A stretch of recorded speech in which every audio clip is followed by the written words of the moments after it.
Do it every day. As you lay your head down to fall asleep, bring up the images of your heart's desire, play with them, rendezvous with them, enjoy them, build them out, create them, imagine them, and feel them.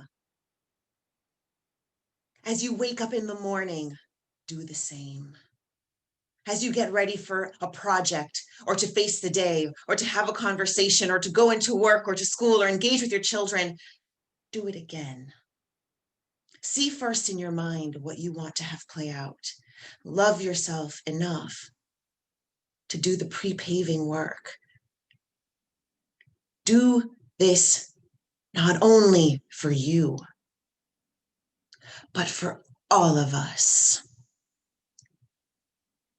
Because you see, like the fruit-bearing tree, when you grow to the fullest expression of yourself, when you have watered and nurtured and nourished yourself so that you are at full expression, bearing fruit, the healthiest and the most powerful position that you will be in, that is the time. It is then that you make your greatest contributions to the rest of us, as we can come to you and pull from that fruit and share in the work you have done for yourself and allow it to impact us, allowing us to make this world a sincerely better place. Take a big breath in with me now through the heart. Exhale, feeling relieved. Commit to yourself that you will let yourself unlock your imagination, that you will let yourself dream of wealth, health, happiness. You'll let yourself dream of power and confidence and worthiness. You will let yourself dream of vacations and contributions, donations. Let yourself believe and breathe and feel and see and know that you have power. Do not let this beautiful day today be the end of this journey, rather the beginning, even more so a launching pad, a springboard from which you bounce and launch into greater levels of self. Time and time again. This is your limitless right. It matters not what's happening out there. It matters not what they've said or they've done. In here is where you change the station. In here is where you tune to the channel. I want to thank you and I want to encourage you. You are worth it. You have come here with the ability and the capability to do magnificent things while you enjoy yourself along the way. The biggest sacrifice is loving yourself. The biggest sacrifice is taking a few moments to look inward and to create and to build. Thank you so much for being here with me. I am the Self-Esteem Doctor. You can find me and so much more of my work and my contributions and my encouragement to you on theselfesteemdoctor.com. I want to thank Dreamcatchers for the Soul. I want to thank Pamela and the entire team for putting this together. What a delightful way for all of us to bring our candles together to form a light as great as the sun to have similar impact. Yes. Thank you. Yes. Thank you. Thank you. Thank you, Dr. Simone. Absolutely. I am good. I am worthy, right? Right. And one of the things that I tell the children all the time, what you practice grows stronger. What you practice grows stronger. Use those muscles. I am good. I am worthy. I am enough. I can do all things. Yes. What we practice grows stronger. Thank you so much. Yes, you are we so have to welcome. practice. Thank you. Thank you. Blessings. Thank you all. Blessings. Namaste.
Up next is my beautiful sister, all the way from Jamaica, Reverend Sheila McKeaton. Thank you so much for joining us. I am elated. Oh, Pam, it is just so wonderful to be here and to be with all of you this morning. God bless you. Love is keeping you, and know that I honor you, each and every one. This morning, I want us to have an experience together. And I want us to, as our end objective, to remember that we are born to be whole. WHOLE.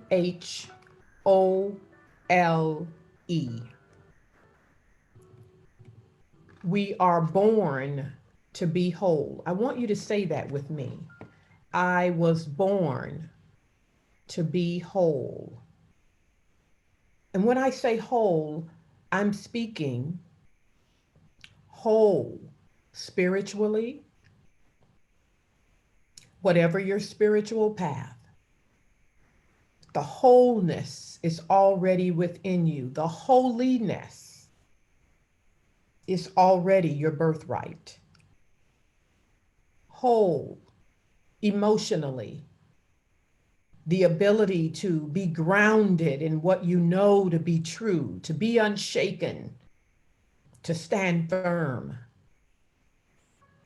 Whole physically, so that you may not only live your destiny, but that you are strong enough in your body temple to accept every call of destiny that knocks at your door. You are whole relationally. And that means that you're able to understand that there are seasons in life. People come in, that's one season. People stay, they teach you, you learn, they leave. And when you understand that cycle, you are whole in your relationships, because you won't allow someone who's just passing through to teach you a lesson, you won't require that they stay for a lifetime. And vice versa. Someone there who is there to be with you for your lifetime, you won't try to rush them out of your life. That's understanding the seasons and the cycles of life. You are whole. You are whole, socially speaking, because you recognize you are one with everyone. And that the divine in one, the divine in you, is the divine in all. We all come from the same stuff, whatever you call the stuff. Isn't that amazing and beautiful? And that means that the potentialities within us are equal. In other words, we have the capacity to be happy. We have the capacity to heal. We have the capacity to know the truth, to believe in ourselves. We already have that capacity. We just have to develop it. We are whole vocationally. Vocation comes from the Latin word vocatio, which means calling. And we are called to serve in particular ways based on our gifts, based on our talents, based on our abilities, our propensities, our competencies, our skills, our knowledge base, our temperament. So know that you have a place in the world. You know, the theme for this session is make the world a better place, but you can't make the world a better place if you don't know that you belong in the place. You belong here. We are one. whole financially. The wisdom, the skill set, the knowledge that's needed to be a good steward of that which is entrusted to you. Whether you call it little, whether you call it small, whether you call it intermediary or medium size or a large gift in terms of resources that's at your fingertips. Everything rides on our ability to be wise stewards. So sometimes we ask for more, but we are not effectively handling what is already in our hands. And so today, let us know that we belong in this place, in this space where we are right now. You belong here. Just feel that. You belong here.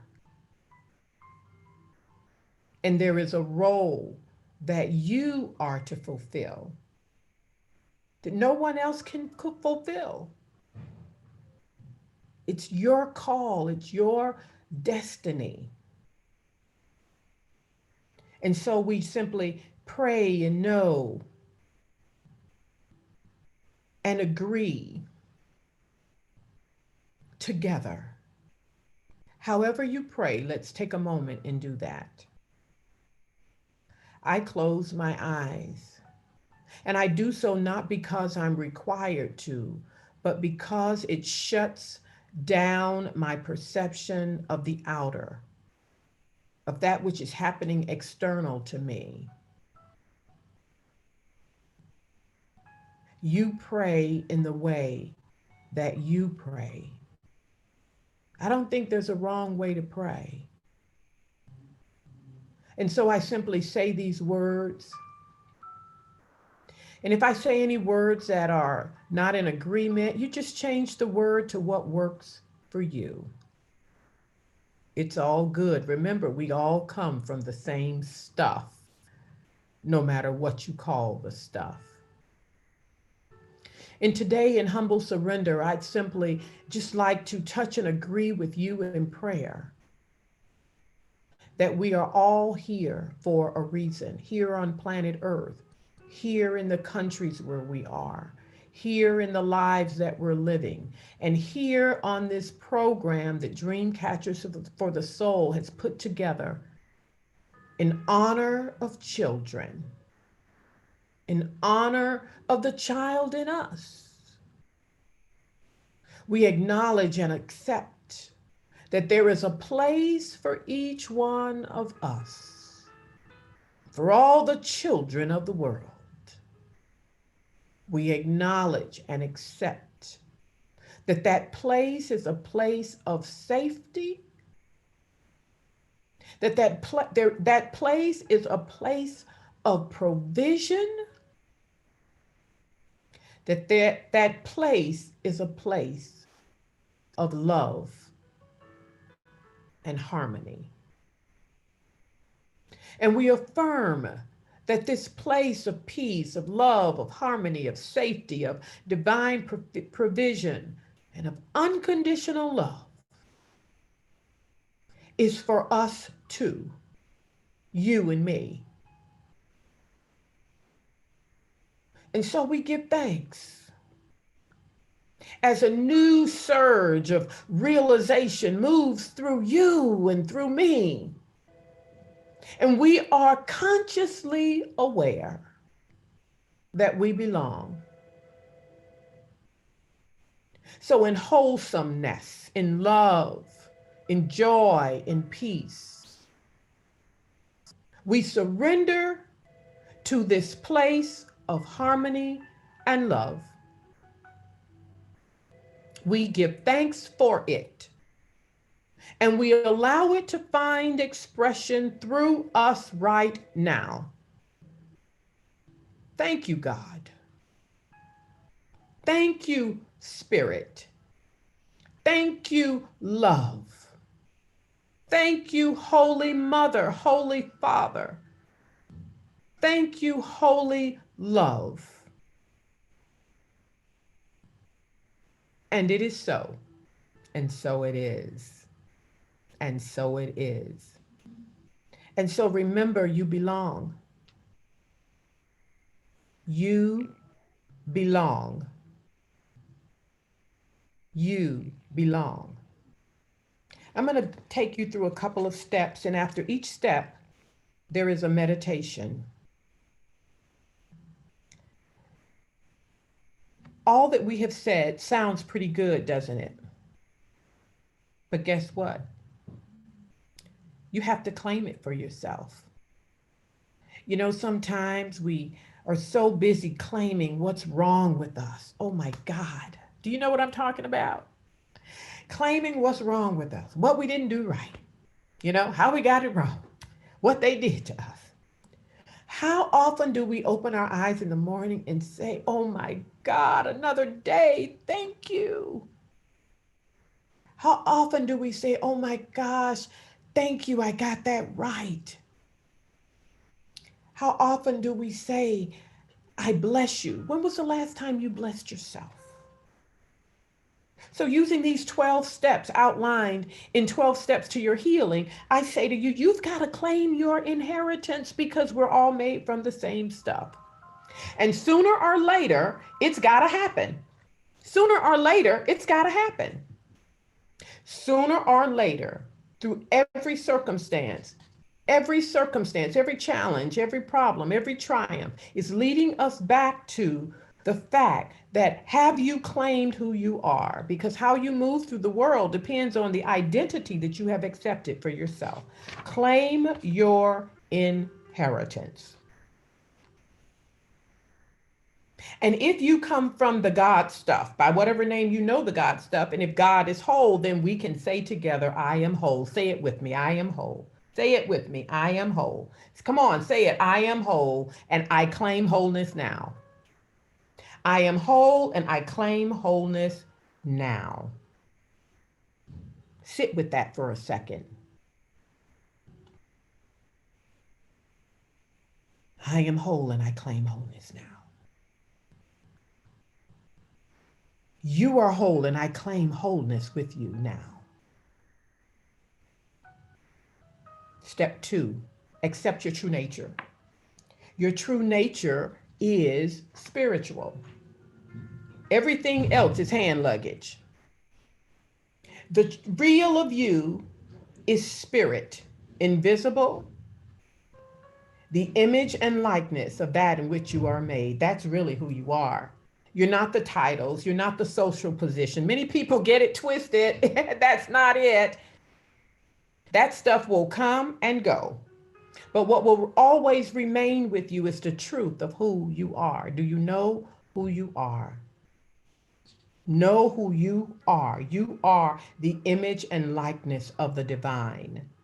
And so when you acknowledge who you are and accept it, then you live in accordance with whom you are. Who are you? Every situation you face is asking you, who are you? Who are you? Who are you? Who are you? I am a spiritual being. I live in a spiritual universe and I'm governed by spiritual law. I am a spiritual being living in a spiritual universe and I'm governed by spiritual law. And so I accept my nature now. I accept my spiritual nature, my nature of love now. I accept my nature of overcoming now. And then I recognize that all of this potentiality is already within me. It's already within you. It's already within you. I'm going to say it again. It's already within you. It's already within you. It's already within you. You've already got it. It's already who you are. Awaken to it. And so affirm with me, I awaken to my spiritual nature. I awaken to my infinite gifts, capacities, and competencies.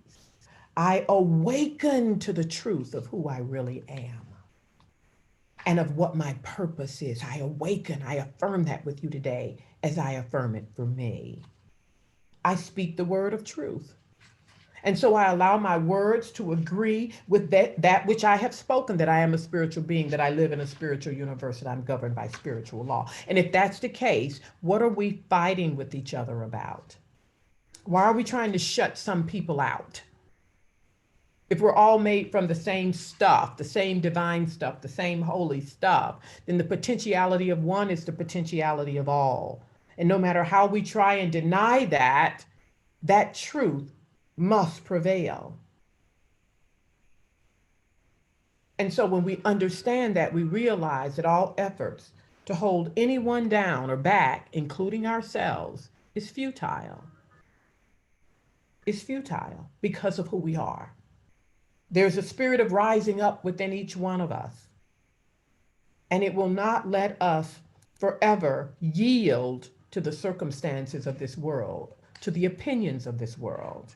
So choose to give your attention to the perfection and the wholeness that is your birthright, that's already within you. Step 6, you can do nothing without love, so embrace the power of love. Embrace the power of love in you. What you can't do, love can. Do you know how many times during the day we're called to surrender and let perfect love have its way?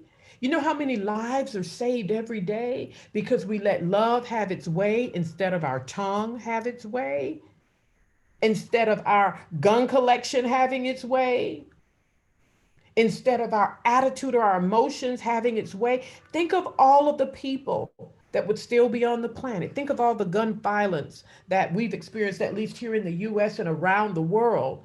If people felt that their answer wasn't in a gun, it wasn't in a knife, it wasn't in violence, it wasn't in even violence of the tongue, but that the power of love in them was greater than whatever it was they were going through. I wish I had time to tell you a story. Step 7, power to overcome fear. You have not been given a spirit of power, but a spirit of love and power and a sound mind. So you haven't been given a spirit of fear. Let me correct myself. Fear. So when fear arises, you say, okay, this is false evidence appearing real.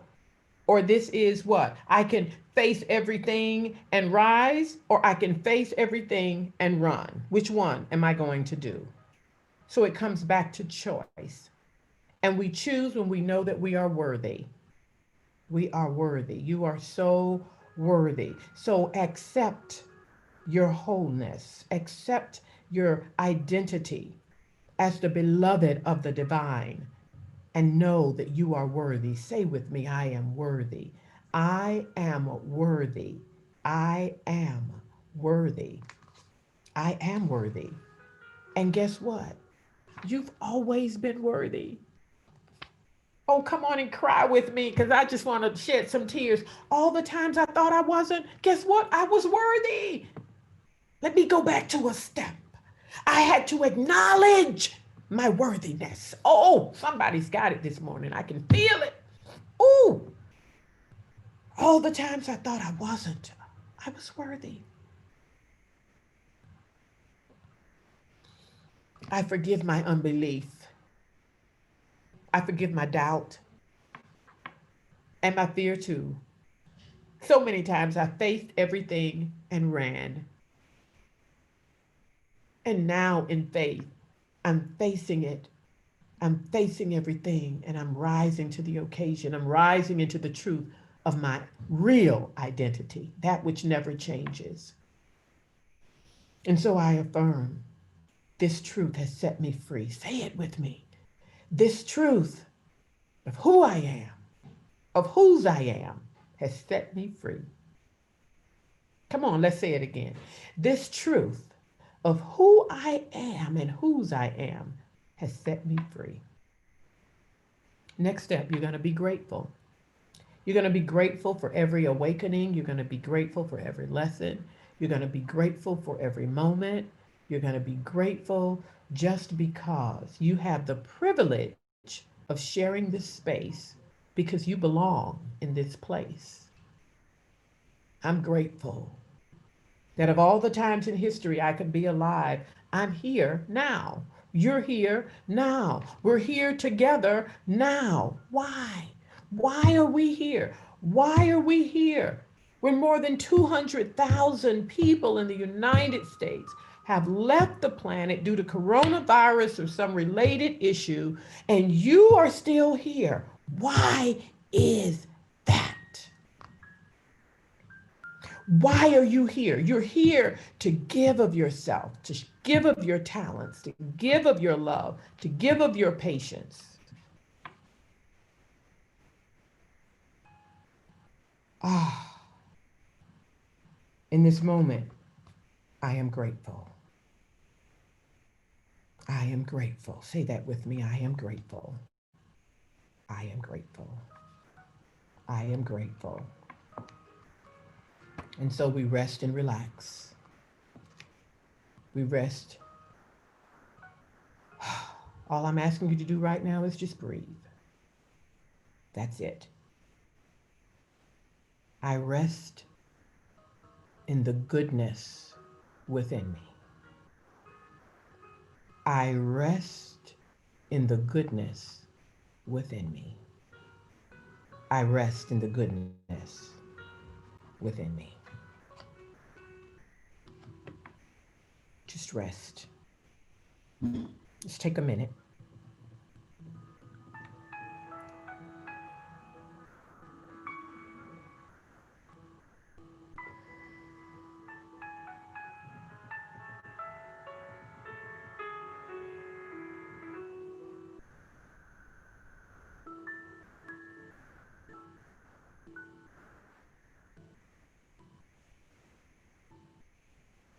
I accept the good that I am. I accept the good that I am. I accept the good that I am. I accept the good that I am. I accept the good that I am. I accept the good that I am. Last step, I have the faith, even if it's the size of a mustard seed, to know that I belong and that my gifts matter. My life matters. My contribution matters. I am grateful for this opportunity to be of service on the planet.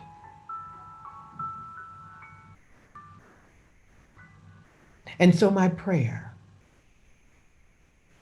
is that every individual on the face of this earth, all of the animals, all of nature,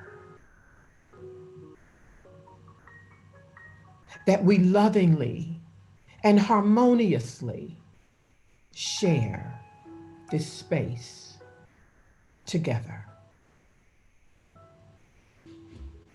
There's more than enough for each one of us. I am grateful. I am thankful. I matter.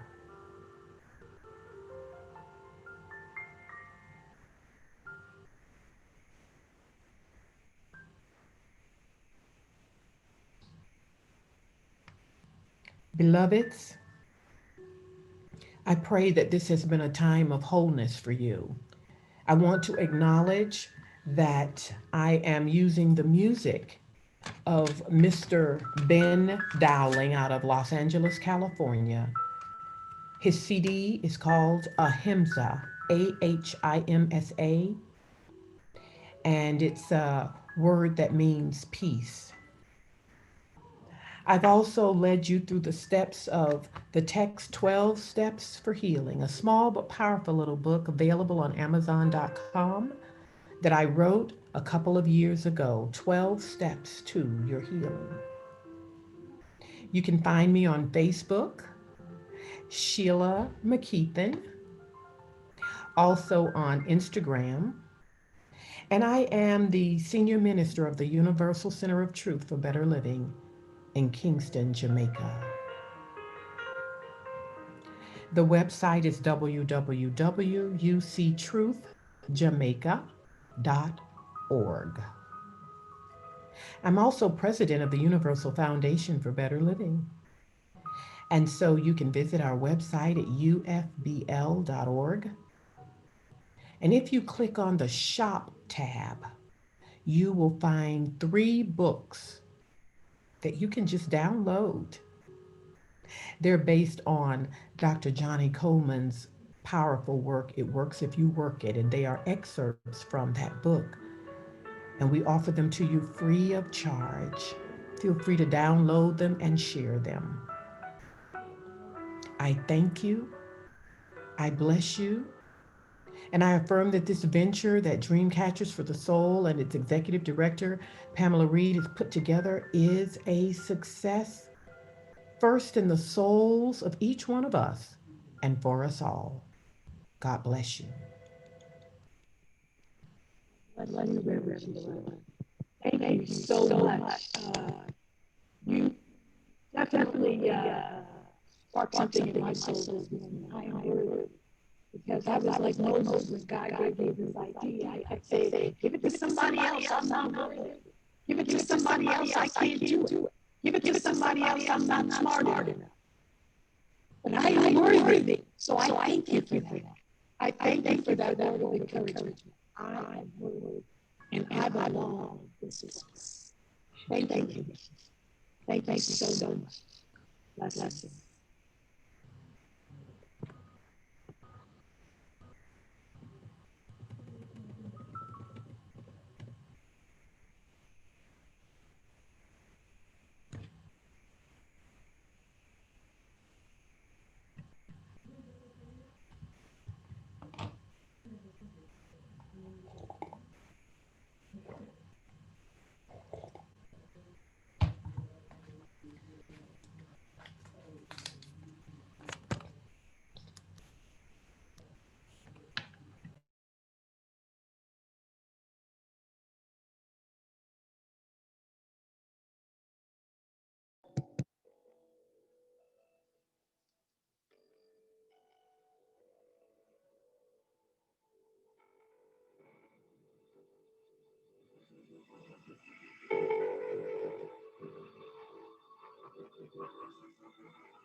I don't know who writes to the song. Reverend.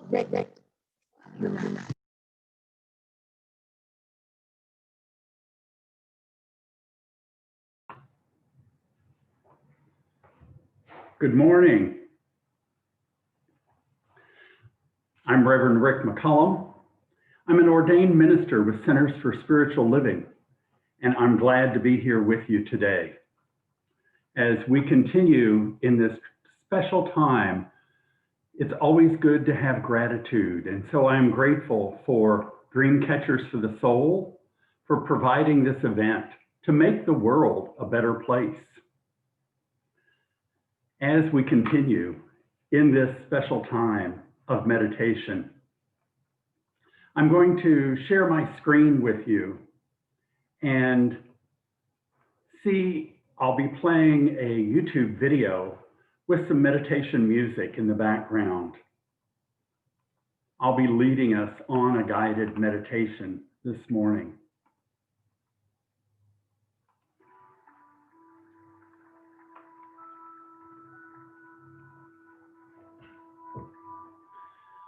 So I invite you to take a few deep breaths as we enter into this special meditation experience. Breathing together, we are one. As you take a deep breath, I invite you to realize that you are breathing in the life energy, the life essence.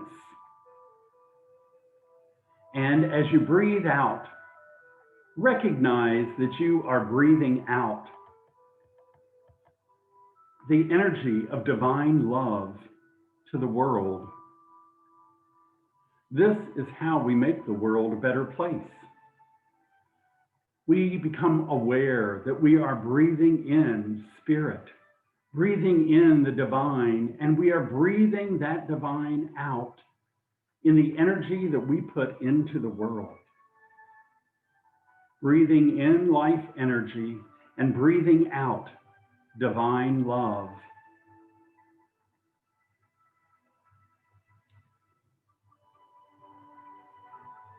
We can never deplete this love that is within us, for Source is unlimited and love is unlimited.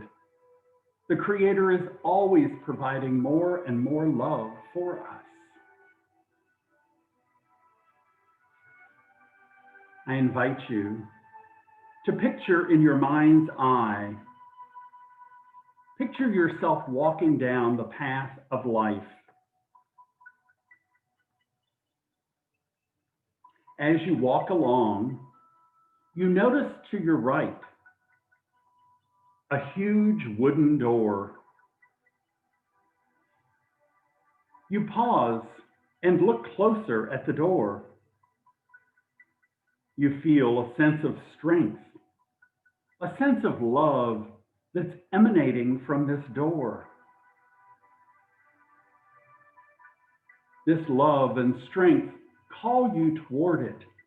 And so you step closer with a palpable excitement. As you reach toward the door to gently touch it, the door swings open wide. Behind the door is the most magnificent blue sky. As you look around, you see that there's a beautiful nature scene everywhere you look. You step through the door and on to the path that is calling before you. Gently walk along this path into the nature scene and notice the beauty that is there surrounding you.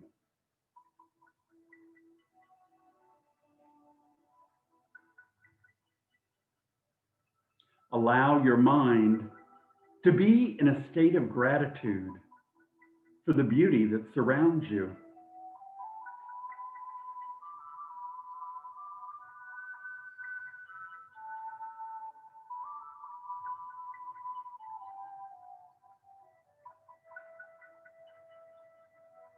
With gratitude flowing from you for the beauty that is there, You continue on the path. And soon you see a large chair-like rock. This rock seems almost to glow as you approach it, and intuitively you move to it and you start to sit on it. As you're sitting, a precious soft cushion appears and supports your body. You notice how comfortable the cushion is and how it surrounds your body and supports you in all the areas where you need it. Relax into this supportive cushion and enjoy the feel of being fully supported.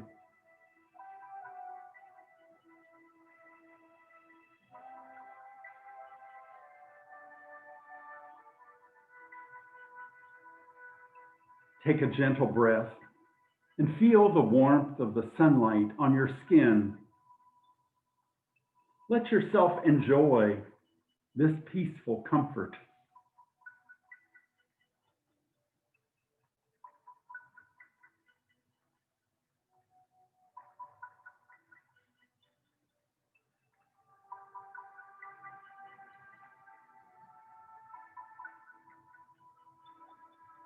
You notice that on the right side of you, you hear the sound of water. And so you turn and look in that direction. A clear stream of water is flowing. You notice that as it flows over and around the rocks, that's what's causing the noise that caught your attention. When there are no obstructions or detours for the water to make, it's quietly flowing by. It's only when it comes against a rock or some obstruction that the stream has to alter its course. It occurs to you that this is a reflection of your life.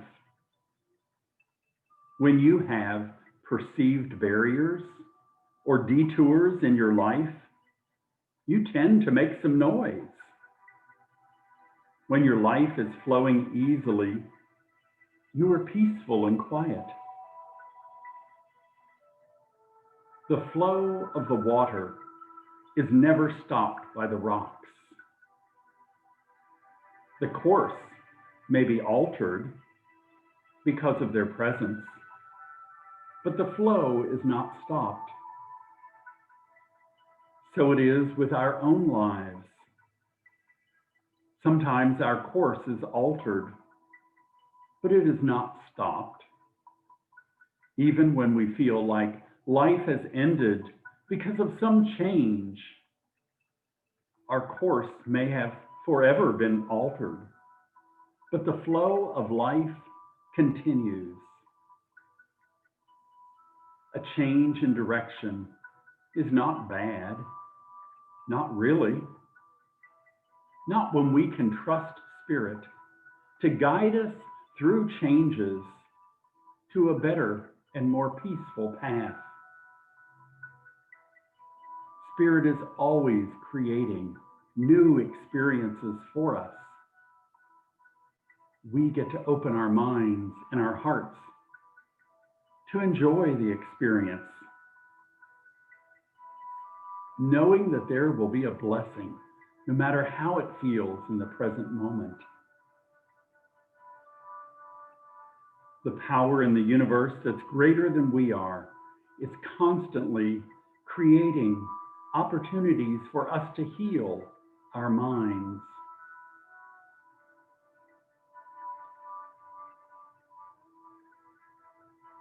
We are at choice.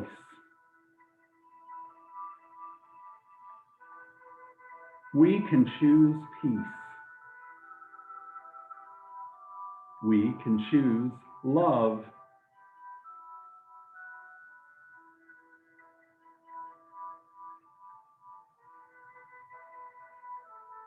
Anytime our mind is disturbed, we can choose peace and choose love. We get to decide, what will we bring into our minds? One key is to keep breathing through all of life's changes, remembering we are at choice. I can choose peace. I can choose love.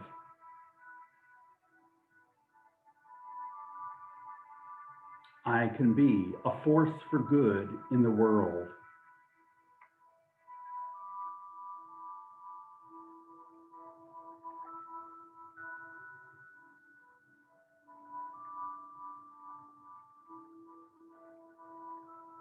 Now, you hear sounds to your left, and you turn your gaze to see some beautiful horses playing with each other.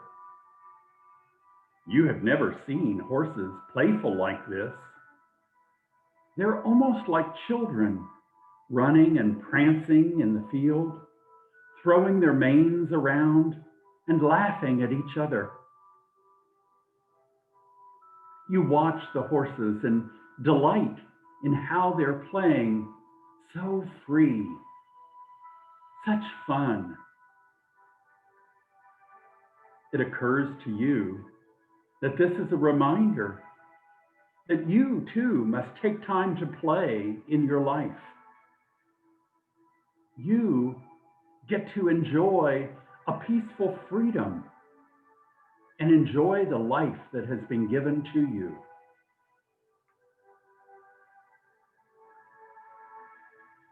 Take a few moments to consider how you play in your life. How do you bring play into your life?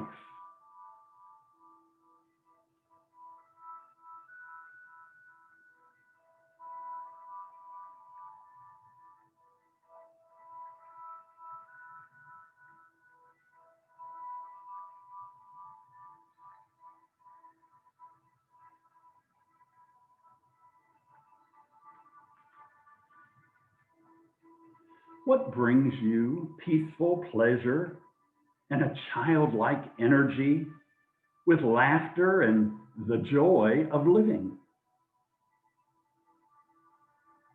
What brings you peaceful pleasure and a childlike energy with laughter and the joy of living? For each of us, life is a gift. And it's a gift for us to enjoy. It's our choice. It takes just as much energy to be miserable in life as to choose to be in joy.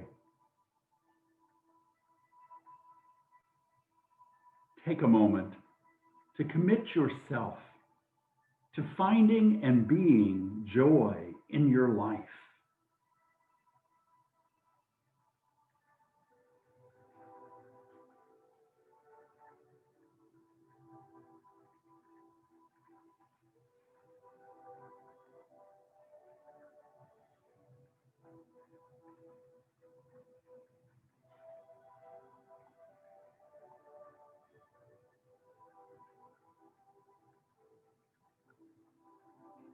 As your eyes scan through the nature scene before you, you notice a field that has been plowed in rows and set with plants, with the expectancy of growth and a bountiful harvest.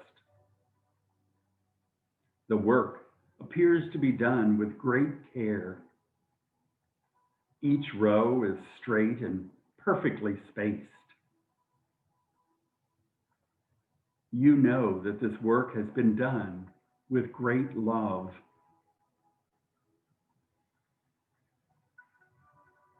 You know that there was planning for this harvest, planning what seeds would be put into the ground, how they would be spaced, and with loving care, the work was done. You notice now that there are no workers in the field. And you realize this is a message for you. It's a message that says, do your work in life, but take time to rest as well. When you work, give it your best effort and do everything with a consciousness of love. As you give your best to life, the universe returns blessings upon blessings to you. Don't stay in the field working all the time. Remember, what you have planted needs time to grow, and you deserve restful times as well. We do our work in the world, and then we allow those so-called seeds that we have planted to be nurtured by Spirit, to do their growing work while we rest. To everything, there is a season. Allow that thought to sink into your mind. To everything, there is a season. And so it's important to do our work and then take time to rest. Take a few moments to embrace this thought in your heart that I do my work and then I joyfully rest and allow Spirit to bring the harvest.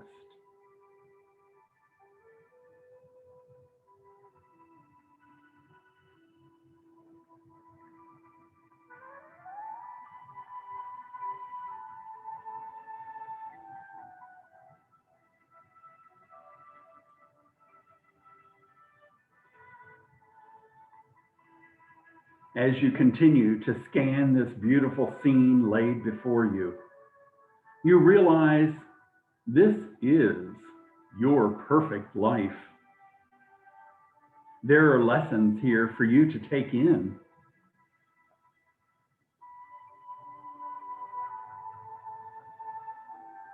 Spend a moment bringing to mind these lessons.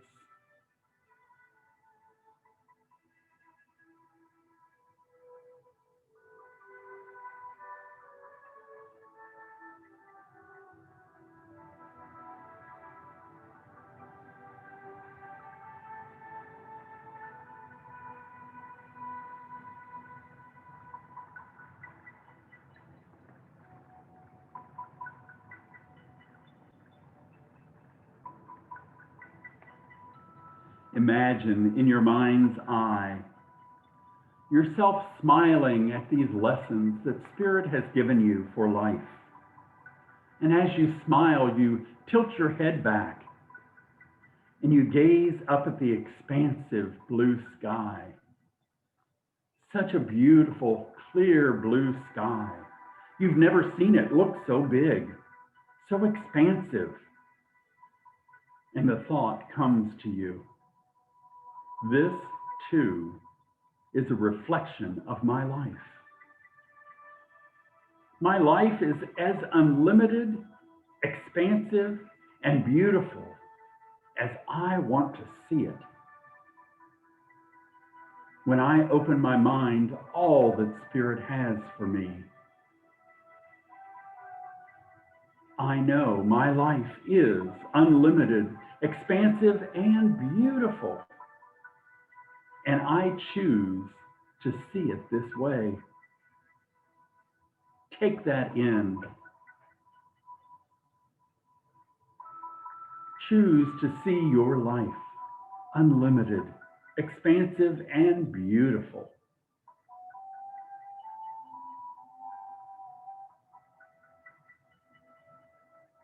Breathe in the peaceful energy of life and know that it is good and very good.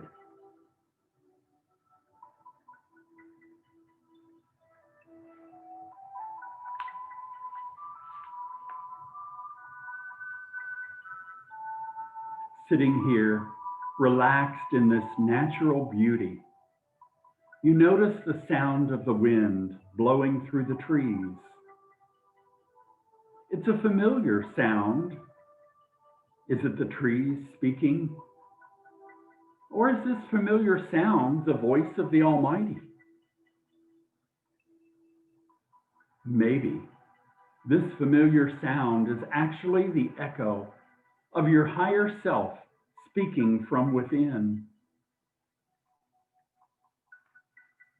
I invite you to tune in to the message that's carried on the breeze, the message that is floating all around you. Breathe the message in.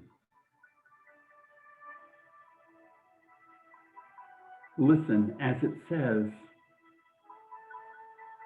I am worthy exactly as I am.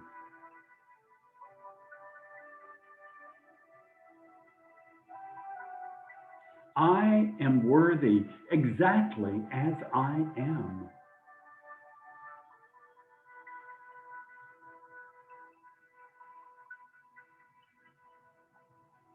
I am lovable.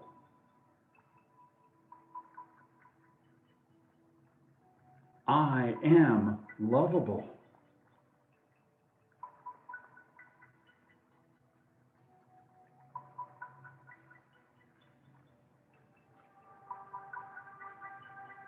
I am a good person. I am a good person.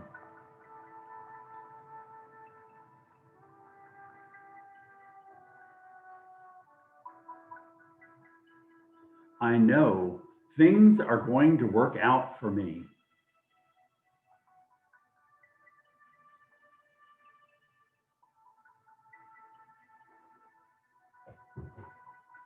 I know things are going to work out for me.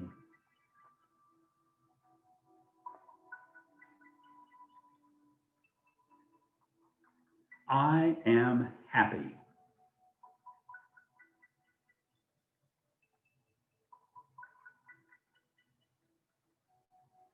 I am happy.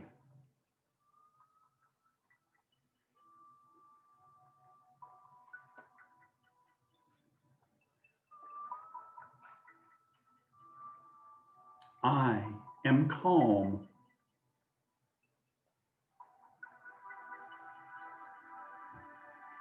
I am calm.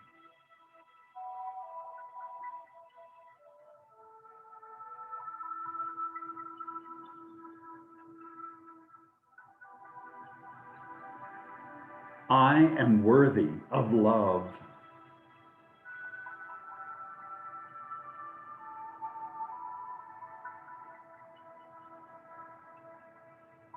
I am worthy of love.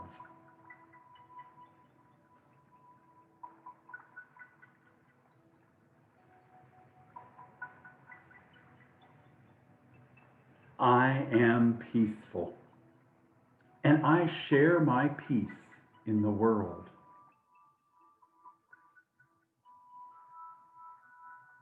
I am peaceful, and I share my peace in the world.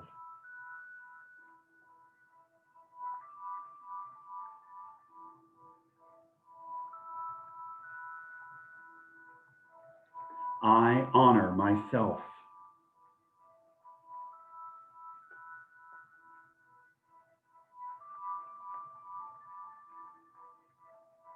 My life is truly amazing. My life is truly amazing.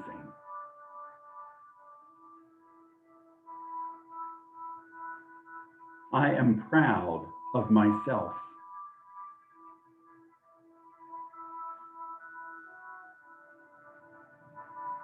I am proud of myself.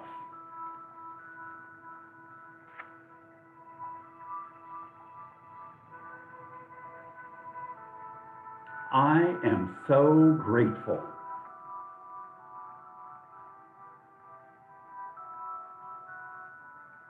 I am so grateful.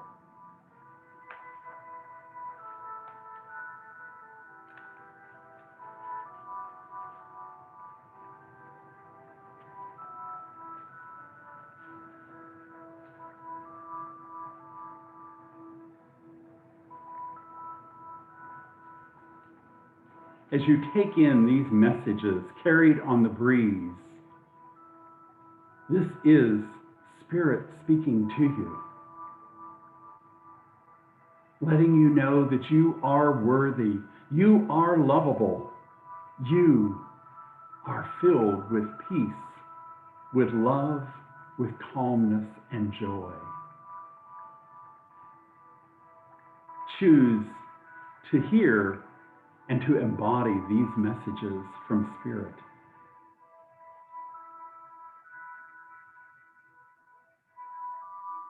And now it's time to leave this peaceful place and to gently rise from the rock where you have been sitting. As you stand up, you notice the cushion beneath you begins to disappear. And as you look, it appears that hands instead of a cushion were holding you. You smile and realize that these were the hands of the Almighty Presence, supporting and holding you in this peaceful time.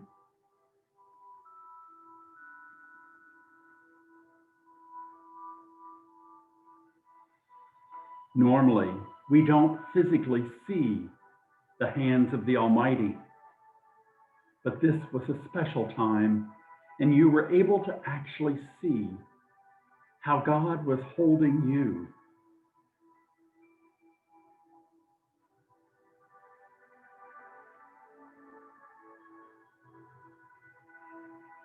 You are always in the embrace of the one presence, one power that holds this entire universe. But this moment, you could actually see that support. Taking in that truth, feeling that you are constantly supported. Begin to walk now peacefully back on the path toward the door where you entered this beautiful nature scene.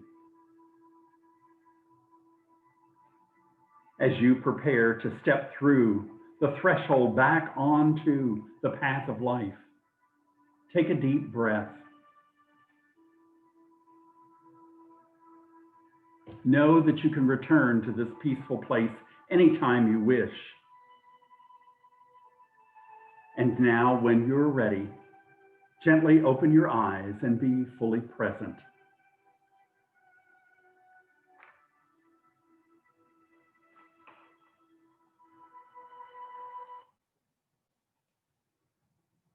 As I end my time, I'm going to end by lighting a candle, the candle of unity, the candle of love. It represents that flame within each and every one of us, that flame of life, that flame of love. And so we offer this light to the world to make the world a better place. And I'll share a final quote with you, a quote from Pope Francis. Rivers do not drink their own water. Trees do not eat their own fruit. The sun does not shine on itself, and flowers do not spread their fragrance for themselves. Living for others is a rule of nature. We are all born to help each other. No matter how difficult it is, life is good when you are happy, but much better when others are happy because of you. Namaste. Namaste. That was beautiful, Reverend Rick. That was so beautiful.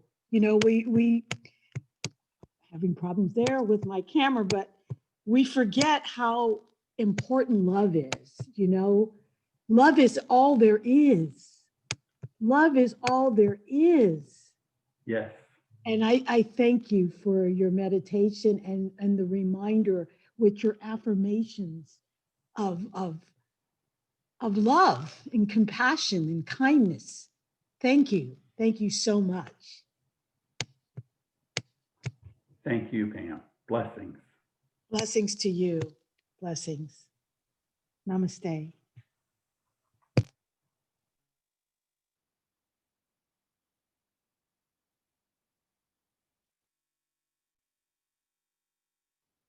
Greetings, everyone.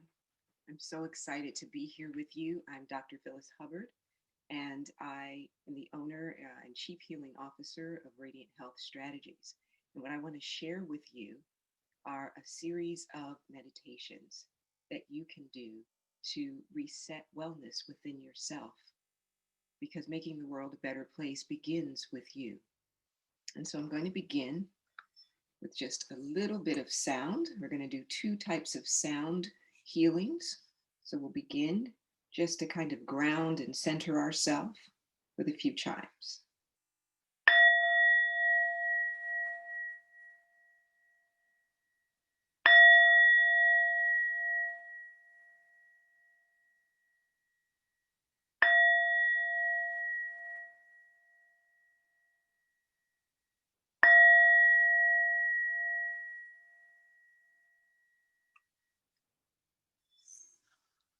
I invite you to take a slow, deep breath in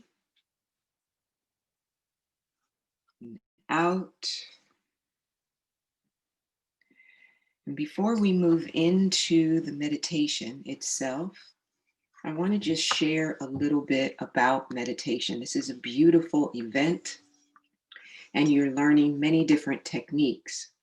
And it's common for the mind to move into this idea of, I would do more meditation if only I knew how to meditate, or that I won't remember the practices that are happening today. And so what I'd like to do is just share with you that it's important for you to know what meditation is, not so much how to meditate, because when you know the what, the how becomes simple. So we can think of meditation as paying undistractable attention to reality, what is happening in the present moment right now, feeling the warmth underneath you as you sit in a chair or you lie down, noticing the rhythm of your breath, hearing the words that I'm speaking now, connecting in with the rhythms of life. So when you pay undistractable attention to reality, listening to the sound of a bird outside, right? You are in a state of meditation. And so I say that because after this day, the real work begins. Making the world a better place begins with a spiritual practice. And a spiritual practice is not just an event. A spiritual practice is how you choose to move through your day, the foods you choose to put in your body, how you respond to people who trigger you, how you nurture and care for yourself, how you take time to love and to grieve. These things are all extremely important. And so I am a Qigong teacher. And in Qigong, we have a concept called the eye of the storm. And so I want to bring in this concept of the eye of the storm because we are in the midst of a pandemic and there's a lot of chaos out there. In Qigong, we say that we are the eye of the storm. We are a sea of calm in the midst of chaos. And your meditation practice is really designed to help you generate that calm from within yourself. And so how do you do it? with daily practice. And so we're going to go through a series of breathing exercises, and it's not always easy for people to take a deep breath. And so for that reason, we're going to start by doing a series of exercises to open up the chest, to stretch the body, to prepare ourselves to take deep breaths. Then we will go into a little bit of sound healing with a much larger sound bowl, right?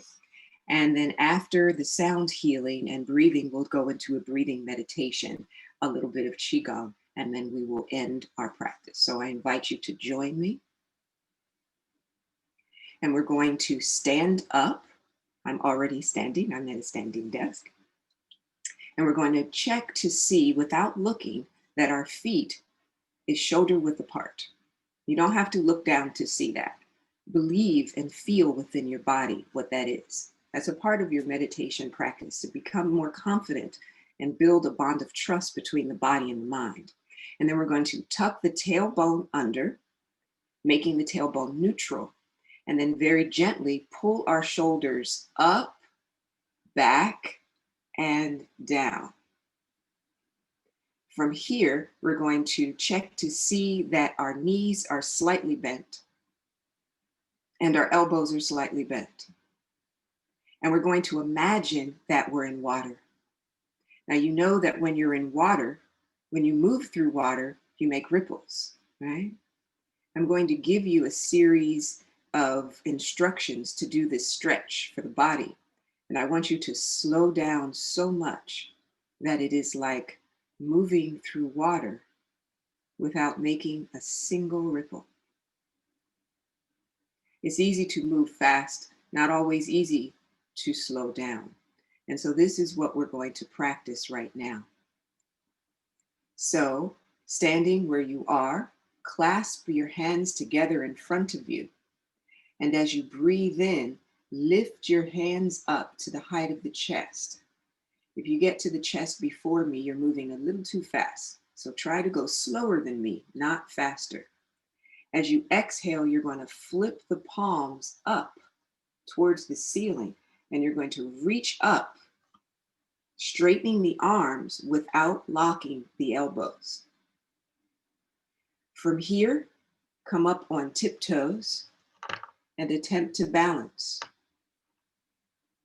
It's okay if you wobble a little. Exhale, lower the heels on the ground.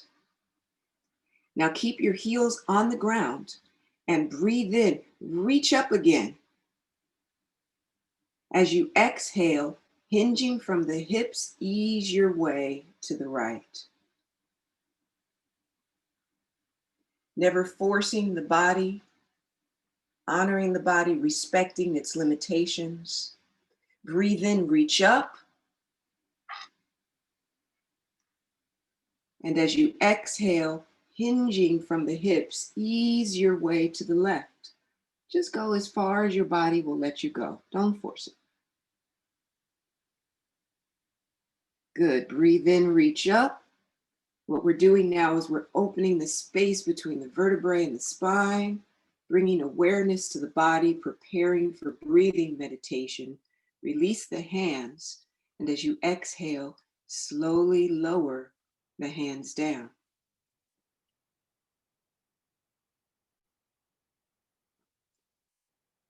Feel the impulse to move faster and resist that impulse, slowing yourself down, connecting in with the energy.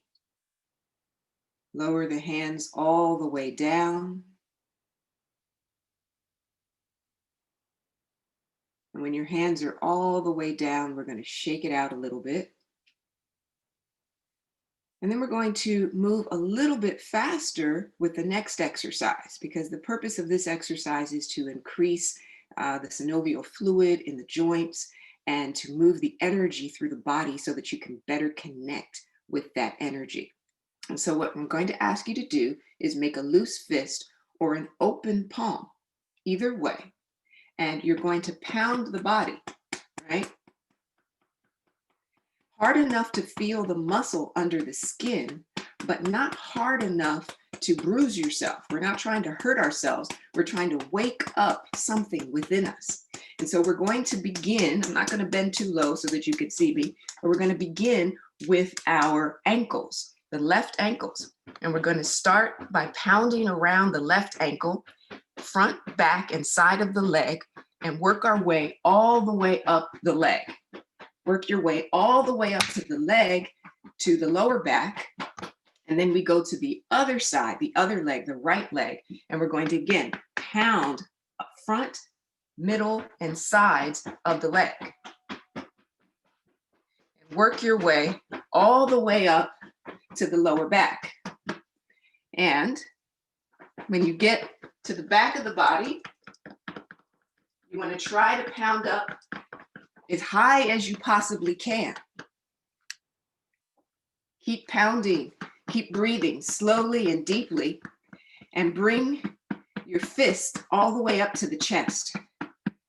I know we have a lot on our chest, but it's important to allow the stress to move through us without getting stuck in us. So we're going to do a release of trauma from the chest by breathing deeply and releasing with an ah. So I invite you to join me now. Take a breath in. Exhale. Ah. Good. We're going to do that one more time. Take a breath in. Let go. Ah. Good, good, good. Go with the shoulders. Work your way down the arm. Waking up the truest part of ourselves, the connection to it, right? So that we can become more aware. Go to the other side. A lot of people struggle with breathing meditation because they don't do the prep work to open up the body, open up the channels, right? So that the energy can flow. So with the head, nice light taps. The brain requires 20% of our oxygen, right? Very important. And then with the face, just a little bit of light taps. And then breathe in again, reach up. You should feel much more energy coursing through the body. Exhale, lower the hands down. Shake it out. And just stand there for a moment. Breathing slowly and deeply. And just feel the energy moving through the body. You might feel a little bit of pulsation. Just notice what you feel. So we're going to do one more stretch before we go into the sound healing. And we're going to ask you to bring your hands into what is called sword finger position. The thumb is over the pinky and the ring finger, and the two fingers are up like this. This is what is called sword finger. We're going to do sword finger stretch. So lower the arms down. We're going to breathe in, lift the hands up to the height of the chest. As you exhale, lift up the sword finger. Take a breath in and open the arms up. As you exhale, relax your shoulders down. Now, as you breathe in, you're going to attempt to lift your wrist up. And as you exhale, you're going to attempt to push your wrist behind you. It's a very subtle movement, and do not force it. We're not trying to injure ourselves here. We're just trying to open up the chest so that we can allow the circulation of breath. So every time you breathe in, you try to lift your wrist up a little bit. And every time you exhale, you attempt to push your wrist behind you. We'll do this one more time. Breathing in, it's an intense stretch of the chest. Wrist up, exhale, wrist behind you. Good. Now take a breath in. Exhale, slowly lower the hands down. And now you should really feel some energy moving through the body. And now we're ready. Now we're ready to do some meditation with some deep breathing. So the first thing I'm going to do is invite you to get comfortable. You can sit down or you can stand. You can even lie down if you'd like, because we're going to do a little bit of sound healing.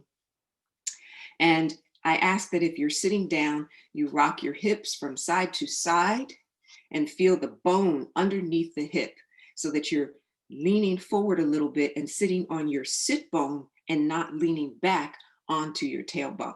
Very, very important. Either way, whether you're lying or sitting or standing, check to see that your spine is erect but not rigid. And from here, I'm going to play a sound bowl just for about a minute or so. And I invite you to take slow, deep breaths in and out. When the sound bowl is finished singing, you will hear my voice and I'll walk you through a series of breathing exercises and meditations. So now we will begin.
Taking the time to connect with the breath.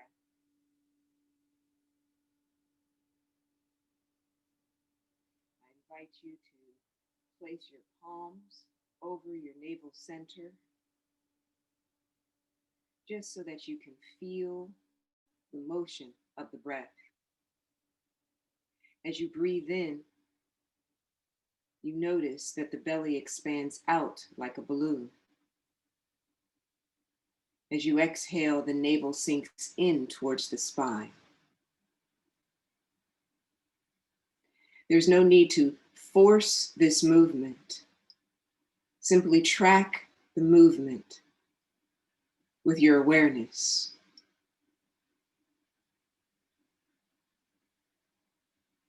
Breathing in, belly expands outward. Exhale, navel sinks in towards the spine. Continue to breathe slowly and deeply in and out, connecting in with the body, knowing that your energy field requires work in order for you to connect with it. In the same way that a radio has a frequency in which it connects with. The frequency is always broadcasting, but until you turn on the radio and hit a specific number, you can't hear what's being broadcast. Our bodies are similar to this. Many of us are running around and dragging our bodies behind us. And we don't realize that all of the answers that we're looking for are inside, but we can't hear them because we haven't turned on the radio and we haven't adjusted the dial. So the sound healing, the slowing down, that is a way for you to tap into the truest part of yourself. In the beginning of our practice, I asked you to imagine that you're in water and to move through water as if you were not making a single ripple. And there's a very specific reason why I say this. If you were to imagine that you were in a still pool of water right now, and you look out into the water and you see a beautiful flower, and you think, I gotta get that flower. It's so beautiful. No one's ever seen a flower like this before. If you move towards the flower quickly, you'll begin to make ripples in the water, and it will cause the flower to move away from you. And the faster you run towards that flower, the faster it moves away from you. So in Qigong, we say, sometimes you don't get what you want, not because you don't deserve it, but because you're moving towards what you want with the wrong energy. If you were instilled to slow down and move so slow that you don't even make a single ripple in the water, you'll notice that in a very short time, you will have your hands on that beautiful flower. And so sometimes fast is slow, and slow is fast. In life, when you feel the impulse to move fast, the most important thing you can do is take a breath and slow down. So I invite you to now take your palms and place them over your heart center. Meditation is not gender specific, but there are masculine and feminine energies. So if you're feeling more connected to your feminine energy, place your left hand on top. And if you're feeling more connected to your masculine energy, place your right hand on top. Whatever feels right to you. And then place your hands over the left side of the chest. This is your heart center. There has been an all-assault attack on our hearts and our minds and our souls and our peace of mind. But in this day, we are resetting ourselves and becoming the eye of the storm, a sea of calm in the midst of chaos. So we're going to do a heart meditation, and as we breathe in,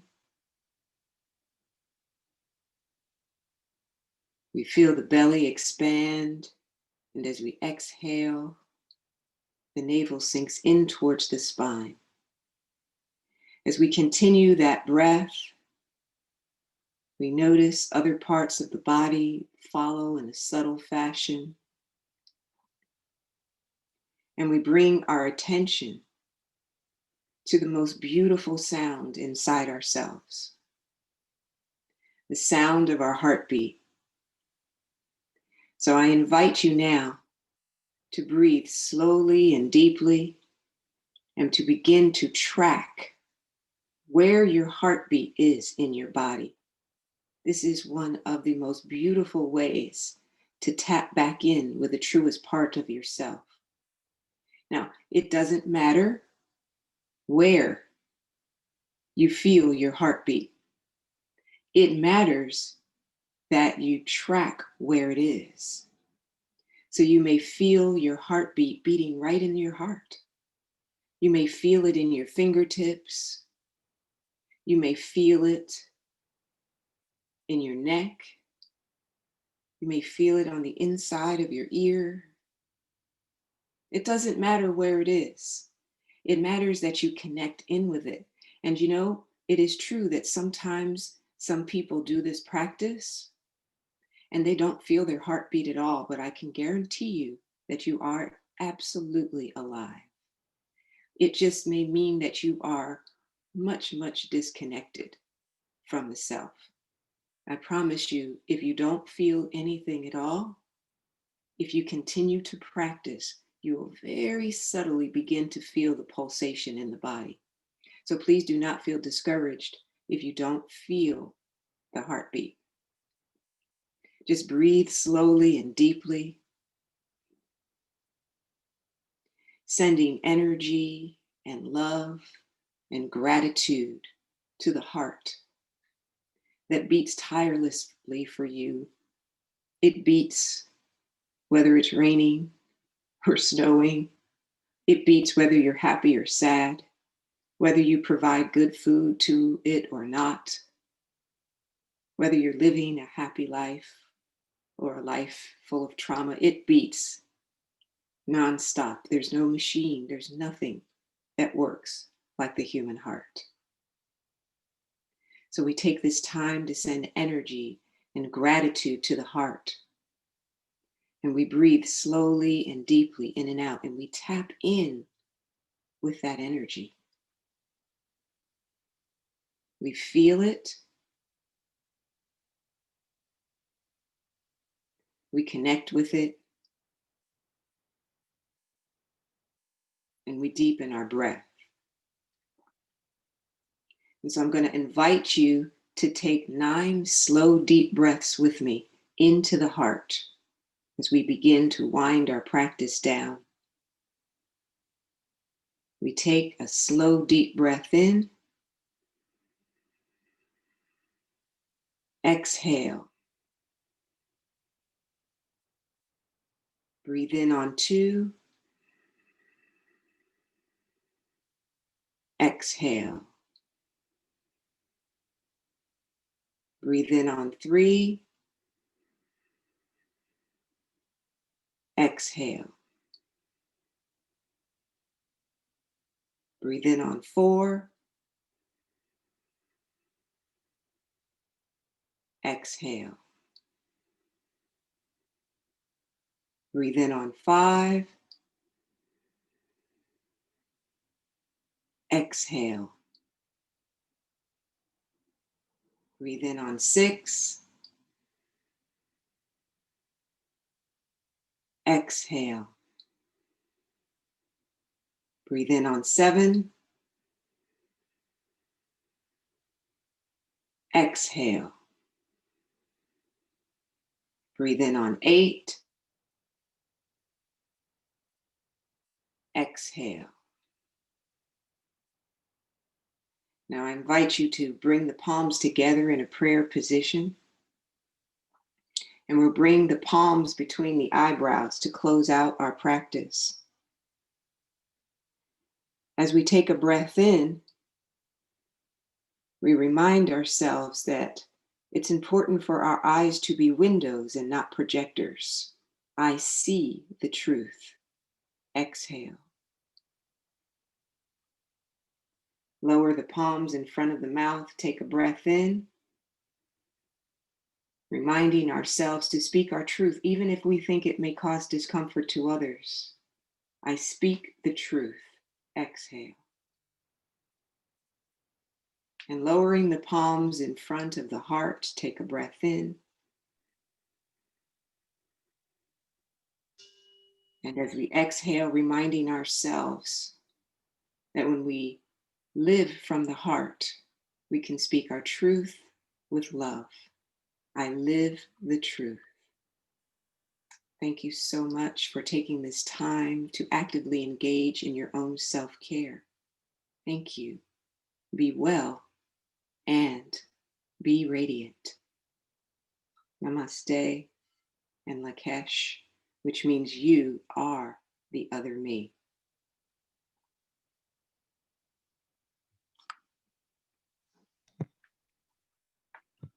Thank you so much for that, Dr. Hubbard. Namaste. I really, really enjoyed that. And I feel that energy and gratitude in my heart right now. So thank you so, so much.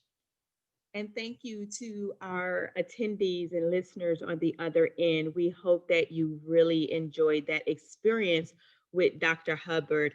as part of the executive team of Dream Catchers for the Soul Foundation, again, we just want to say thank you not only to the meditators, but also to the attendees for taking this time to be with us on this very special day.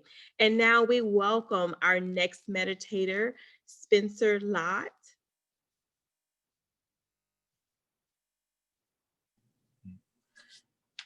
Greetings, greetings. Can everybody see us well?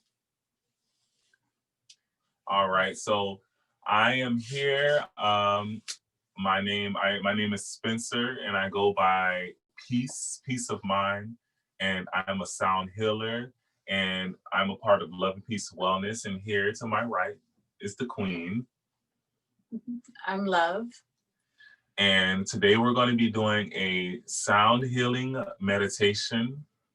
So just begin by closing your eyes.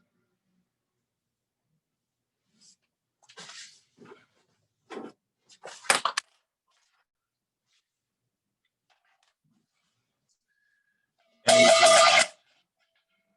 begin by closing your eyes and sitting in a still place.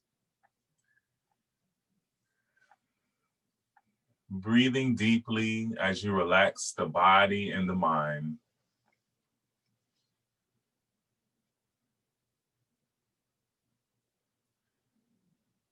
I want you to focus on your breath. The breath is vitally important when we are in meditation, and it's so important that you breathe correctly. And breathing correctly is done by breathing from the lower pit of the stomach. So if you can imagine a baby breathing, the babies breathe and their stomach rises and then the stomach falls. When you breathe from the stomach, you're utilizing 100% capacity of the lungs. But most of us breathe from our chest. So when we inhale, we see our chest puff up and then it goes down. And that is the incorrect way to breathe, because when we breathe that way, our body only uses 60% of its lung capacity. So when you breathe today, I want you to focus on that stomach. Focus on the sensation of the stomach as you breathe in deep. And do your best to breathe from the stomach as much as possible. It doesn't have to be perfect, but feel your stomach move. And even if you have to intentionally push it out, go ahead and do that. Eventually, with practice, you will naturally be able to just breathe through the stomach without even having to put intention into it. It will be subconscious. So focus on that breath as you breathe in deeply, keeping that back straight. If you want, you could lean against a wall or a table or surface for support if you have back problems, or if it gets too extraneous for you. And as you breathe in deeply, I want you to go into your body. And when I say go into your body, I want you to envision your body from your head, the inside where your brain is, your sinus cavity where your nose and your eyes are, the eyeballs, the nostrils, the teeth, the mouth, the cheeks, all the way down your throat, your thyroid, your lymphatic system, the lymph nodes, all the way down the esophagus. Now we're moving into our heart space, the lungs, continuing to move down. We have the liver on the right,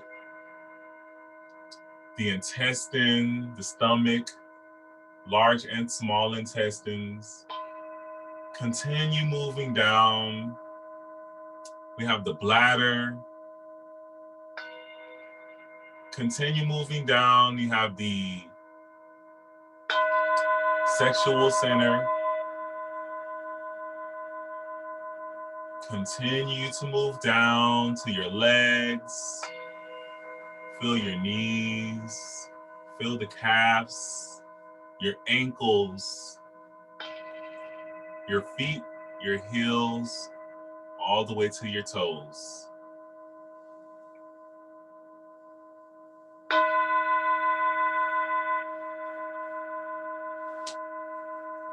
Now, as you went down from your head to your toes, I want you to pay close attention to how you felt in your body.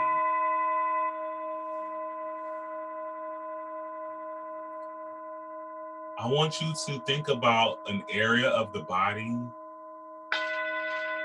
that might have any tightness, any tension, any tenderness, soreness, or pain.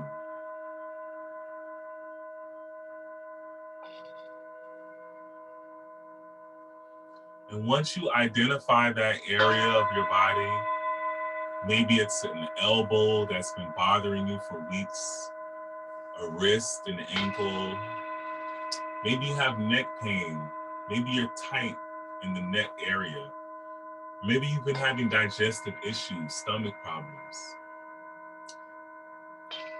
I want you to send oxygen with each breath.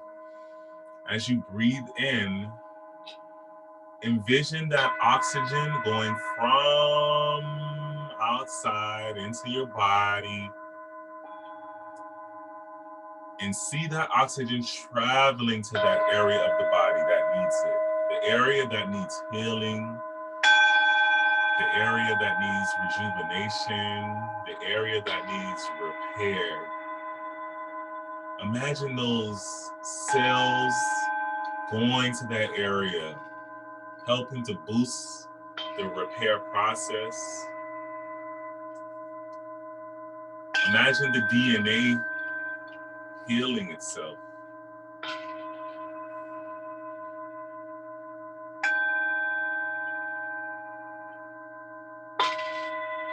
We're going to take 4 more deep breaths into that area of the body. With each breath, bringing healing energy and intention into that area of the body.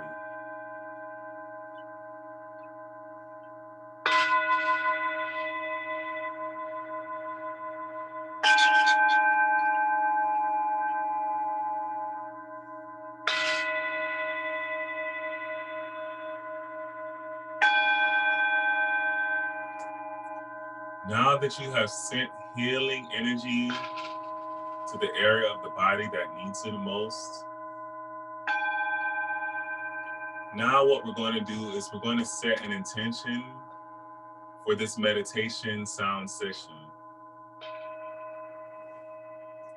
An intention is something that you would like to either manifest, which means to attract into your life. And it can also be something that you would like to release from your life, to let go of, that might be holding your growth. Today, we're going to take 2, one from each. First, we're going to choose something that we would like to manifest. I'm going to give you an example for my manifestation. I'm going to set an intention now and say that I would like this sound meditation to help me in manifesting more consistency.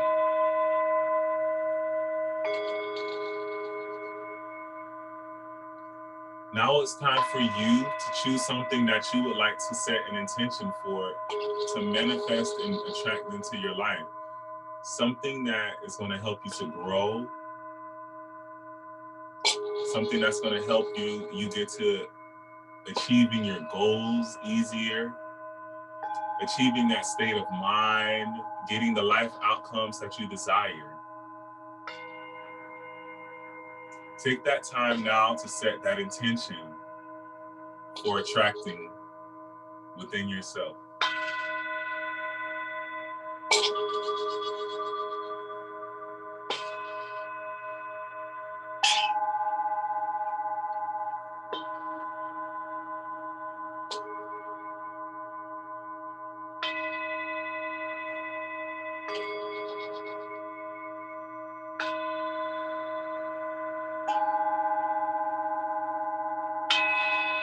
Now that you have set that intention,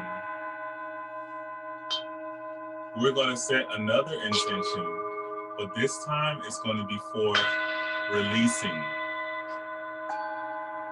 This is to release something that is toxic from your life, something that is holding you back from growing, something that is blocking you from being your highest self. This can be, for example, I'm going to choose something for myself. I'm going to set an intention to release any fears of failure. Make it specific. I'm setting an intention for this sound meditation to release my fear of failure and stopping me from acting on my goals.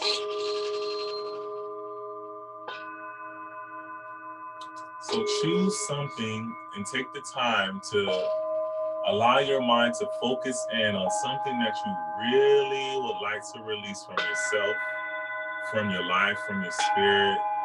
It can be a mindset, it can be thoughts, it can be even people that may be toxic and not conducive to your growth and your happiness. Take that time now to release. Set that intention for release.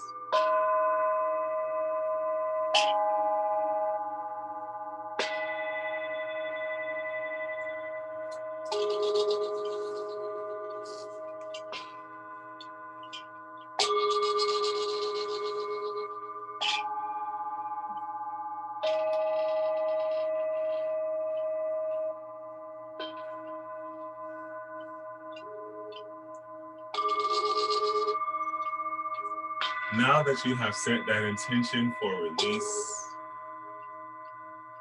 we are now going to talk life into ourselves. We're going to speak life into ourselves.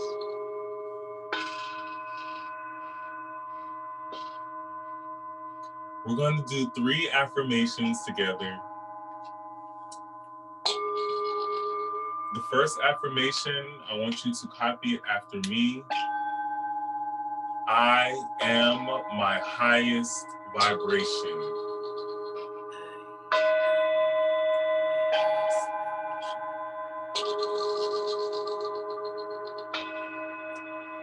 I am my ultimate strength and willpower.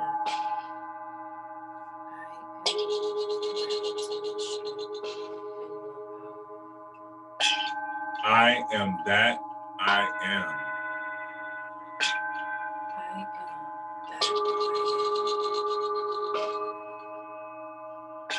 I am my highest vibration.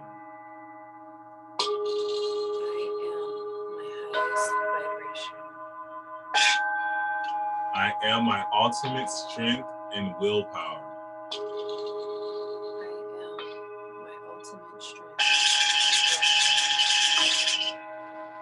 I am that I am.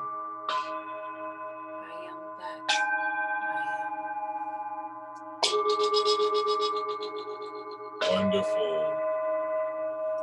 So take those affirmational words, and as we go through this sound meditation, continue to repeat those phrases to yourself over and over, allowing those words to uplift your spirit, to water you with joy, with happiness, with confidence, with love, with inner willpower and strength. And as you continue to breathe deeply,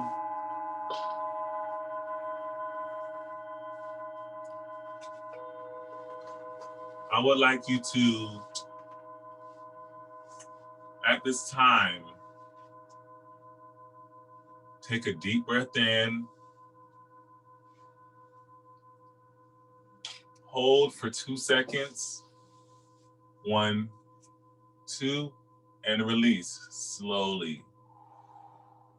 We're gonna do 10 of these, starting with this one. Breathe in deep.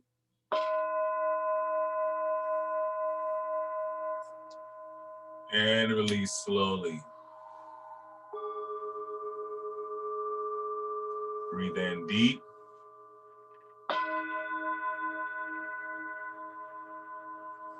And release slowly. Breathe in deeply.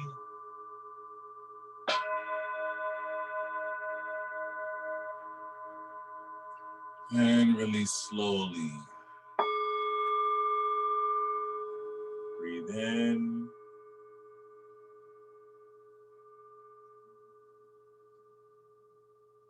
And release. Breathe in.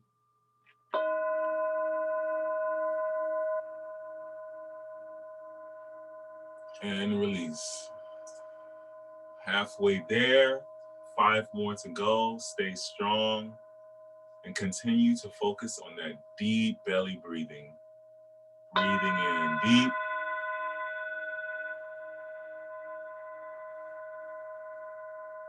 And release. Breathing in deep.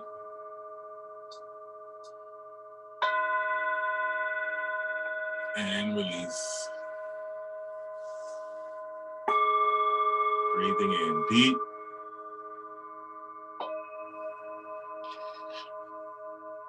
And release. And if you yawn, it's fine. That means that your body's getting some good relaxation, oxygen. Breathe in deep.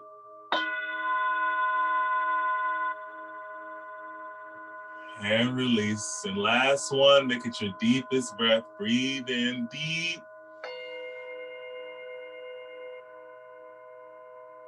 And release. Wonderful. Now I want you to breathe in deep. While you breathe in deep, you're gonna lift your hands up above your head. And then I want you to say Om. And come down to the heart space.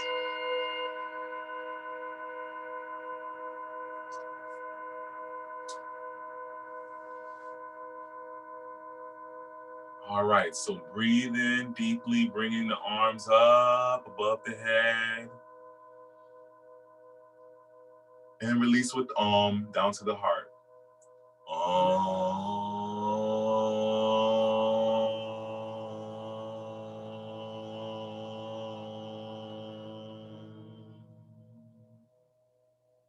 We're going to do it 10 more times, totaling 11 for the month of 11. We're in November, and it's a beautiful holiday season. So let's get 10 more done. Breathing in deep. Lifting the arms all the way up, stretching it out. Then exhale with Om.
Five more.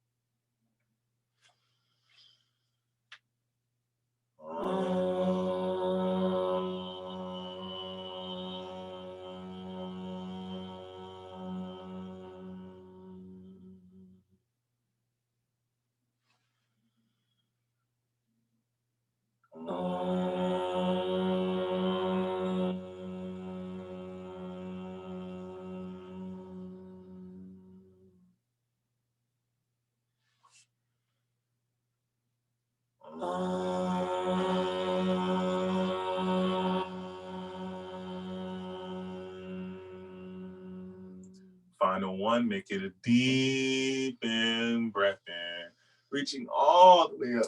Breathe in deep.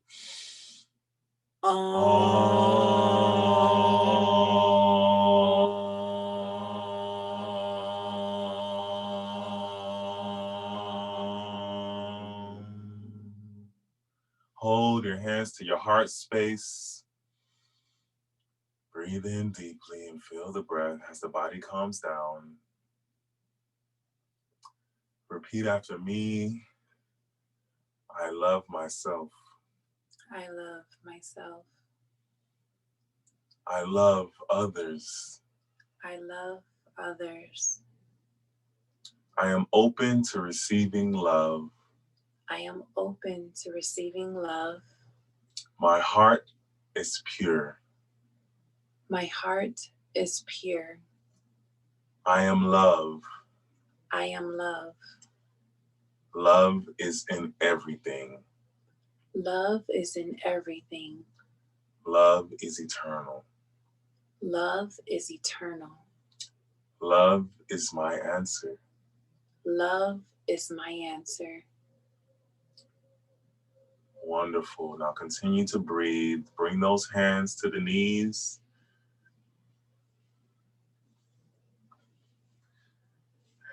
And to conclude, we're going to do 7 sounds, one for each chakra. Starting from that root chakra, we're going to make the sound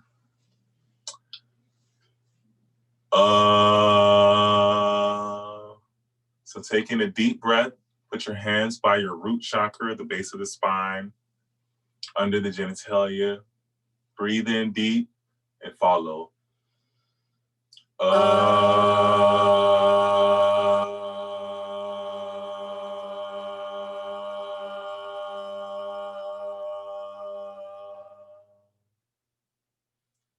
Bring it up a little bit more. It's going to be right under the belly button, under the navel. This is the sacral chakra. And the sound for this is ooh. Breathe in deeply. Ooh.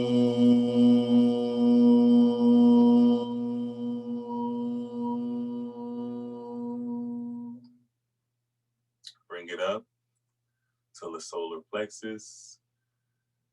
The sound for this is oh. Breathe in deeply.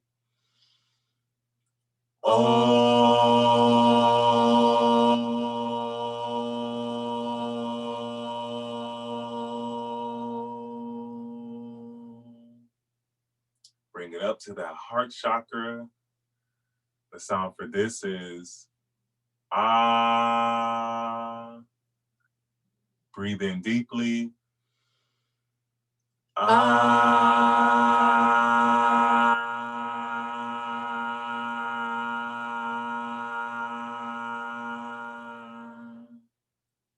Bring it up to the throat chakra.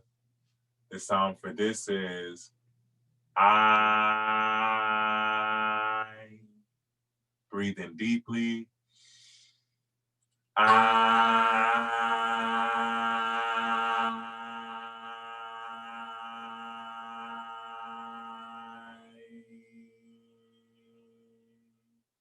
Bring it up to that third eye chakra on the forehead.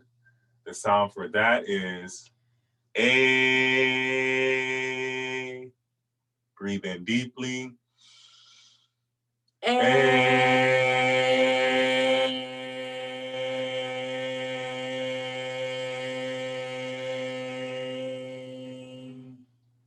Bring it up to that crown chakra.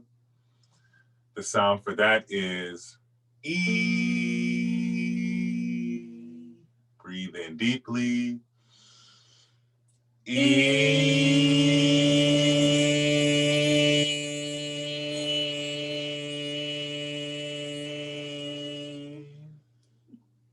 Wonderful.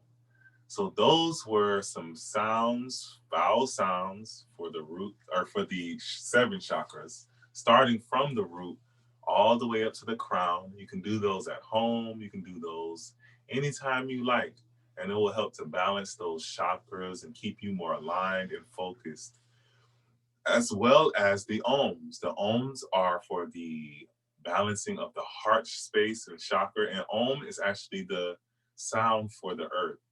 Ohm is the vibration frequency of earth. That's why Ohm, OHM, is so popular, because it is tuned to the frequency of nature.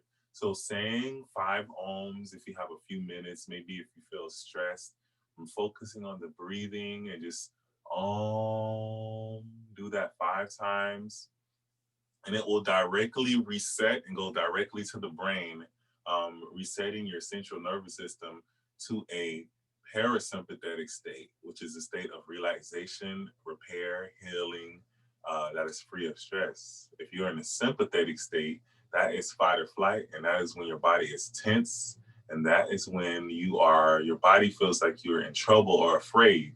So make sure that you practice some daily meditations and exercises, as well as, if you can get a sound bowl.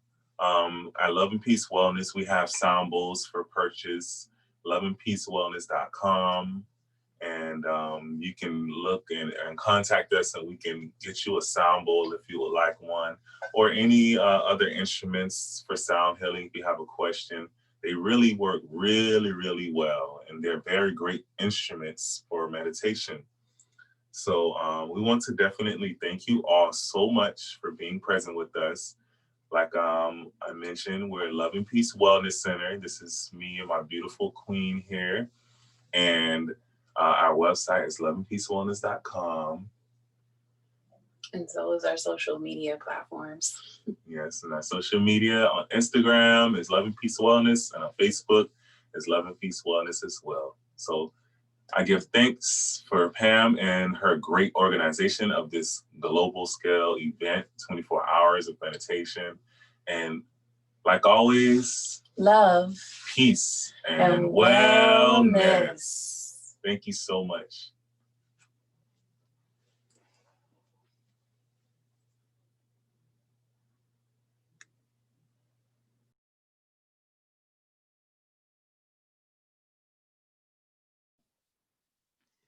Spencer, I am my highest vibration. I am my ultimate strength and willpower. I am that I am. Thank you so much, Spencer. We really appreciate you being here, and we want to thank all our listeners as well. Namaste. Thank you. Namaste. Namaste.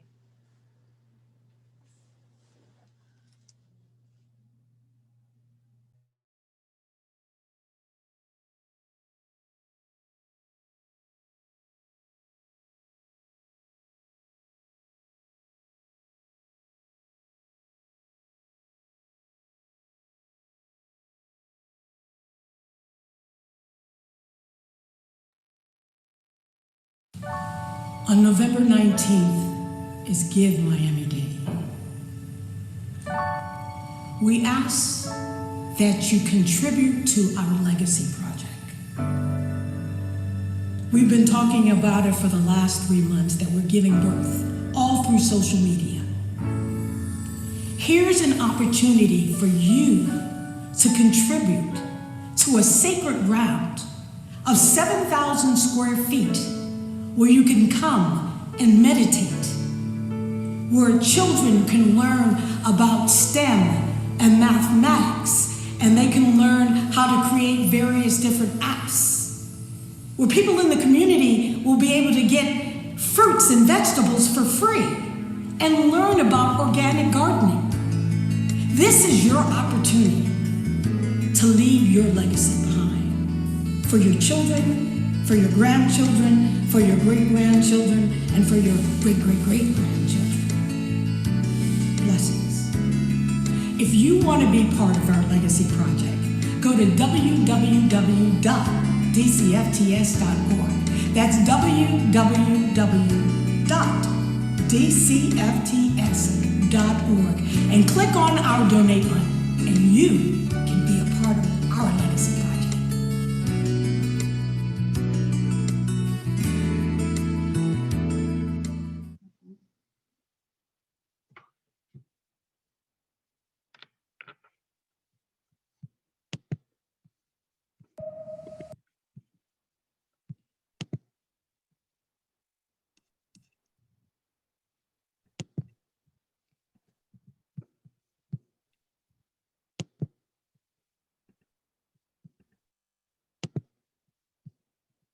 Good morning, Shelley. Welcome. Good morning. Can you hear me? Yes, we can. Are you able to hear me? I am indeed. Yes, I'm excited about this. Awesome. We are excited as well. This is Kay Richardson, and you can proceed. Wonderful. Hello and welcome to Make This World a Better Place. I am Dr. Shelley Hipsky. I am the CEO of Inspiring Lives International, the executive director of the Global Sisterhood, which helps women and children around the world. And I am also the editor-in-chief of Inspiring Lives magazine. So this is our magazine. We are online, and really my worldwide mission has been to educate, entertain, and inspire, particularly the women of the world. And I have a deep-rooted belief that when we come together as a community, as a global community, that we can heal and move forward and make a positive, profound difference in the lives of others and in ourselves. So today we come together, and I am so blessed to be a part of this worldwide movement started through Dreamcatchers. And I am delighted to bring to you just a little moment of meditation, a little moment of reflection, because we've all been going through such difficult struggles right now. We are living, many of us in fear. Many of us are feeling confused. We're feeling frustrated between civil unrest and the COVID-19 virus. There's so many things that are unknown right now. And I feel like we need to take pause.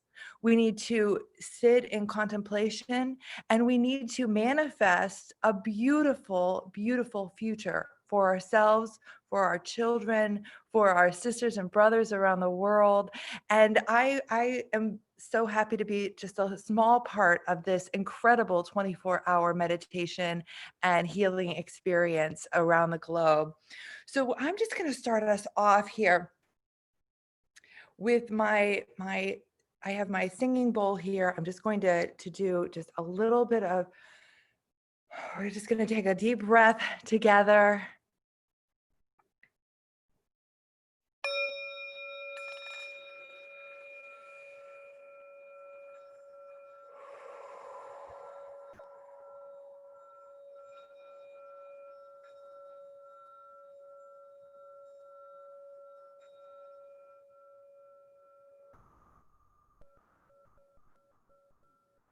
Do that again. Let's just take another deep breath all together in unity.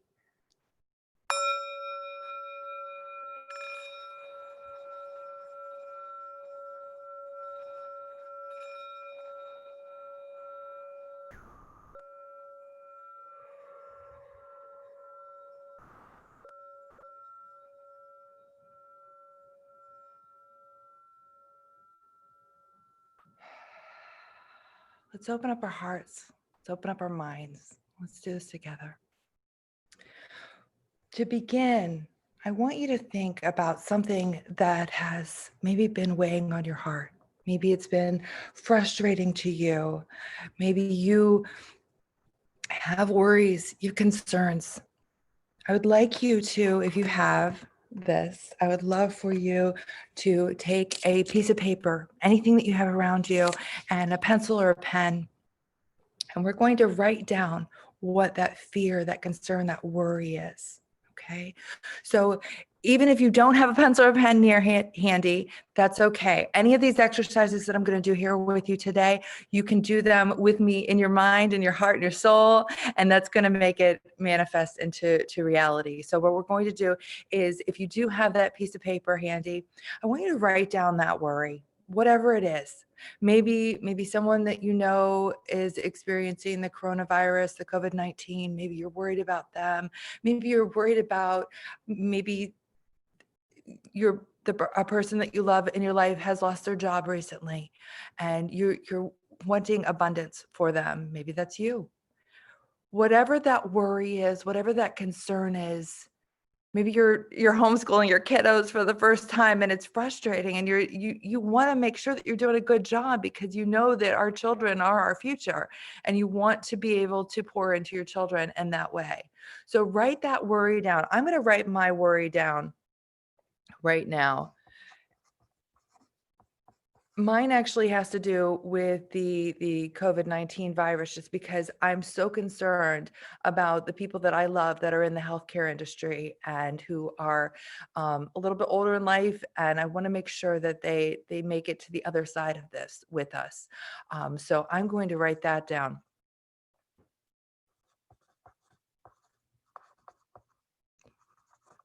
I'm writing that down. And what I'm going to do is, you can either rip it up, you can rip up. Oh, I love that. I love the release of ripping something up. Or I've got my smudging here. I've got my little bit of sage here that I'm going to light to kind of clear the air for all of us. Clearing the air, clearing all that is just needs to get out of here. I call it bad juju. So if you got any bad juju around you, if you've got any worries and concerns, and I'm just going to take a couple of those little pieces of ripped up paper, and I'm just going to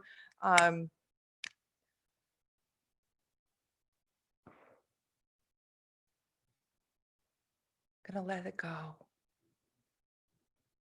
I invite you to let it go as well. Let go whatever worry that was that you put down on that paper, or you put down on your heart. And you've had it there on your heart for a while, haven't you? So let's let it go. Okay. When it comes to healing, you have to release. So I invite you right now to take whatever that worry was and release it. Give it to source, give it to God, give it to universe, just let it out of you. You don't need it anymore. It does not serve you. Whatever you had on that paper, it no longer serves you, and therefore it no longer needs to be in your life, and it shouldn't be. Let it go. Let go of the worries. Once we have let go of the worries, we need to pour into you with all the good stuff. Okay, we need to take the good things that are going on in the world and in your heart and in your soul, and we need to pour into you. I bet you're ready for that. I know I am. I did, when I was going through a very difficult time in my life. I was going through a divorce from a man who I was very much in love with. I had a 3-year-old and a 5-year-old. I was working full-time as a tenured professor, and I had just felt like I had the weight of the world on my shoulders, because how was I going to juggle it all? How was I going to make it all happen? So what I did was I'm a professor, so I researched, and I went out and I did my Empowering Women Radio. And I found out how women found, and I put them all into a trilogy. I found out the common thread between the women that I was interviewing, these top 100 leaders from around the world. I found out how they found inspiration, empowerment, and balance. Once I was able to synthesize all that, I realized that really what it comes down to for all of us is that inspiration, empowerment, balance that we're seeking, but we're all seeking it in slightly different ways. So I invite you now, if you have something to drink, I just have water here because right now in the United States, in Pittsburgh, Pennsylvania, it is 11:30 in the afternoon, 11:40. So I'm not drinking anything with any fun spirits in it. Maybe the spirit of gratitude and giving. But we have, I have my water here. Again, if you can't physically do this, if you don't have clean water near you, that's okay. You can do this in your heart and your soul. You can close your eyes. You can do this exercise with us, okay? So what we're going to do is I have these cups that I am going to pour into with inspiration, empowerment, balance. And I have found since I did the radio show and since I've worked with so many women, thousands of women around the globe, that we all also need abundance, whether that be abundance of love or abundance of money, filling up our checking books or our pocketbooks and being able to provide those things for ourselves, our families, our communities, and charitable organizations that we work with. So I encourage you now to think through this with me. We're going to begin with inspiration. When I fill up this cup, I personally think of all the women and people who have been on this planet that have been an inspiration to me. So just take a second. I'm thinking of my mom right now because she is such an incredible inspiration to me. I'm thinking of the healthcare workers right now that have been such an inspiration to me. And as I pour into this cup, with the healing of water, the beautiful clean water that we are able to share. And remember, that is not a given around the world. Clean water is a blessing. If you have it, enjoy it, hydrate well. So for just a moment, I want you to close your eyes and think of all who inspire you. Have your heart filled with that gratitude and joy and appreciation for those who inspire you. And know that you are an inspiration to others. Cheers.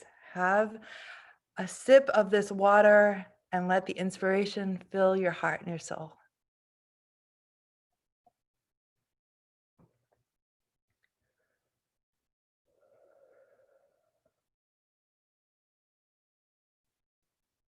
When we sit in gratitude and inspiration and love, what a blessing that is. It is so wonderful to reflect on all who have inspired us and pay homage to them. For they have filled you up, and now you are filling up other people's cups. Let's look to empowerment. As I work with women from Tanzania through the Global Sisterhood with our Center for Empowerment and Business, and our women in Nepal through the Global Sisterhood, like Dr. Meena, who has taught over 80,000 women how to read and write. I see the empowerment. She is truly empowered. And if that's something that you are seeking right now, is to be empowered and to be able to release that into the universe, into the world, your personal brand of empowerment. God bless you. God bless you. And let's do that. Let's pour into our cups of empowerment. When you drink this, I want you to be thinking about the empowerment that fills your heart. Think about that moment when you thought, oh my goodness, I see on this show that we have reverends and we have yogi masters and we have people that have done such incredible, beautiful things, and they are empowering other people. But right now, for this moment, think about that time when you became empowered, when you stood up and you said, I am going to do this. I am going to fight the good fight for others. And I am strong and I am worthy and I am enough and I am ready to support my community locally, globally, in my home, in my heart. Let's drink to empowerment.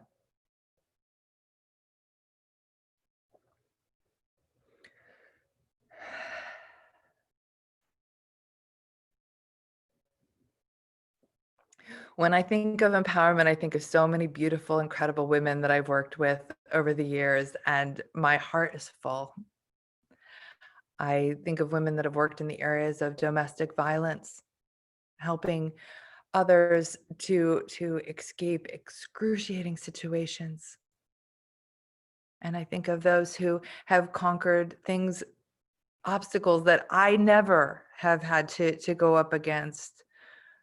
Homelessness, hunger. But through empowerment and through togetherness and through our tribe and through our global sisterhood and through coming together to make the world a better place, we can not only be empowered ourselves, but we can empower others. And what a blessing that is. I just want to say thank you to everyone who's watching right now. You are the empowerers. You are the empowered. You are truly the pieces of the puzzle that makes it all fit together so that we can move forward together and make a beautiful, beautiful space for our future. Thank you.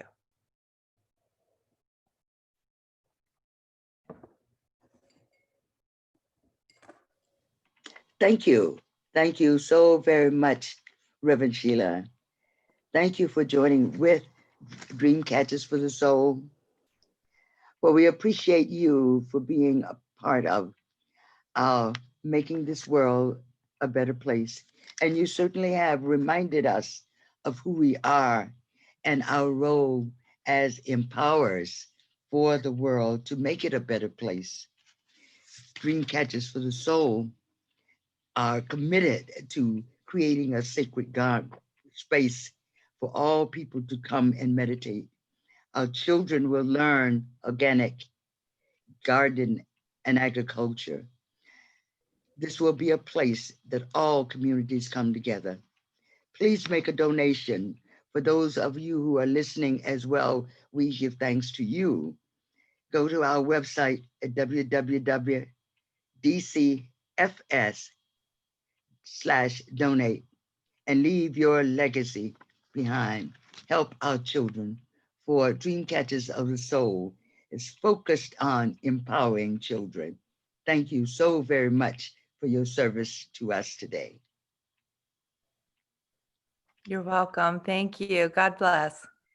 God bless you. Again, thank you, Reverend Alma and Shelley. And for those of you, the website again is www.dcfts.org/donate. And while we wait for our next speaker, we'll just play some nice calming meditation music until our next speaker arrives. And we thank you again, Shelley. Thank you.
Hello, I'm not sure. Hello, I'm not sure if I am being recorded now or not. When the Reverend Alma spoke about the website that she wanted everyone to go to, I thought that my time was done, and then they said that there was going to be some music before the next speaker. So I thought that I was done with my discussion, and I thought I was completely cut off. So I am back. I was going to keep going with my story. Whoever is leading this, if you could just let me know if that's okay, if I just keep going with the rest of the story. Yes, if you can have it in about 2 minutes so that we can just keep the flow going. But we wanted to bring you back on because there was a disconnect. So please go back in and finish up. We apologize. Oh, that's okay. I was just a little confused, but that's okay. So yes, so we were on we were on empowerment. We were looking at empowerment, and then we went to balance. And you know what? I just want to share that whenever I do these things, I always have my my angel in heaven, my grandmother here. This is Hilda Nevin Miller. She was a decorated person in the military for her service and work, and she's now in heaven. And I just wanted to give a shout out for her because she was able to find balance in her life as a nurse in World War II, and then getting the Bronze Star, but also raising my mother and her sister. So to pour into ourselves with balance and self-care is a very, very beautiful thing. So let's go ahead and take our glasses like that and pour into ourselves.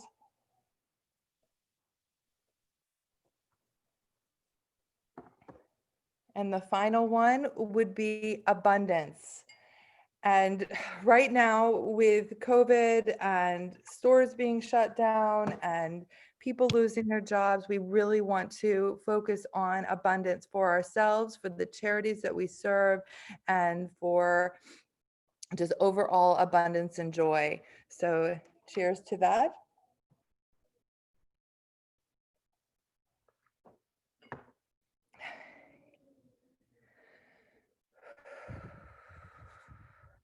I hope that you will all go out and truly make this world a better place.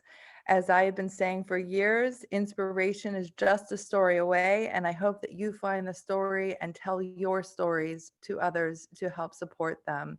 If you want to learn more about myself, I am at shellyhipsky.com, or if you want to learn more about the Global Sisterhood, that is globalsisterhoodonline.org. And we welcome you because we believe in a world, making the world a better place. And thank you so much to Dreamcatchers and to Elena, who helps me be a part of this, and Pam. Thank you very much, and God bless you all.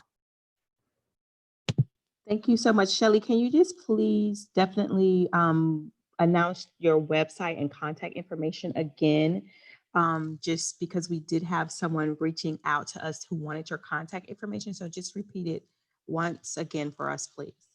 Absolutely. So if you go to Shelly Hipsky, it's Shellie, Hipsky, Hipsky. Phonetically, it's hipsky.com. I've got a contact information there, or you can reach me at shellyhipsky@gmail.com. And I'm so excited that you want to reach out and speak with me. I would love to continue the conversation, and I am thrilled to see what else everyone else is going to be talking about here. Thank you so much. Okay, thank you again, Shelly. And Reverend Yannick, we welcome you, and you can begin. Thank you again, Shelly. Thank you. Well, hello. I am Yannick Douillon, and I am pleased to be here. I appreciate that the Dreamcatchers of the Soul has made this time available to me. I'd like to share my video, if that can be unblocked. Okay. And this is really simply just a very calming scene that I wanted to share just for the sake of having us connect to nature.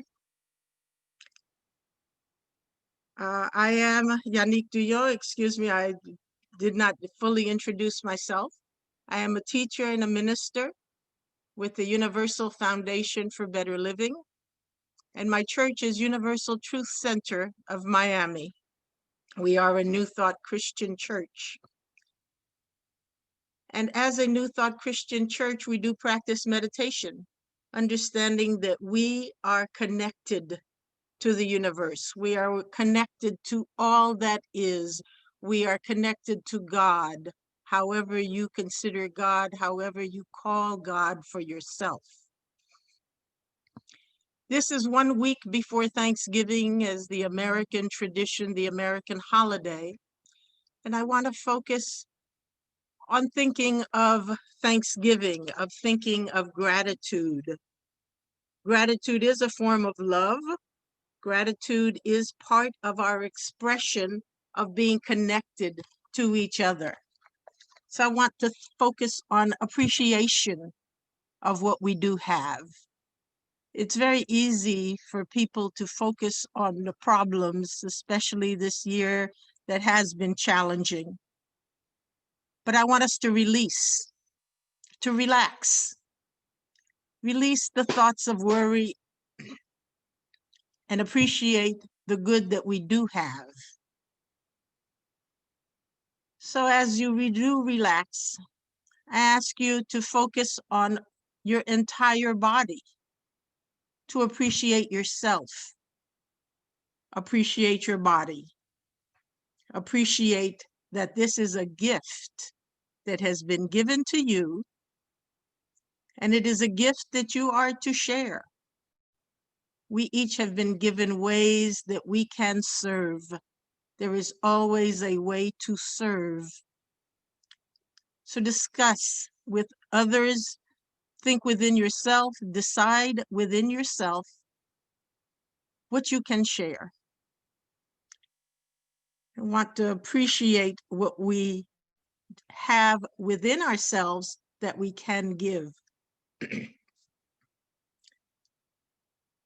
So going to focus on different parts of the body, focus on what they have given us, focus on how they are a blessing to us, and how they have also been used to teach us many lessons as we move forward on our path in this life. Put your attention for a moment at the top of your head, the crown of your head. This is also called the Christ Center, the spiritual connection that we have to all that is physically, and all that is in a non-physical spiritual way, in our emotions, in our thoughts, in all that we are, in all that brings us to each other. So feel the top of your head. Allow it to relax.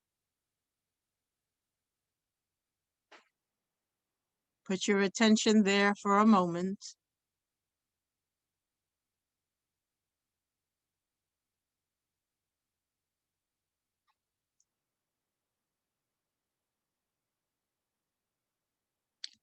Next, I want you to put your attention on your brain, inside of your head.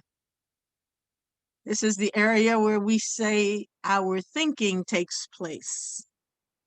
This is also our organ that conducts so much, directs so much that is going on in our bodies that we take for granted very often.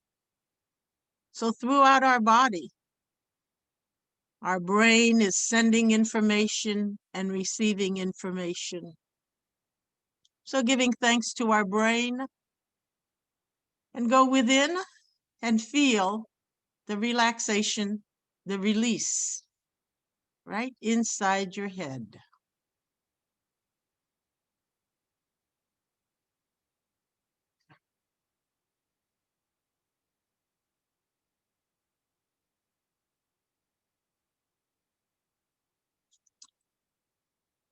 Then we put our attention on our face, this part of ourselves that we show to the world, the part that can express joy or sadness, sympathy or pain. Feel your face. Allow it to relax. Allow it to simply release any tension.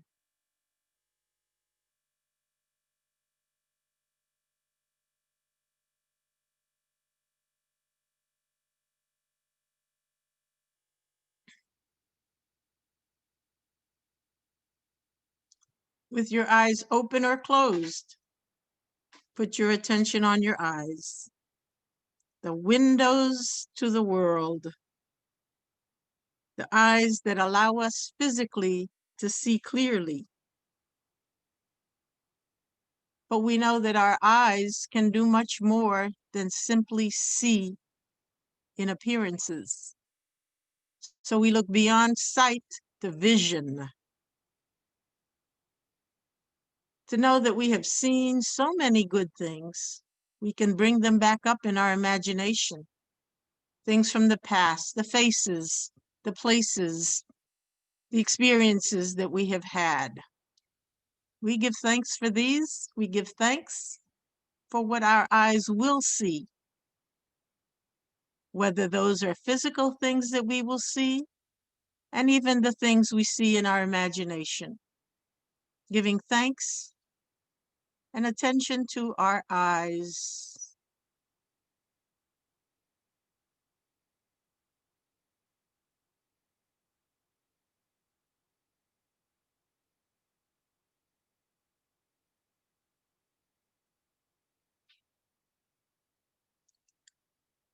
Moving from our eyes, we go to our ears.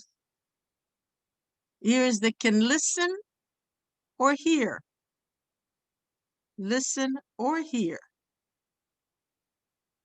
Our ears that have allowed us to enjoy voices of loved ones, to enjoy music, to enjoy what sounds there are in nature. And beyond our physical ears, we know that we can hear a still small voice that allows us to choose. What are we to do next? That still small voice that urges us forward, always for good and only for good. We give thanks and attention to our ears.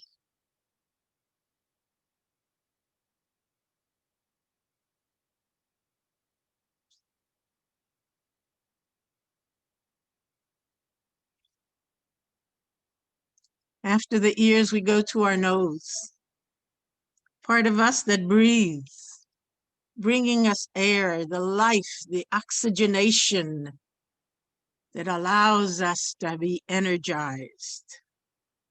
The nose that breathes for us and brings us also the sense of smell.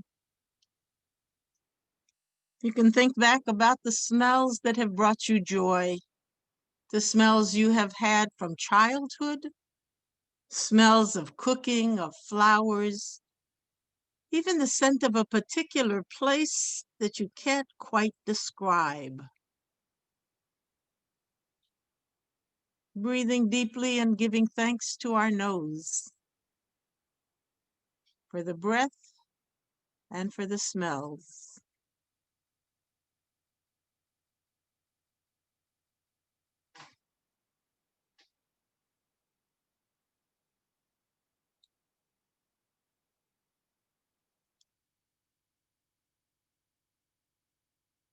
We relax our jaw, relax the tongue, relax the lips, all the parts of our mouth, even the teeth can relax. And we appreciate the many, many things that we do with our mouth. We speak words, and we speak words that we wish to be words that improve on the silence. Words that are sweet, because the mouth is also the place of taste, the place that allows us to take in from the outer. So we use our mouth for words that we know can be sweet, and we watch our words. Our words will not return void. The words that we speak will somehow, some way, someday be fulfilled. Giving thanks to our mouth for tasting, for eating, for speaking.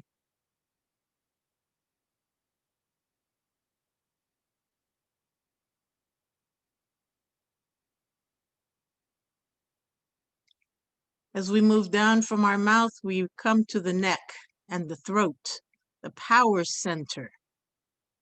the narrowest part of our body, the part of us that connects the thinking in the head and the brain, and the heart, the feeling nature. In the neck, we can have flexibility or stubbornness. The neck can harmonize what is in the thinking and feeling, or it can feel constriction. There can be rigidity or suppleness, elasticity or stiffness. Relax your neck for a moment. Tilt your head from side to side to feel the neck muscles gently release. The neck that can hold tension, but the neck that can also allow us to feel comfort and joy.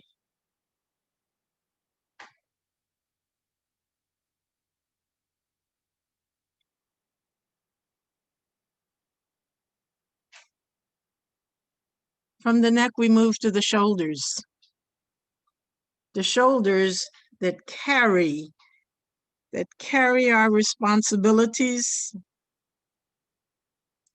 They carry our responsibilities that can sometimes feel like burdens. But we relax our shoulders. We release any tension that is there. And we look at our responsibilities as privileges, as the opportunity to serve. So we give thanks to our shoulders and we relax, release.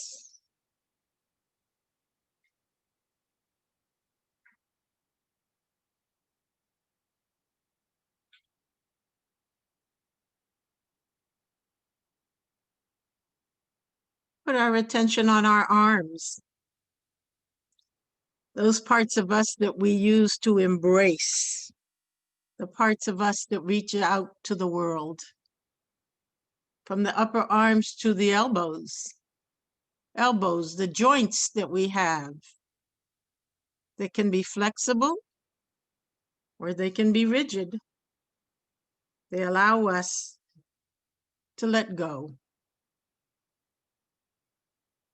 We go to our forearms and feel them relax, release. And to our hands, hands that touch gently and reach out.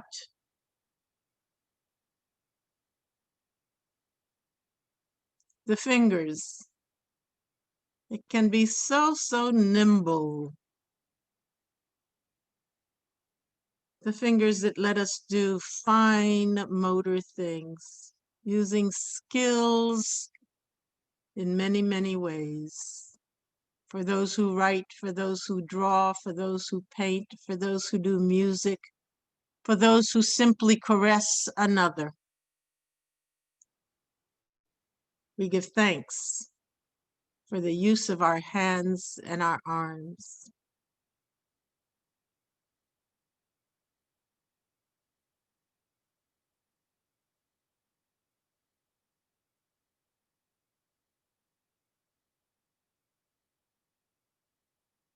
Send attention for a moment to our backs, to the spine. Feel your back lengthening, elongating. Feel as though someone has a string and is pulling you up, allowing the spine to expand, the vertebrae to separate, for you to feel taller, reaching up. The spine is the center that supports life. So as you sit, as you stand, watch your posture. Feel lifted. Feel that you are stretching up and allowing yourself to expand physically, emotionally, spiritually, mentally. We are expansive creatures. Feel your spine. and give it thanks, gratitude, and love.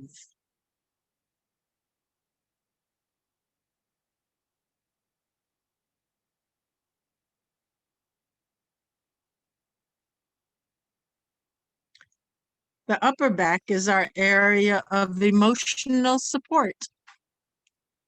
With the shoulders, it also is an area that can hold tension. So we release the back. We go within to the lungs, breathing deeply, feeling that expansion. The breath, the inspiration that comes into the lungs, spreads throughout our body, sending oxygen, sending energy, sending all good of life throughout.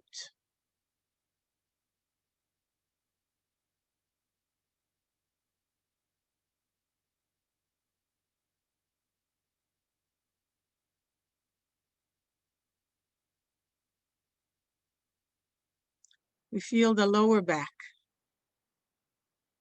the area of strength, the area where sometimes there is also tension, often about money, the area where we are reminded that all good is ours because we have strength. It is a quality given to us from the moment of our birth. But that strength is about patience and tolerance. So what you want to have in your life, remember, you must prepare for it.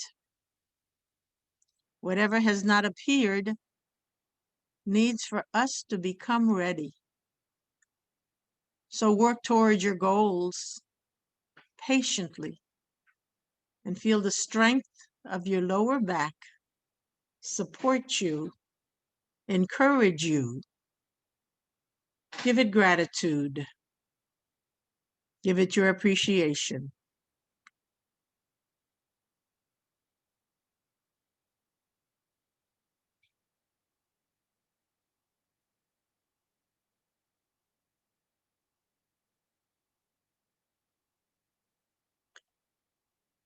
We bring our attention to the front of the body and the chest, the top of the chest, inside the chest to the heart, the love center, the center of security and joy. And know that as you give love, you will receive it.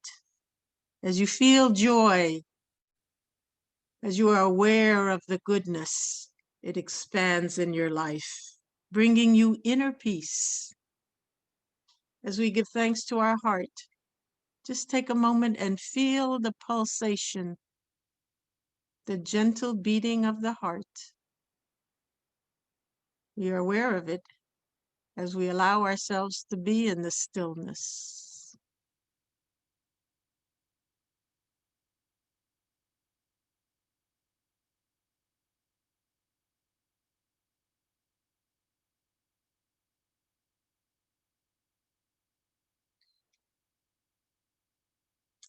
We become aware of our stomach, our digestive organs, the many, many things that miraculously make our lives function in order. Going to our solar plexus, where we have our gut feelings, our intuitions, where there is order in our lives, bringing together what we assimilate and make ours, what we bring in and accept. That's what shows up in our world. So we thank what we take in. We bless it. We allow it to be assimilated and spread throughout our body in gratitude, energizing and giving us health, life.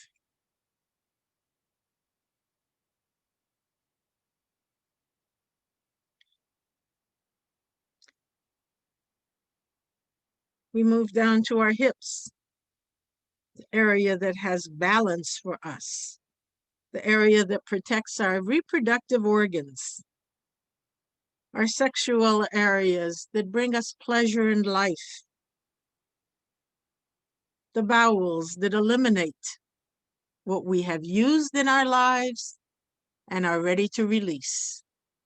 They have served us, and it is now time to go on to greater things.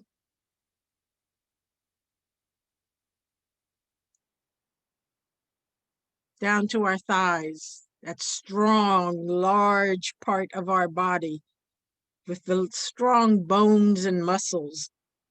Allow us to sit comfortably, to walk forward. We give thanks to our thighs. Our knees, again, where we need the joints for flexibility, for allowing us to go forward, for allowing us to develop, for allowing us progress. Thank you, knees.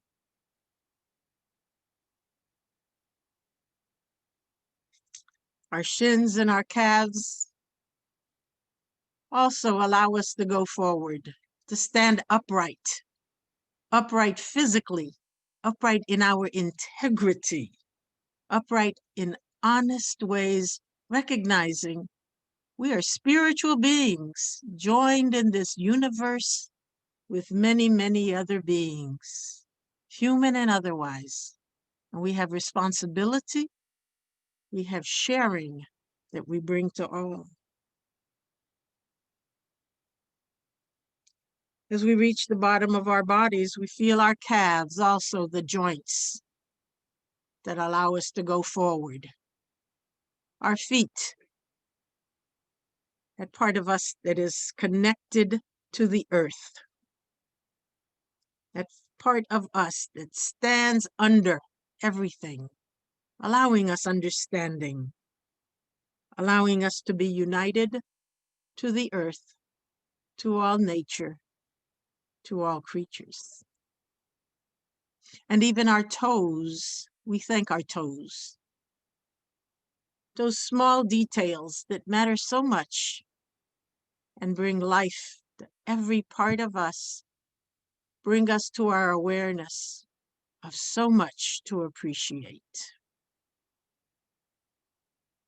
So from the top of our heads, down through the face, the neck, the shoulders, the arms, the back, the chest.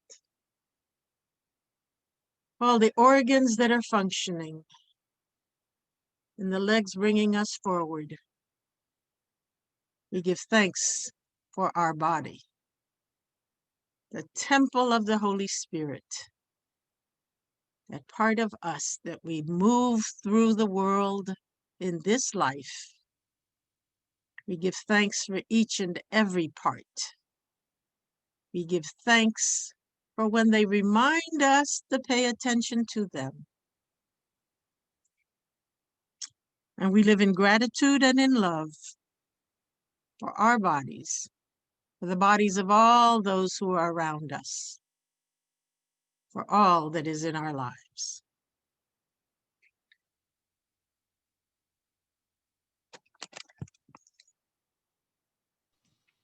In the spirit of gratitude, appreciation, and love, I thank you for joining this moment that we have spent together. I give thanks to the Dream Catchers of the Soul for this time that they have organized, letting us come together, letting us take a pause for thanks.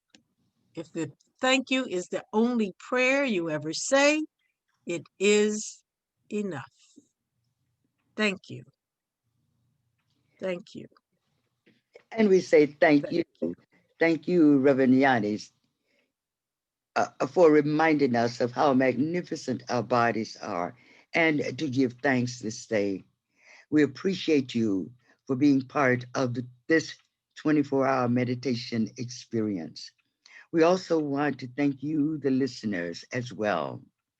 We at Dreamcatchers for the Soul are committed to create a sacred ground where all people will come together and meditate.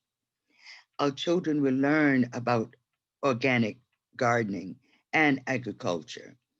The youth will learn about technology to develop an app that will assist visually and hearing impaired and seniors navigate. This will be a place that will bring communities together.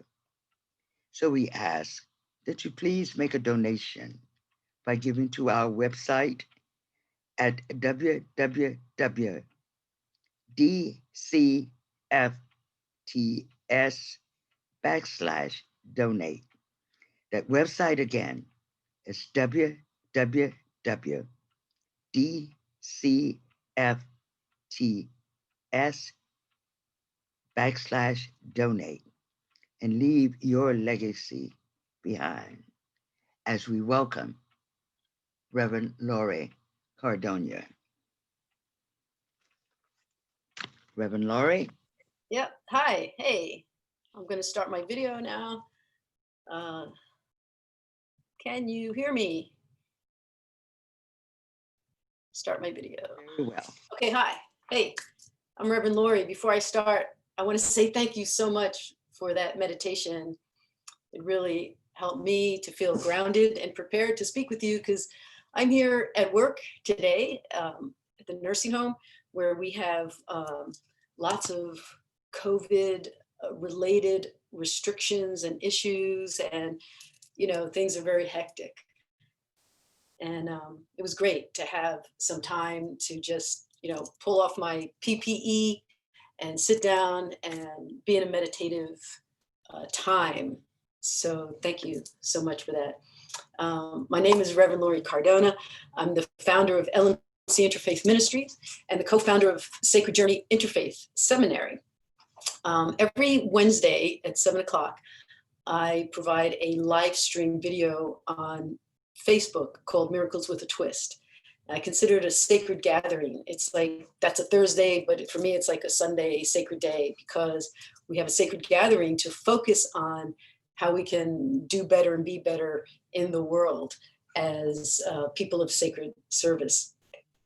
And so the gathering is based on A Course in Miracles, which I consider to be a mystic's path. There's a lot of mystics paths since ancient times. These are paths where we find our connection to the divine, regardless of walls, regardless of dogma, that we find our own connection deep within. And so I'd like to offer a prayer to begin our time together. In the name of all that is holy and sacred, in the name that each one of us use to call upon our higher self, our Holy Spirit, our God. Thank you for bringing us together. Thank you for giving us the tools to see each other in the light of love. Thank you for giving us the tools to breathe through each day with the understanding that we are here to rise up to the occasion of being of service, regardless of the uniform we wear, regardless of the way we are titled, that our true self, our true title is to be of service to the word of God, the words of kindness, of love, of compassion, of understanding, of willingness, the willingness to do better and be better. And knowing that we've come together because we are those people who are willing, we give thanks. Amen. Amen to that. So before I go into the first meditation I'm going to be offering two today, I want to talk to you a little bit about what I do on Thursday nights in the name of A Course in Miracles and in the name of rising higher in consciousness. Because the goal of A Course in Miracles is to change the way we see the world. And there are some schools of thought that say that if we change the way we see the world will change. And the Course in Miracles says something in addition to that, which is if we change the way we see the world, our hearts will change. So whether or not the world changes, whether or not anybody else does things the way we want them to do, it's about us opening our hearts, opening our minds, and changing the way we interact with the world to be in the true image of the Creator. So the tool that we use is forgiveness. And wow, 2020 has given us plenty of opportunity to be in a position to forgive. But it's not just 2020, it's anything we hold on to. It's 2019, it's 1840, if you were, it's whatever time something occurred that we have held on to. The magic formula that was presented to us through what I consider to be the first interfaith minister, the first quantum physicist, was the man Jesus, who taught us that the formula for rising higher, the tool for finding our eyes filled with love, Christ vision, Shiva vision, Buddha vision, love vision, however you want to call it, to find that vision is through the tool of forgiveness. And so we're going to do a little forgiveness work today by doing 2 meditations to forgive ourselves and to forgive others. There's this great picture that I saw once in a book that was done back in the 70s. Ram Dass, many of you might be familiar with Ram Dass. He wrote a book called Be Here Now. And in that book, in the back of the book, there's a picture of a crucifixion, the crucifixion of Jesus. And you may not have ever thought about this, but before a person is risen to die on a cross, they're on the ground. So they're laying on the ground and their hands are being tied, their arms, their wrists, in the case of Jesus, he's being additionally nailed to the cross before the cross is risen. So in the picture that Ram Dass offers, you see Jesus looking across his hand at the soldier who's tying him down. And his eyes are filled with love and compassion. And what Ram Dass says is that maybe what he was thinking was that, I'm doing what I came here to do, and you're doing what you came here to do. We don't have to hate each other. We don't have to focus on the crucifixion. What we're truly focusing on is the rising above. And A Course in Miracles says, don't focus on the crucifixion itself, focus on the resurrection within each one of us, the ability that we each have to rise. So this beautiful picture of compassion that Jesus has at the man who's torturing him, tying him down, nailing him down, is a reminder that in the daily lives that we live, of our circumstances that we may get upset about, that we may judge, that we may find unforgivable, then we can bring that image back to mind and realize that everything is indeed forgivable. We have all sorts of ways to determine what's good and what's bad. And whether it's social, political, or personal, we have all these levels of judgments. And so A Course in Miracles is asking us to look at them and to do our part to shift the way we see things. So I'm going to offer you a meditation that's based on a lesson in A Course in Miracles. It's lesson 161, but I'm going to use an expanded version of the meditation that's based on the work by Robert Perry and Alan Watson, who write commentary on A Course in Miracles. So I'm going to put on a piece of music, and I'm going to ask you where you are to just get centered. I'm sure if you've been listening to these meditations all along, you're probably feeling pretty centered by now, but take a nice deep breath and consider what it is that you might be holding on to, what it is that needs forgiveness. Sometimes it's you. Sometimes you yourself need forgiveness for yourself, toward whatever it is that you think that you've done that was so harmful or so hurtful. My own spiritual director once told me, when you're beating yourself up and you're talking about how bad you are, take it to God for a second opinion. Take it to God for a second opinion. So right where you are, let's take a nice deep breath. Once again, giving thanks for this opportunity to be together in this sacred time, this sacred place We are calling this where we are, whoever we are and however we are and wherever we are, we're calling this church. We're calling this an ashram, a temple, sacred space. This is our time to dig deep into our willingness to forgive ourselves and to forgive others. And when we do forgiveness work, one of the things that's really important is to allow yourself to bring back an image or a circumstance. In A Course in Miracles, we call that a brother. And I'm going to use Course in Miracles language, which means I'll be saying things like brothers and sons, but it's really sons and daughters. It's all of us. So the first thing we want to do is bring to mind, using the power of your mind's eye, bring to mind someone who triggers you. Someone, whether it's a really old memory or something right now. Select one person who represents that situation, circumstance, or feeling within you that truly needs to be healed.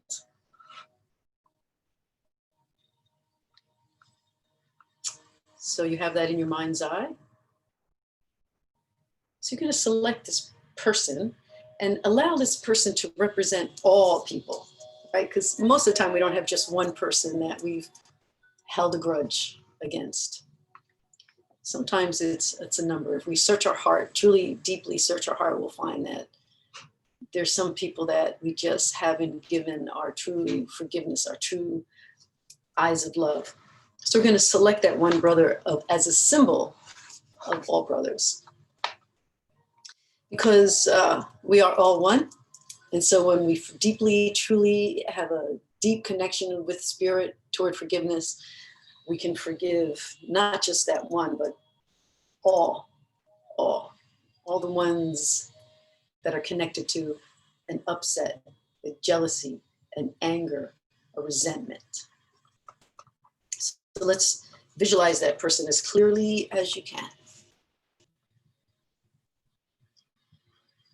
Bring to mind his face, his or her face, hands, clothing, gestures,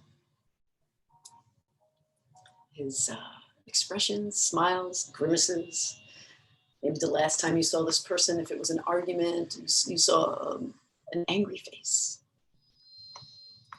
So just get in touch with any kind of negative meaning that you've attributed to this person or that you've projected onto this person. And whatever it is that you've projected onto this person, whether it's the story, right? The story that constitutes your upset, whether it's a circumstance, recognize or consider now that those are blocks. Those are veils you're putting over the true self of that person. So every time we're angry with someone, we can see them clearly before we're angry, but we don't see them clearly after we're angry. So our anger, our upset, our sadness, our jealousy, whatever it is, it's like layers that we've placed upon a brother or a sister. And so we're recognizing that, we're considering that that's what we've done, we ourselves. And you might say, no, but that person did that to me. But no, we're gonna let that go. We're gonna let that go. We're just gonna consider that we have put these layers upon layers of judgment on this person. And we're recognizing that those layers of judgment are blocks to the true vision of who this person is. Because deep inside this person is a holy being who, like a great spiritual master, can enlighten you with his blessings and can free you from these self-imposed chains that you've put upon yourself.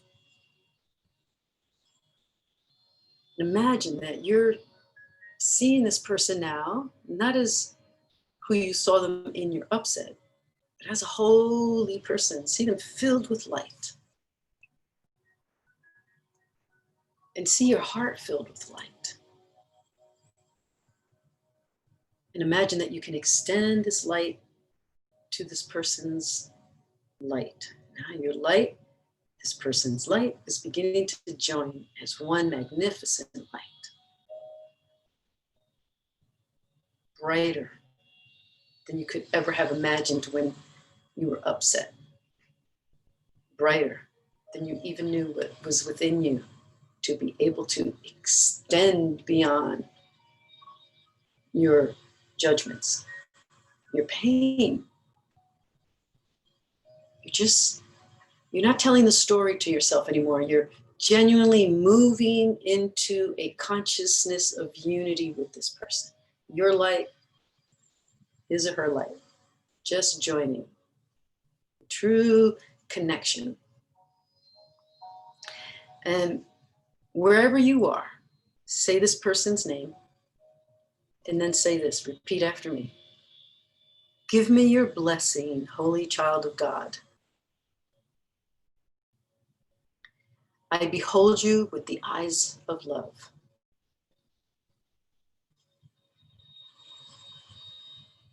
Once again, say the person's name.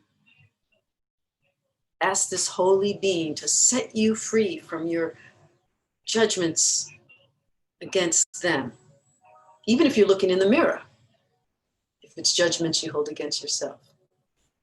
Say the name, and then say, give me your blessing, holy child of God.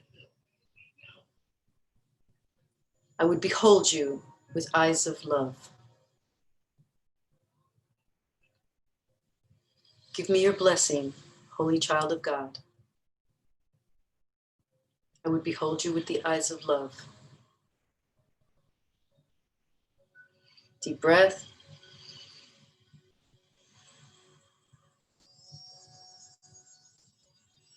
And again, give me your blessing, holy child of God. I behold you with the eyes of love.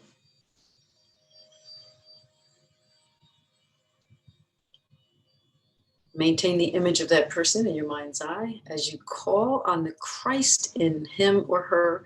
The Christ in him or her is the true self of who they are.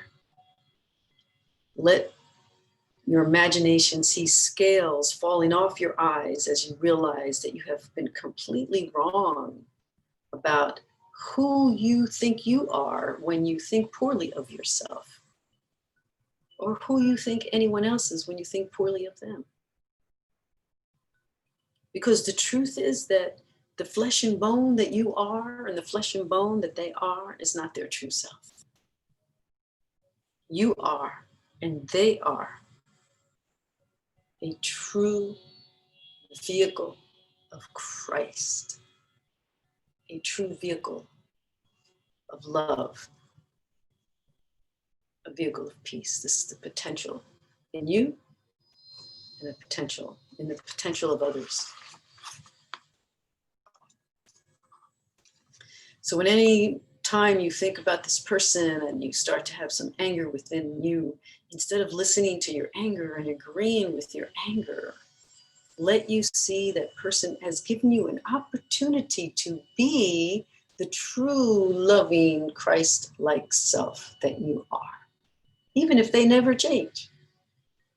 Even if nothing about them is any different, it's you who changes. It's your heart that expands. It's your heart that opens to love, to the vision of love. It's your heart that opens to the willingness to be kind, to be compassionate,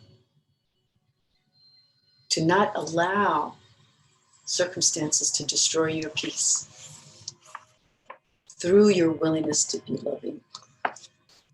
So finally we say, thank you to my brother, to my sister, for allowing me to remember that I have within me the capacity to forgive you.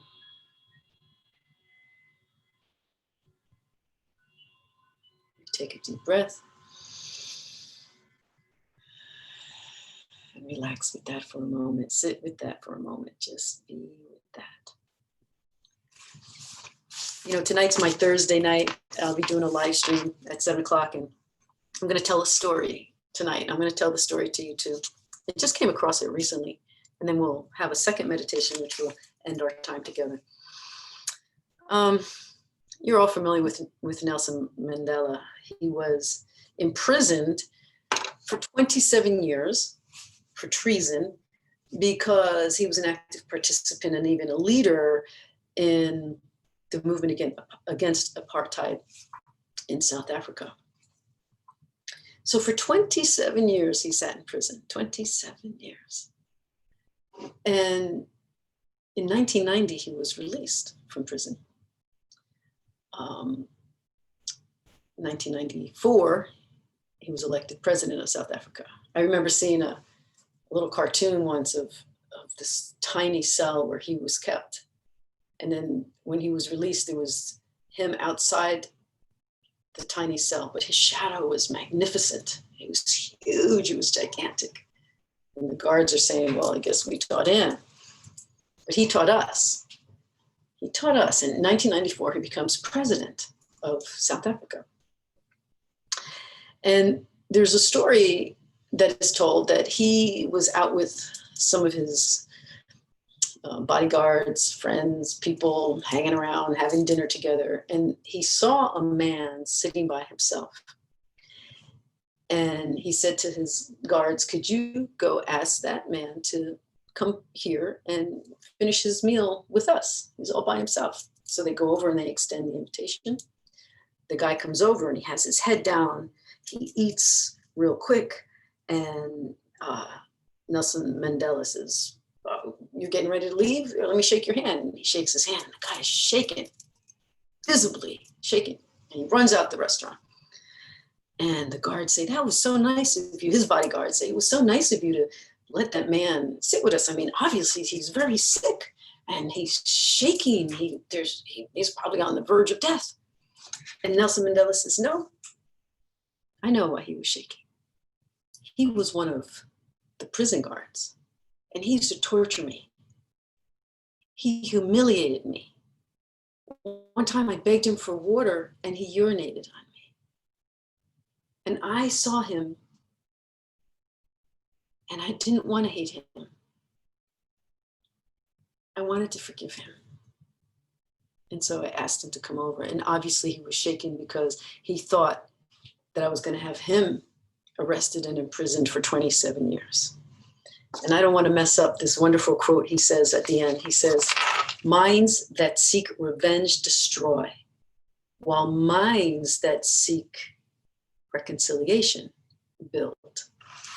So that's what we're doing through our willingness to be forgiving, to be in a forgiving mindset, is we are building our own consciousness, we're building our resilience, we're building our ability to see the love, the Christ in each other, and to see our own capacity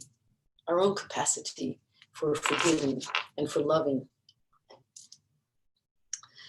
So the second meditation that I want to do is similar to the first one. It's an opportunity for us to once again see ourselves and see others through the eyes of holiness, through the eyes of holy consciousness. So once again, let's just take a nice deep breath. Allow yourself to be grounded where you are, relaxed. Close your eyes and simply be aware of your breath going in and out. Every time you inhale, visualize yourself being filled with this loving, forgiving essence. And as you exhale, allow this loving, forgiving essence to be sent out into your world, the people you know, the people you may have held resentment toward. Breathing in, love and light, forgiveness, peace, extending loving light and peace in the exhalation. Using the power of our mind's eye to actually visualize this light in us and then extend it.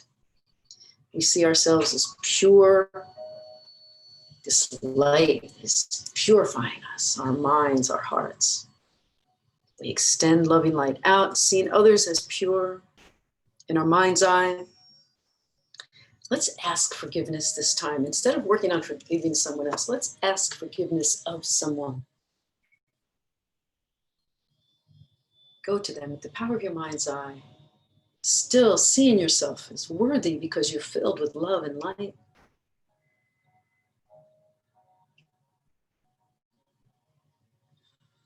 Ask your brother and your sister for forgiveness. See them filled with love and light. See them with the capacity that they have to be compassionate toward you.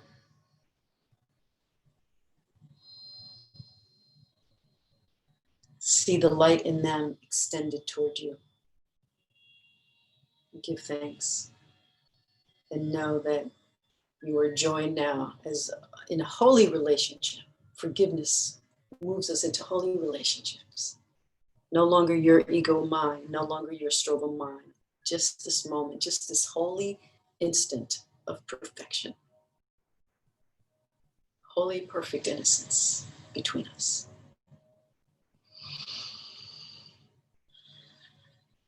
Give thanks for that. Thank you to my brother, to my sister, filled with light. I'm going to ask you to hold your hands up wherever you are. Look at your fingers. Think of your thumb as representing your ego issues, your upsets in life. And each one of your fingers is going to gently touch your thumb, because we're not going to beat the ego. We're going to love it. We're going to gently nurture it. And we're going to nurture it with peace, kindness, forgiveness, love. So each finger represents a quality of the forgiving heart. And of those of us who are truly dedicated, as everyone here is, to rising higher on our spiritual path. So pinky to thumb, ring finger, middle finger, pointer, okay? Just do this a few rounds with me. Peace, kindness, forgiveness, love. Peace, kindness, forgiveness, love. Peace, kindness, forgiveness, love. Peace, kindness, forgiveness, love. Now whisper it. Kindness, forgiveness, love. Peace, kindness, forgiveness, love. Now quietly.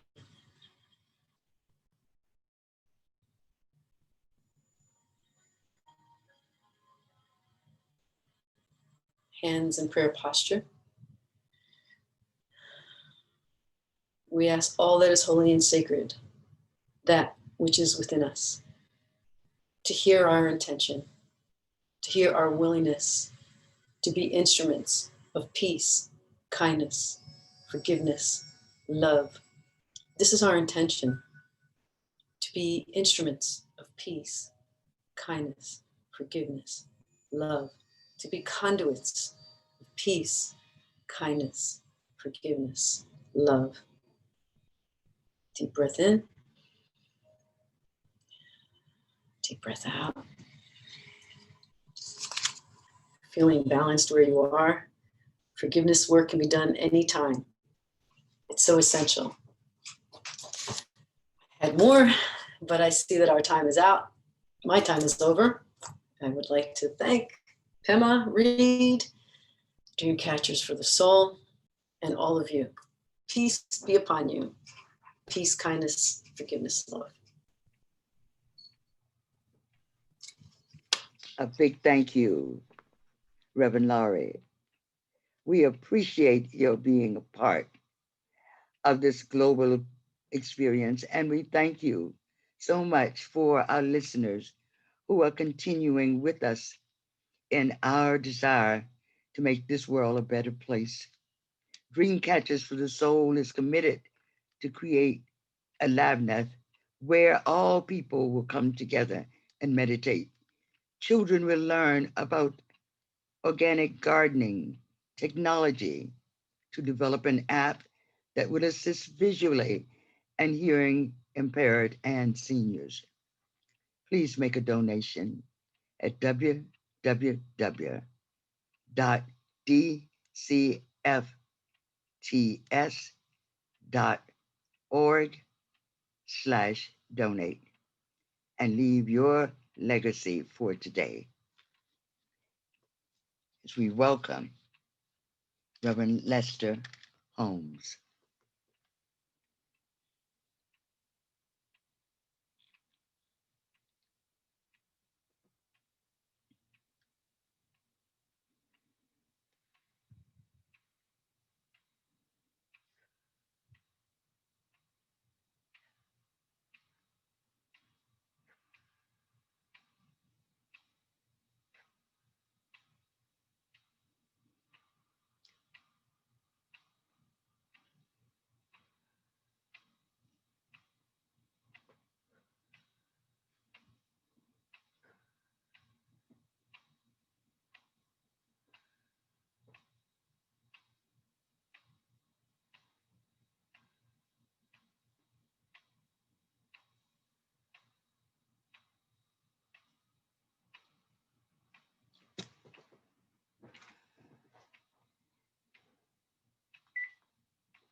That's fine. That's fine. So what I'm going to do.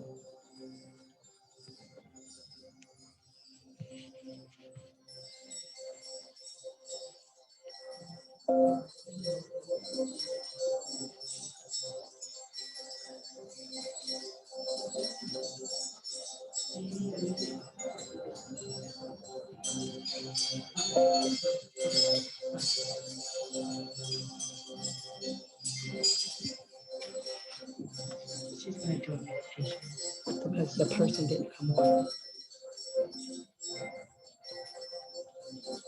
Let us continue in this atmosphere as Reverend Laney has set for us as we welcome Lester Holmes, Reverend Lester Holmes. We thank you for joining us.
standing in the space of forgiveness.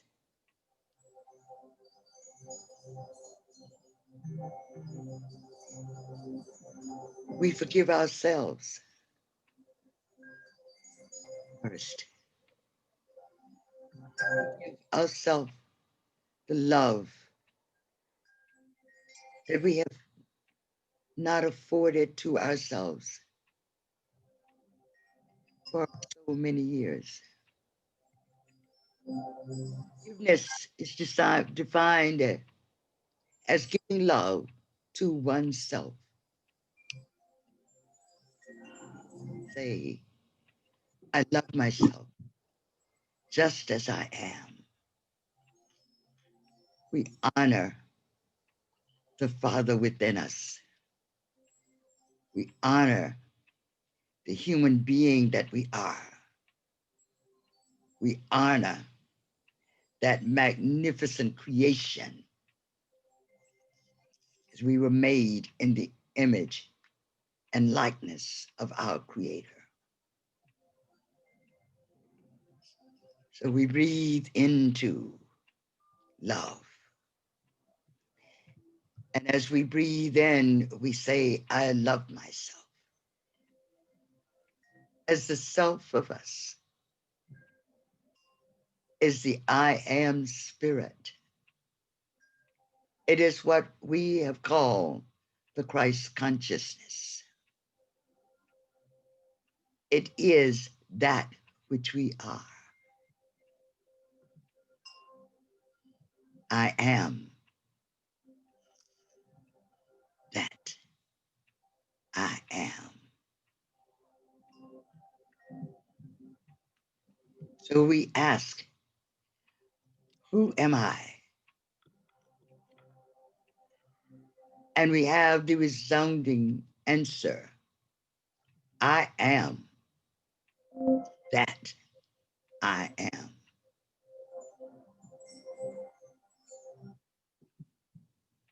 So right now, silently, say to yourself, I accept my divine heritage.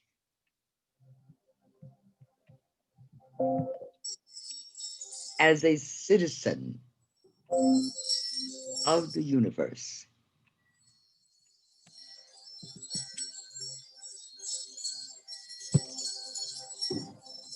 I accept my divine heritage.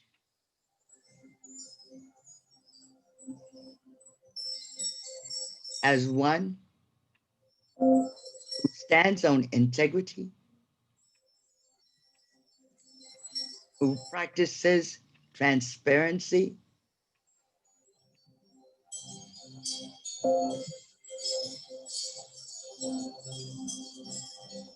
whose intention is to bring light to all humankind.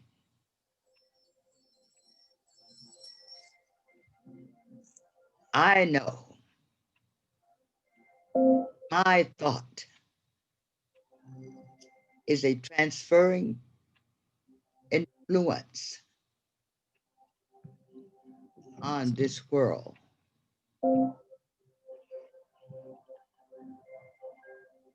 Continue silently, if you will, daily. I remember to tell myself, I love myself just as I am. For I now know the self for me is the I am. It is that body that is not made by hands.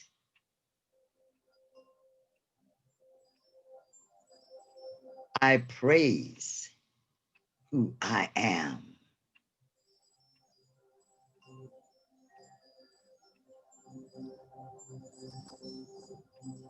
And just feel the energy moving through your body, the energy of love moving through your body.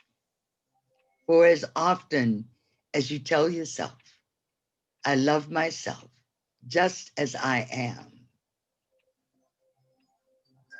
is your gift to make this world a better place in that moment. You are important to this world.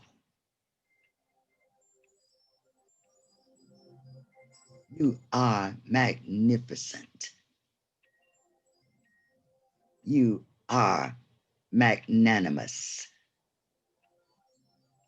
You are wonderful. Remind yourself daily how magnificent you are. Silently say to yourself, I am not my body. I am not my mind. I am that I am.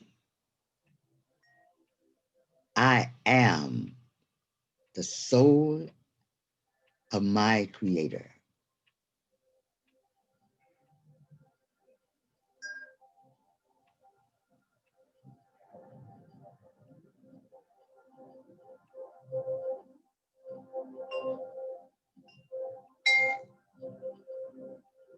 I love myself just as I am.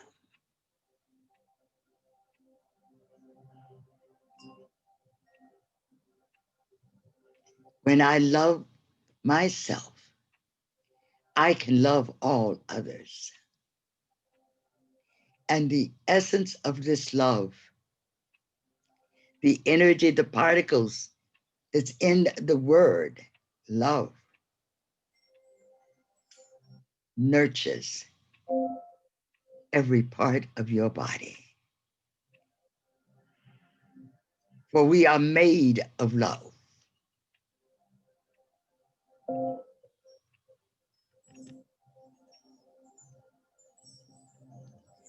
Love is a language, regardless to nationality, because we are all one. We are made of this essence of love.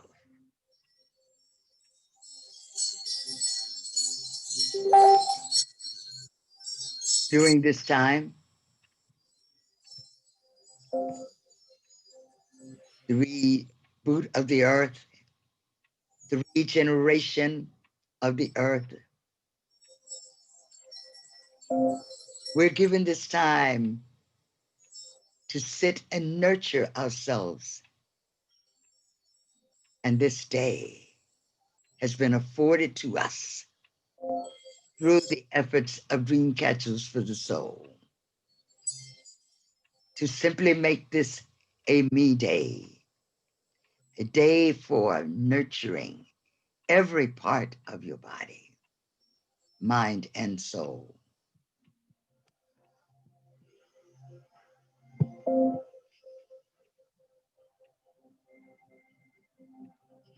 So take a few moments. If you will, close your eyes, cut out distractions, and raise your gaze up to what we call the third eye, or that space between your eyebrows, just slightly, and ask, who am I?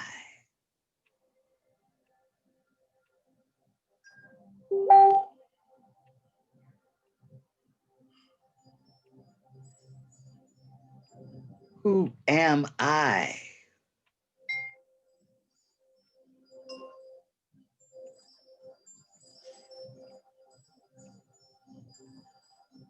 When thoughts come in, as they sometimes do, bring your attention back to who am I?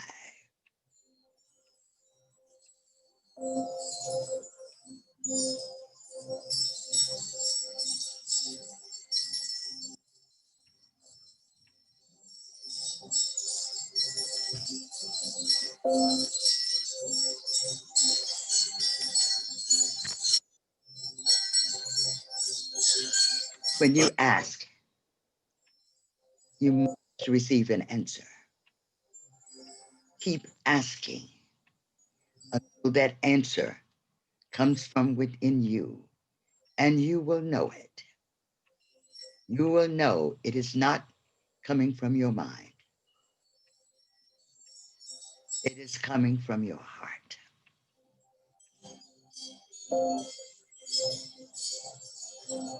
For we are now developing the heart. For the heart is the love center.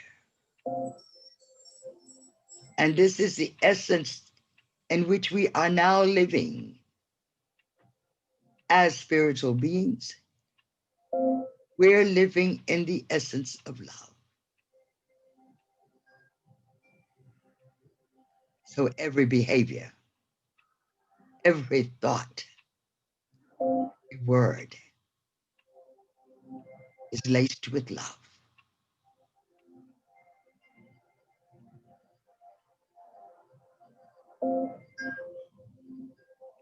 Remind yourself daily of how magnificent you are.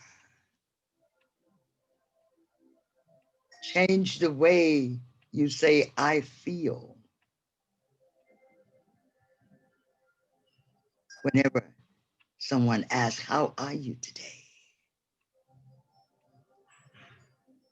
Or these times require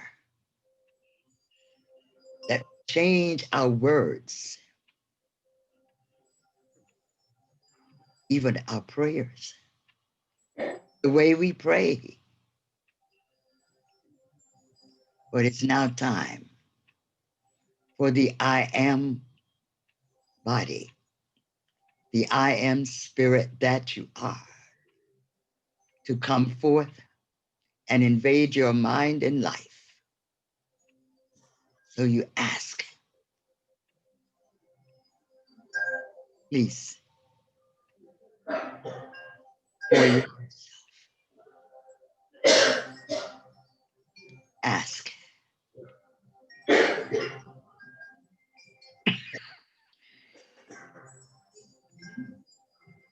Your spirit, teach me how to pray. Teach me how to pray.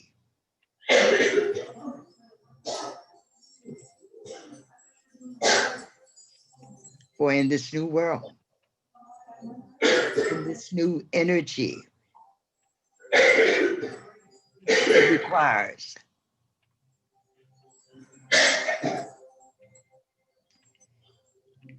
that we come from love.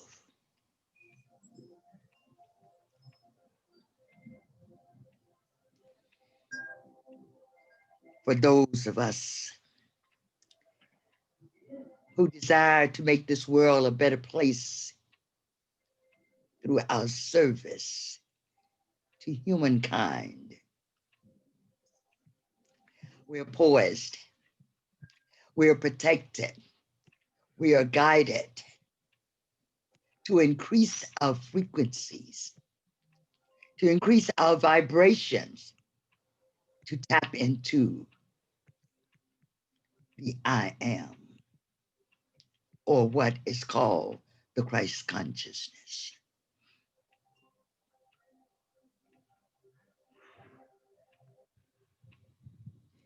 You are courageous. You are brave.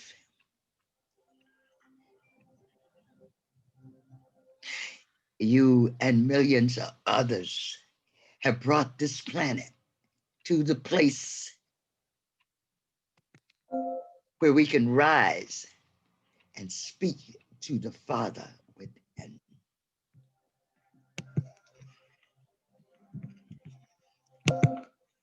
So when you address the Father within, simply say, Father within, Father within. 4 years ago, we spoke to Spirit, we spoke to God, or we addressed our spiritual mind as spirit. Now it's changed.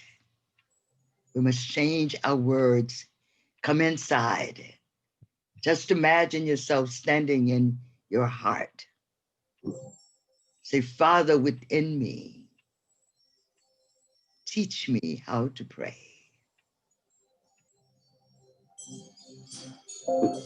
Teach me how to love unconditionally. Teach me how to give love to myself and all others.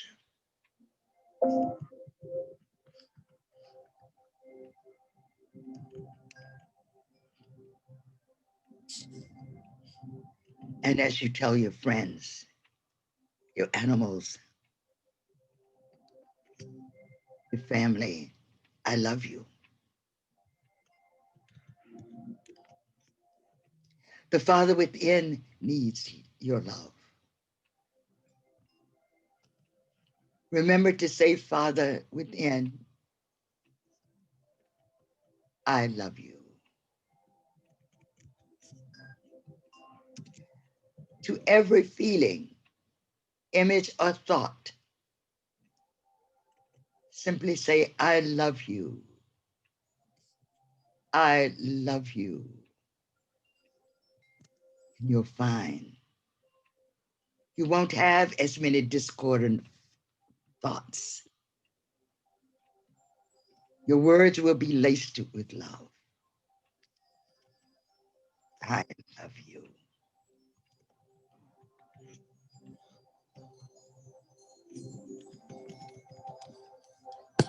When you're out and about, everything your eyes will catch your focus. Simply say, I love you. I love you. The person on the street, I love you. I love you. For the power in love transposes the image and mind of that person, place, or thing that you created.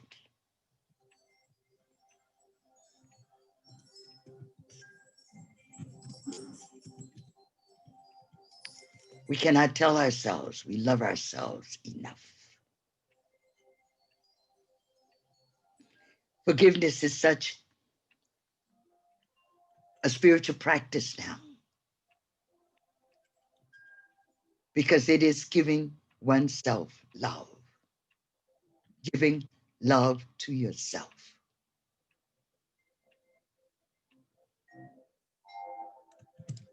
Because we've not been conditioned to love ourselves, to tell ourselves we love ourselves.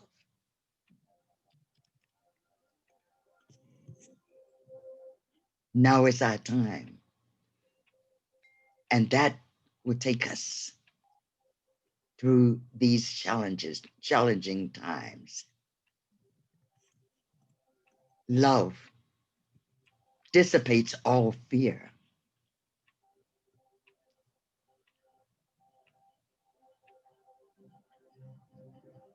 We take this opportunity called COVID-19 to sprinkle love throughout the world. For the only vaccine for the so-called virus is love. I love myself just as I am.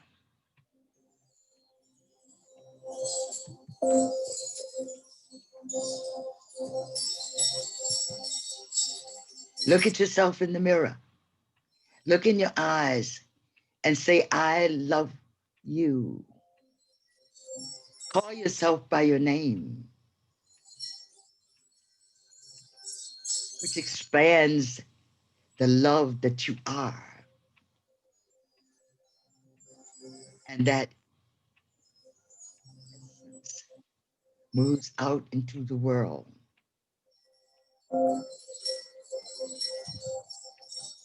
You see, we cannot hold on to love, joy, peace, wisdom, beauty, life, and power, for it belongs to the world. And you simply bring it in and anchor it on the earth so it can radiate out through you.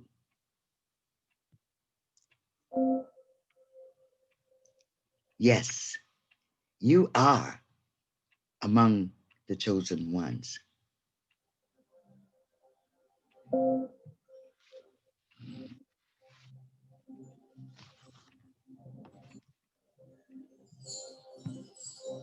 So we give thanks for the privilege we have to share these words of love, reminding ourselves that today,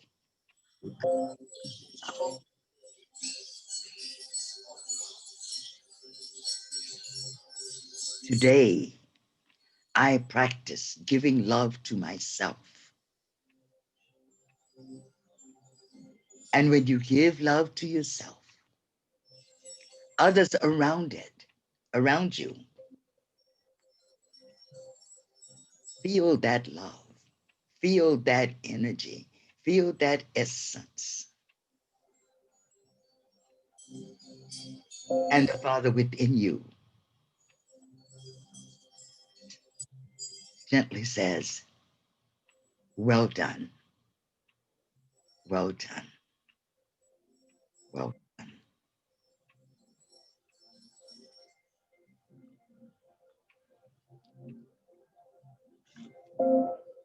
We take this time now to welcome Reverend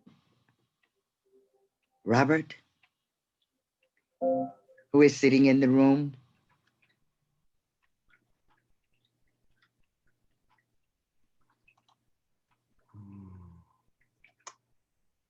Thank you, Reverend Alma. My privilege. And thank you, each one, for being here this day. I invite you to stay in this sacred space of feeling the divine, of recognizing the truth, the love, the joy. It is right now radiating across this experience.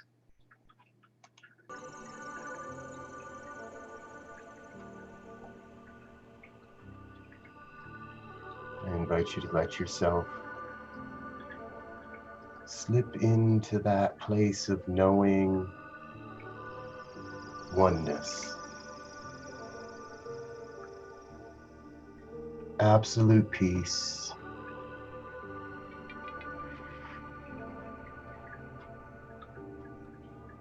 recognize your life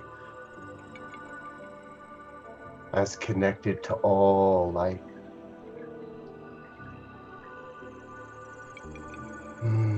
Breathe that in.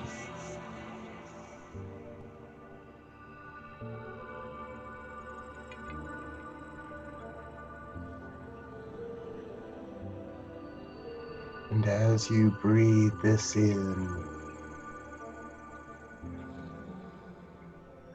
allow yourself to really, really let go.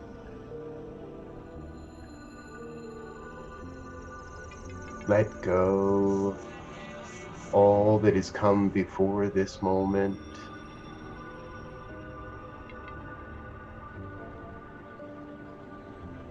Let go of any idea what ought to happen here.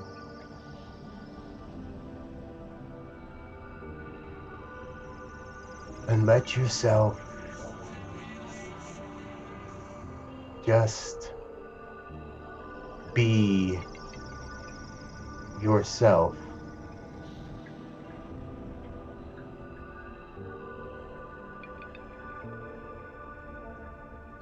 And let your consciousness drift off into the cosmos, knowing your body temple is safe and secure right here where it is. Allow your consciousness to slip away, off on a little adventure,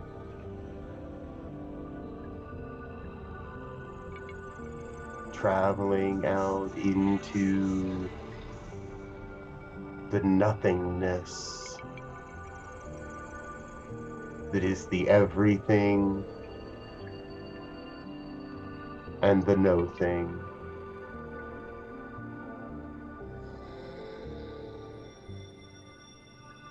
Allow yourself to be with yourself as you journey out into the vast unknown.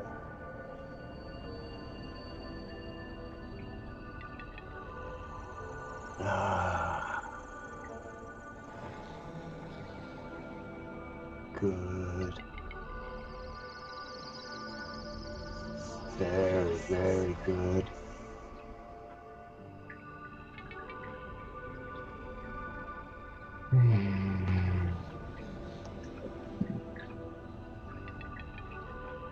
And as you allow your consciousness to wander,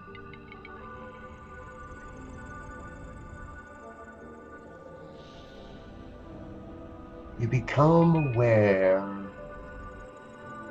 of an attracting vibration.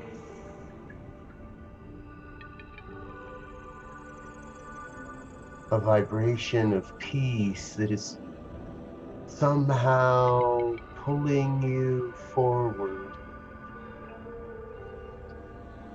Here in the great nothingness,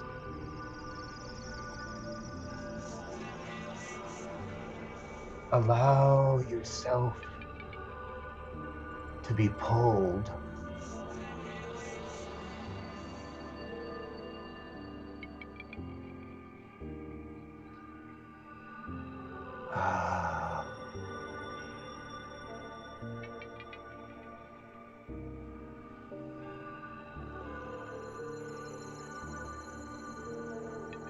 And as you journey off in the distance, you begin to make out the image of a place that you know, a place that is absolutely safe and secure. This may be out in nature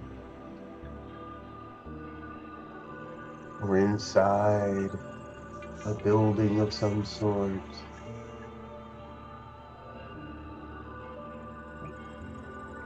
You have found your own personal secret place of the Most High. And instantly, you know you have been here before. Instantly, you feel that deep sense of safety and connection.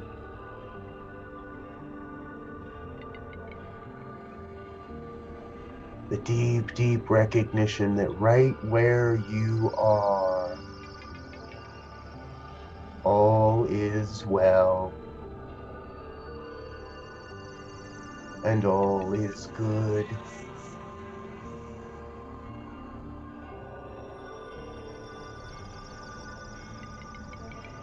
And as you look around this sacred space, your personal space of the Most High, you begin to take notice of certain objects around the room. Mementos, reminders of your journey thus far.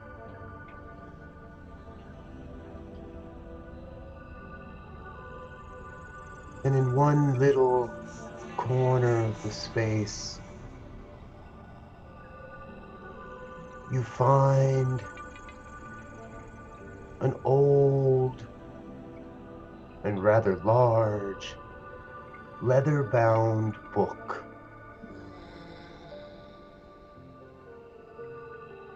You feel the book calling your hand, and suddenly you find yourself holding the Book of Beliefs. And so intrigued, you notice a meditation cushion nearby, or perhaps a chair or a hammock. You find that personal space to sit, relax, and just sink into the recognition of what you hold in your hand.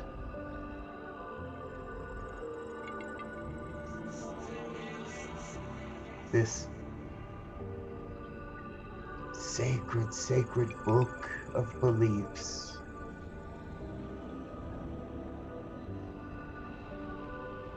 And that vibration of excitement rises up. Somewhere deep within, you know what you are about to journey into.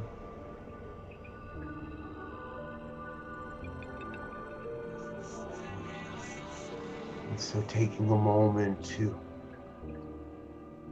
feel that vibration of reverence,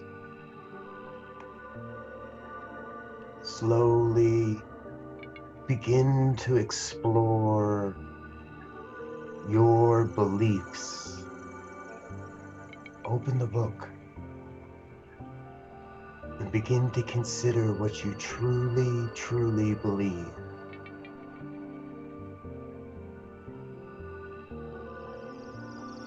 It's all here. From your earliest remembrances, those early formative beliefs,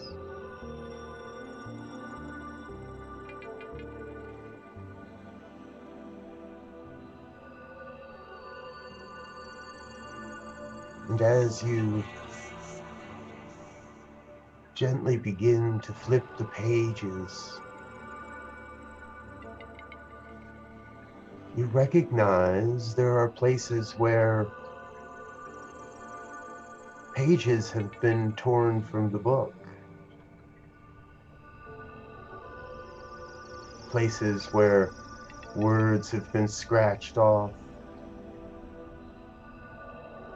Entire sentences redacted. This great and glorious book, filled with words and missing pages.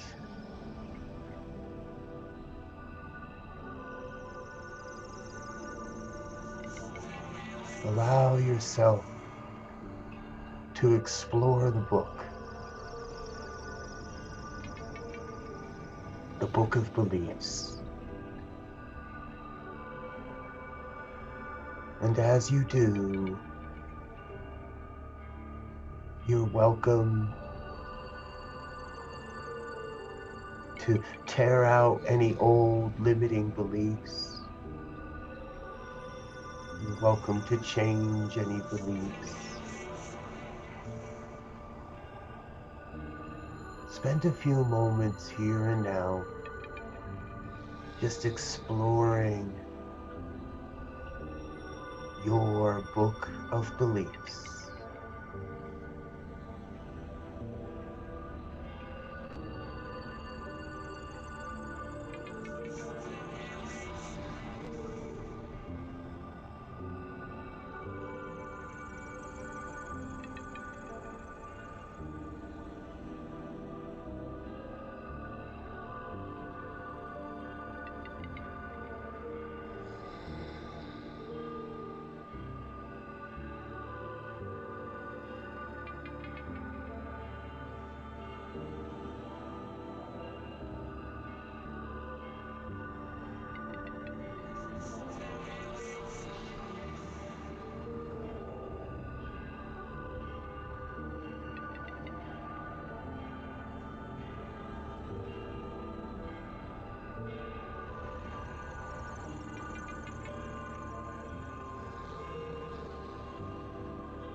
Good.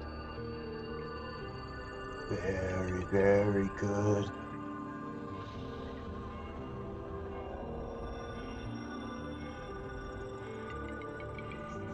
And as you continue, I invite you to find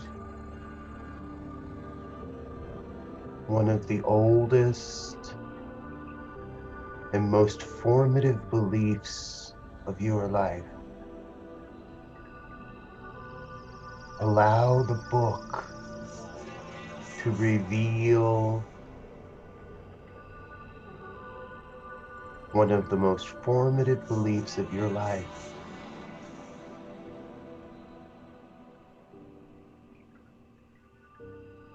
And then ask yourself, is this still true for me?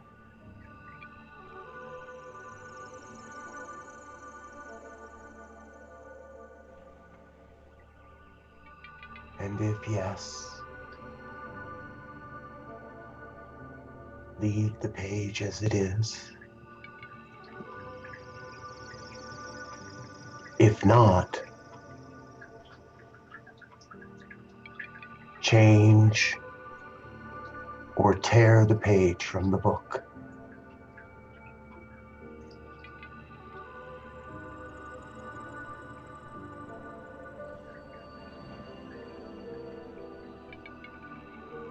Good.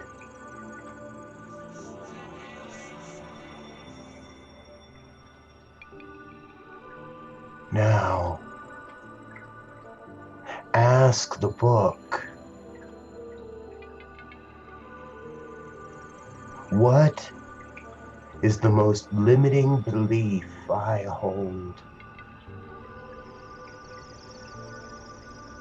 Ask the book to reveal the belief that is most limiting in your life right now. What belief is holding you back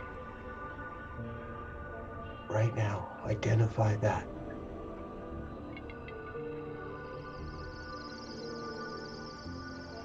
Good. And so here, I invite you to tear that belief. Tear the page from the book. Tear the page into smaller and smaller and smaller pieces.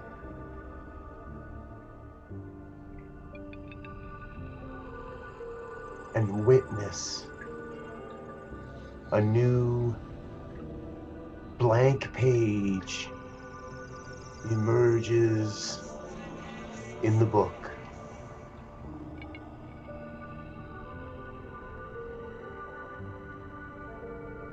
Take a moment, take a few,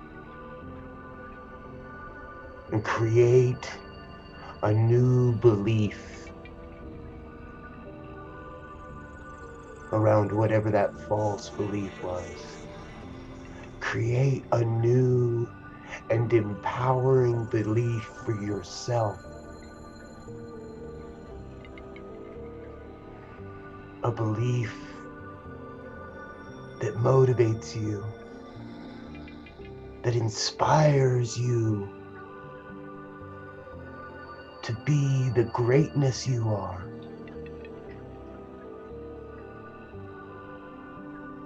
Take a couple moments now and create a new belief about your life.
Good. Very good.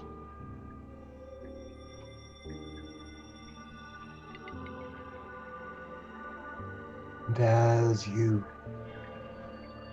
etch the final words of this belief into the book,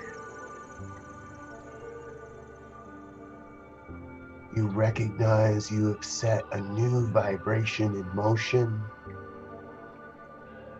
You have loosed a new intention into the universe.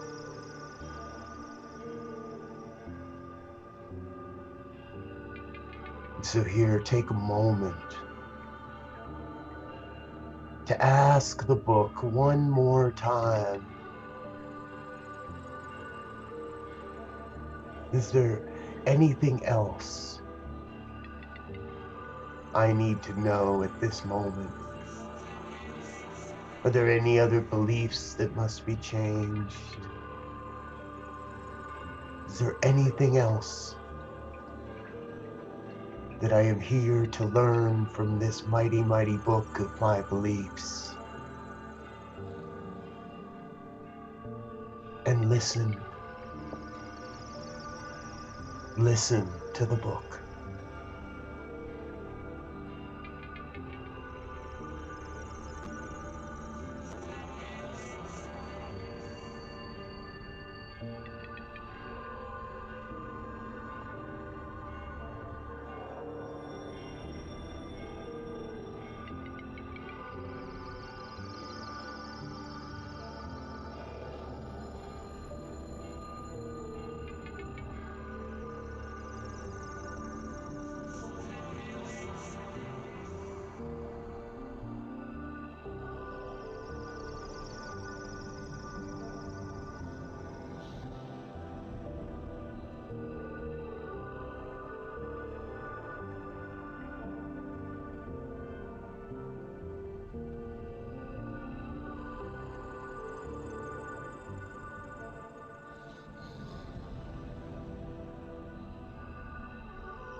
so very, very good.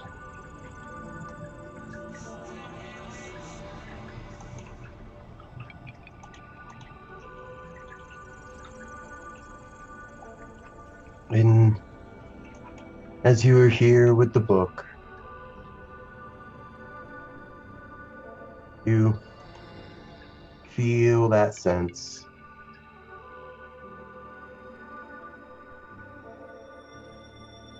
that the time has come to make that return journey, to bring yourself back to the human world. But for now, before we return, take a moment to look around.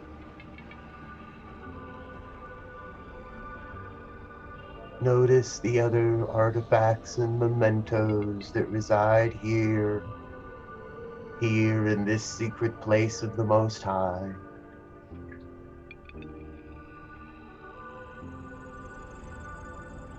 Let the oneness of this place warm you, and let yourself remember that you may return here at any time, for any reason.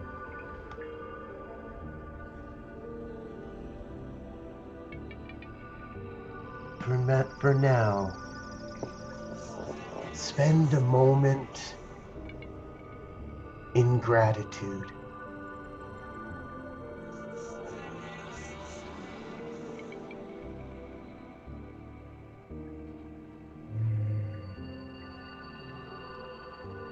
That deep, deep sense of pure and absolute gratitude.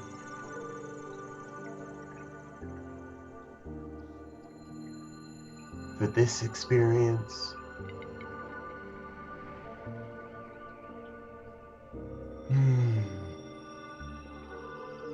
and grateful for the next, and the next, and the next after that.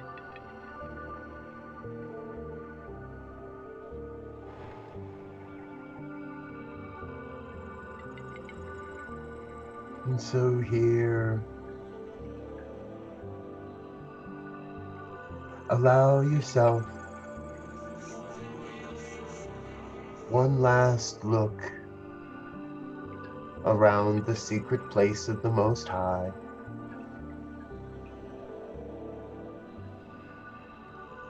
And slowly, ever so gently, begin to bring yourself back.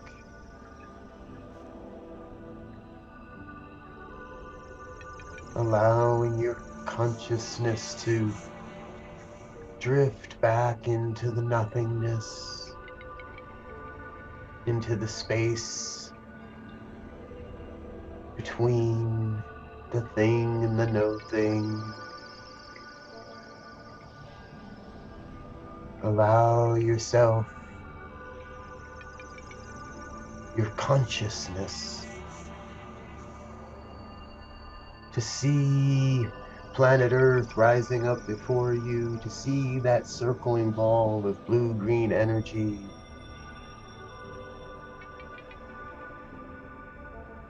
Bringing yourself back and identifying the place where your body temple right now resides, right where we said it would be. Whole, complete, and perfect, awaiting your return.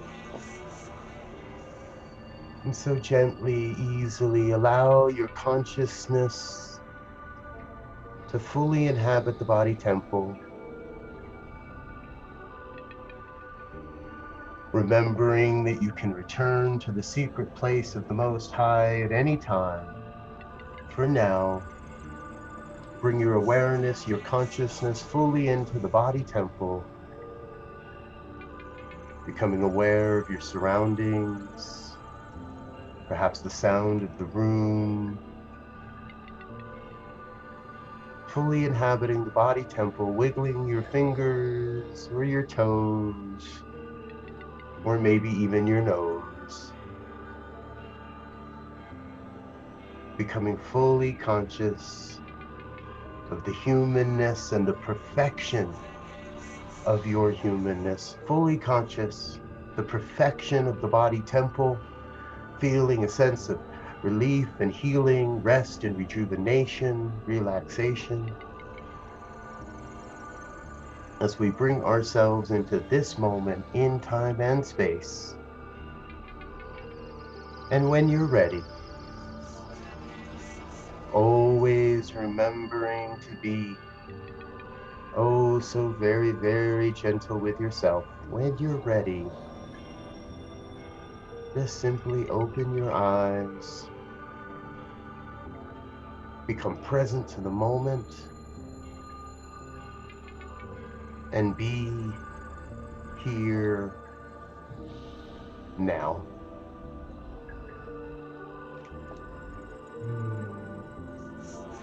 I thank you for allowing me to spend this time with you, dear ones. Thank you. Thank you so much, Reverend Robert. That was a great meditation. Thank you for taking us to the secret place. Blessings to you. Peace and blessings.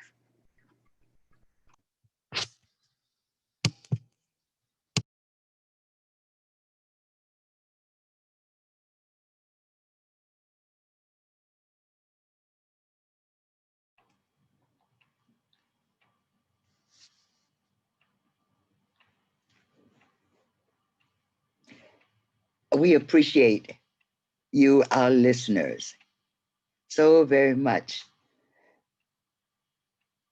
for supporting us in our idea to make this world a better place.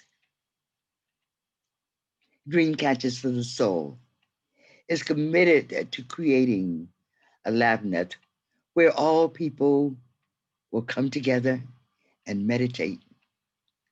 Children will learn about organic gathering, gardening, technology, and also to develop apps that will assist visually and hearing impaired and senior citizens as well. We need your help. Please make a donation at www.dcfts.org/donate.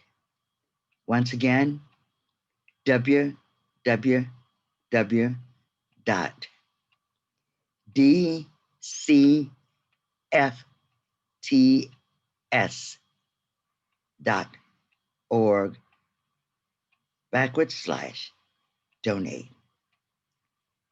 And leave your legacy today. Help us to make this world a better place through this project. As we now welcome Ala Smith. He's waiting in the waiting room. I'm right here. Thank you. Thank you all for having me. It's good to be able to join you all. And today we're going to do a meditation based around the breath and kind of ease our way into it and get into our thoughts. Our breath and our thoughts are always with us. Our breath is with us from the moment we inhabit this body till the second we leave it. And being able to use it to calm yourself down, to refocus yourself, to center yourself and go a little deeper inward is a beautiful tool to have. Our thoughts are with us all the time too. Most of the time, we feel like we don't get any break from our thoughts. And a lot of people I know that I've taught over the years have been turned off from meditation because they can't get any peace in their mind. If they spend their time fighting with their mind and they never get any inner stillness. So they get frustrated with the practice and they let it go. The second part of this practice, after we get into the breath, is going to be about how to get some stillness in your mind and just have that inner peace. I'm sure we've all had those days where we haven't done anything physical, but our mind's been going all day, and we get home or we get to the end of our day and we're physically exhausted. We're burning off mental energy. So having some mental stillness is great for meditation. It's great for conserving your energy. It's just great for bringing some inner peace. So I'm going to start by getting in a comfortable meditative position, back, neck, and head aligned. If you're sitting in a chair, feet rooted in the floor, I welcome you to close your eyes. And we're going to start by taking a couple of deep breaths. These breaths are going to be full deep breaths in and out through our nose all the way down to our belly. And every time you inhale, you're going to expand your belly and your lungs. And every time you exhale, you're going to feel your lungs fall and push your belly in. That's how we're going to start this practice, is by getting a few good deep centering breaths in. So everyone inhale nice and deeply. Fill your belly and your lungs.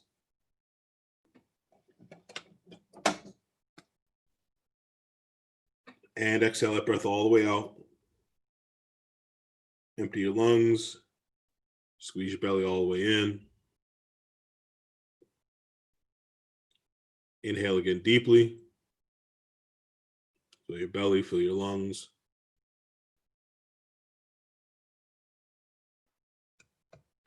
Exhale that breath all the way out. Empty your lungs, feel your belly fall. Inhale.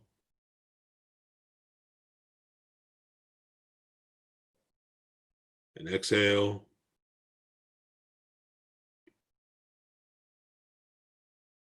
Inhale deeply.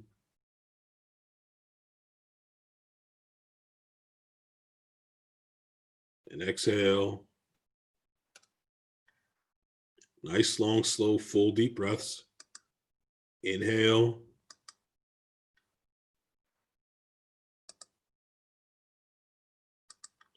And exhale.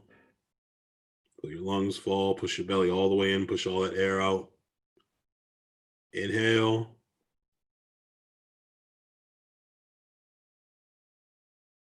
And exhale. We'll do a couple more full deep breaths. Inhale, fill your belly, fill your lungs.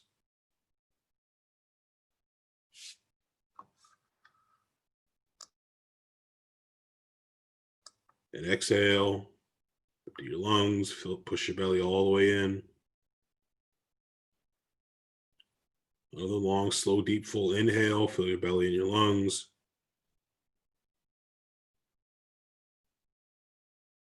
And exhale. Empty your lungs, squeeze your belly all the way in. Now go ahead and continue breathing on your own. A nice, comfortable, relaxed pace. Something you don't have to put any effort into whatsoever. Just let your body naturally breathe. There's no right or no wrong for this. Just let the air naturally flow in and out of your body on its own.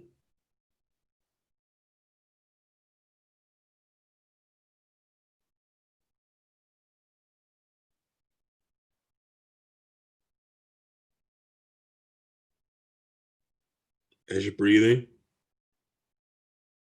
just take a quick scan through your body. Just take note if there's anywhere you're holding on any tension. A lot of times people hold tension in their jaw, they furrow their eyebrows, their shoulder, might clench their hands or their hips. But just scan through your body as you're relaxing your breath and notice where you're holding on to tension. Do you find any of those spots? Allow them to become relaxed with the breath. And feel the tension flowing out with every single exhale.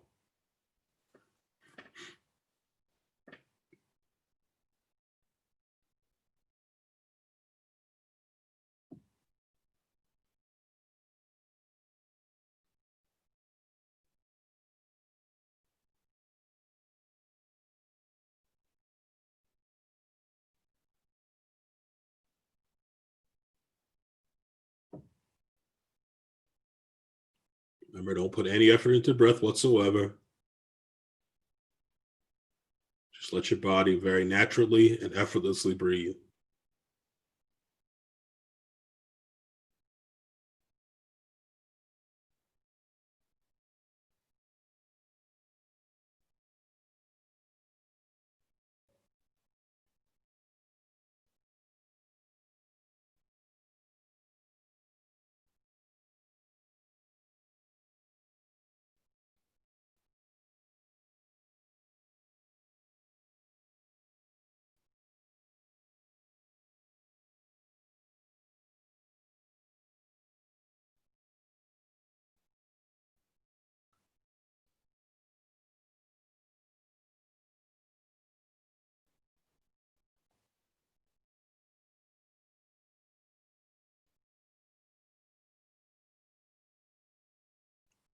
Now we're going to slowly start to draw our awareness to our breath.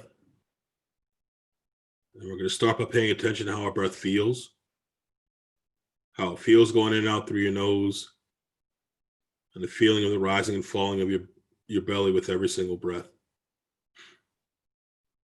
Any other physical sensation you might be feeling right now, whether it's the temperature of the room you're in, maybe it's the sunshine if you're outside, the texture of your clothes against your body, your connection to whatever you're sitting on if you are sitting down. Acknowledge all those physical sensations. Slowly start to let them drift away. And remain focused on feeling the breath. Feel it go in and out through your nose. Feel the rising and falling of your belly with every breath.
If you get distracted by a physical sensation,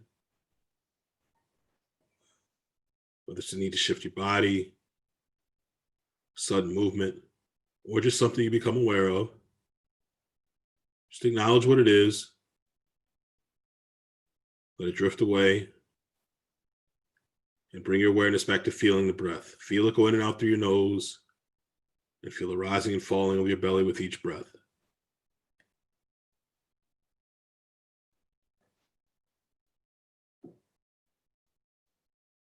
Try to stay aware for as many breaths as you can. Part of this practice is the distractions, whether they're physical, whether they're mental, or any other thing that might distract you from a meditation. So don't beat yourself up. Don't get frustrated when you do get distracted. The whole goal is just to acknowledge the distraction as early as you can and not let it carry your awareness or consciousness too far off. But to be aware of it and come back to the feeling of the breath every single time. Feel the breath go in and out through your nose and feel the rising and falling of your belly with every breath. Hold your awareness right there.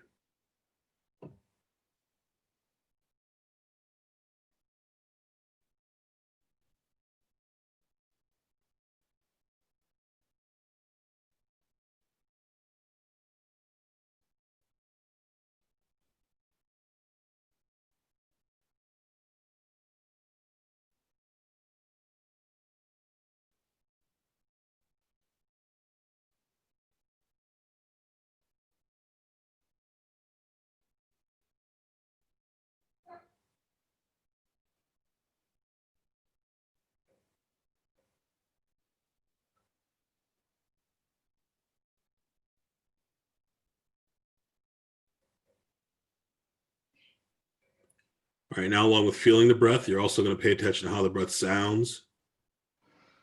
No matter how soft or loud it is, try to hold your awareness right there. When you do start to pay attention to it and hear it, you notice the sound of the inhale is slightly different from the sound of the exhale. But allow the sound of your breath to take you deeper into the practice and focus you even more.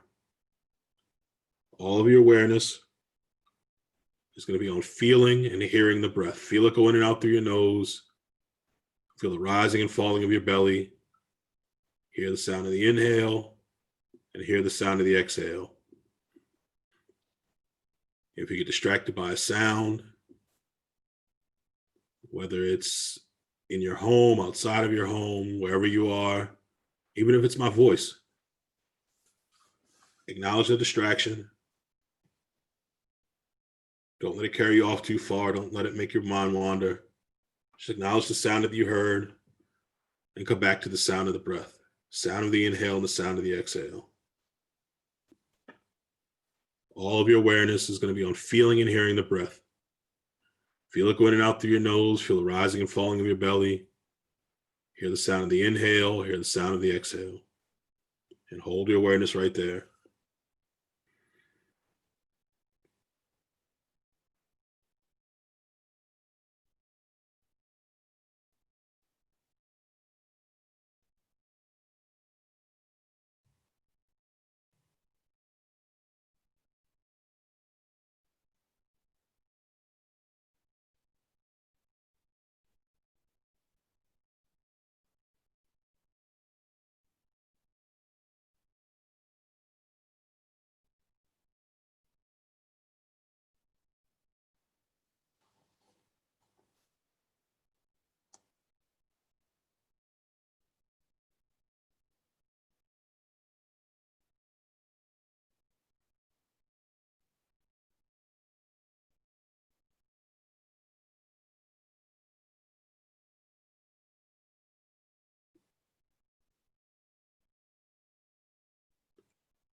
Remember, if you get distracted by a sound or if you get distracted by a physical sensation, just to acknowledge it. Let it drift away. And bring your awareness right back to the breath. Feel it go in and out through your nose. Feel the rising and falling of your belly.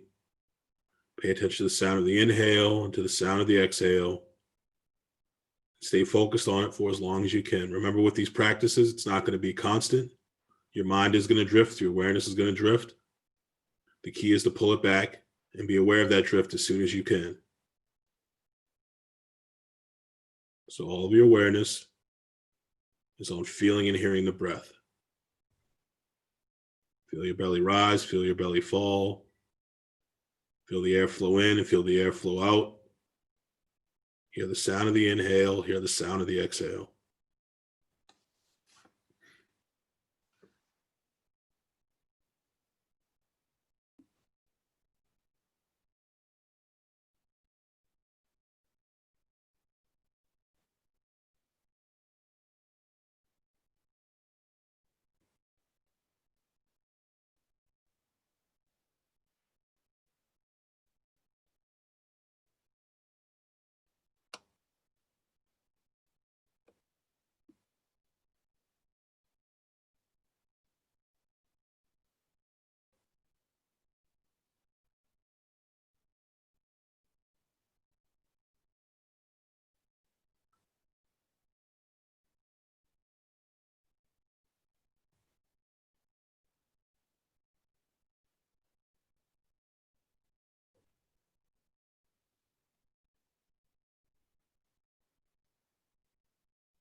Now, along with feeling and hearing the breath, we're also going to pay attention with our mind.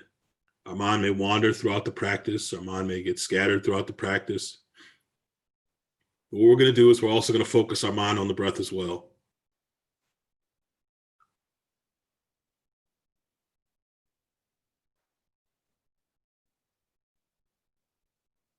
Whenever a thought pops into your mind, You're just going to see it as a thought. You're not going to take ownership of it. You're not going to judge the thought. You're just going to see it as a thought. You're going to acknowledge it. You're going to let it drift away. And then you're going to bring your mind to the breath. When another thought does pop up, just see it as a thought. Remember, no ownership, no judgment. Just see it as a thought. Acknowledge it. Let it drift away. And bring your mind to the breath. Just keep repeating that process every single time a thought pops up.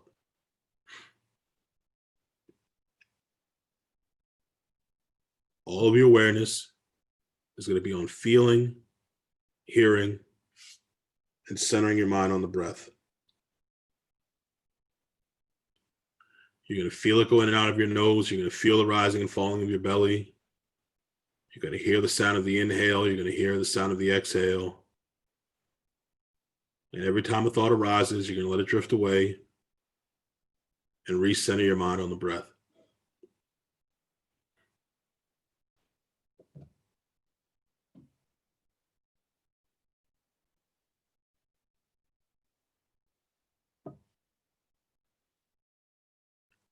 Anytime a distraction pops up, whether it's from the inside or the outside, whether it's a thought, whether it's a sound, whether it's a physical sensation,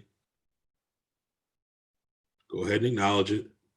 Don't let it carry your mind or your awareness off too far. Just quickly acknowledge it. Let it drift away and bring your mind back to the breath. Feeling the breath, hearing the breath, and centering your mind on the breath.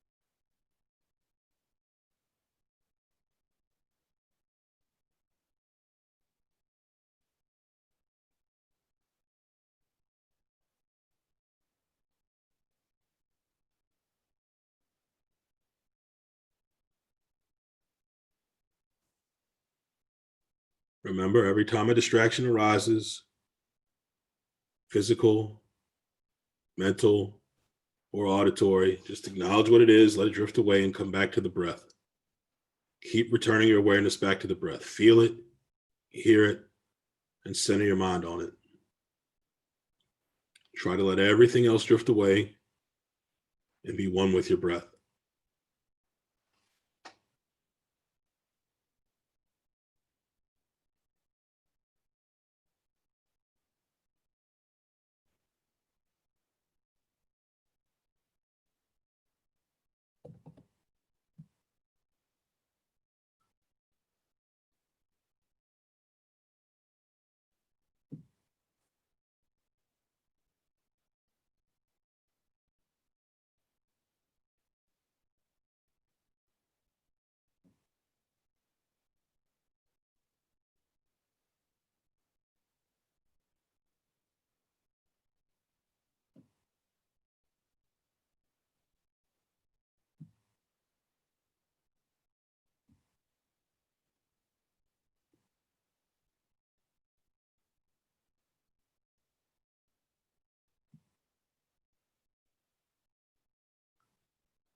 Now for the next part of this practice, we're going to draw our awareness away from our breath into our mind.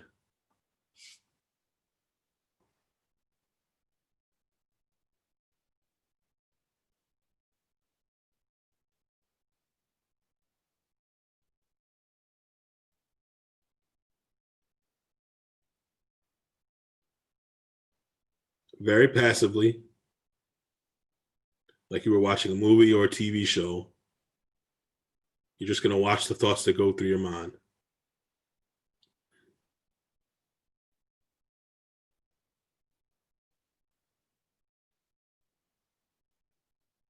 No ownership, no judgment. Just be the witness. Just watch the thoughts that flow through your mind. Whatever thoughts arise, good, bad, indifferent, just let them flow.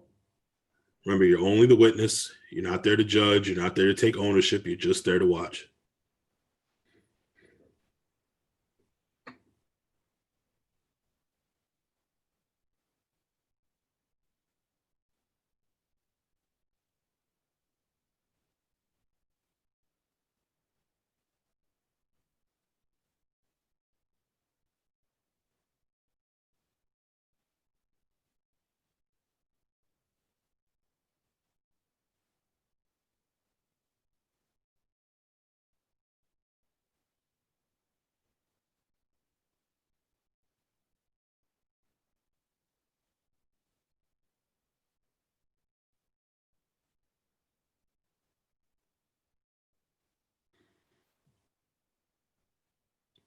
Now, whatever thought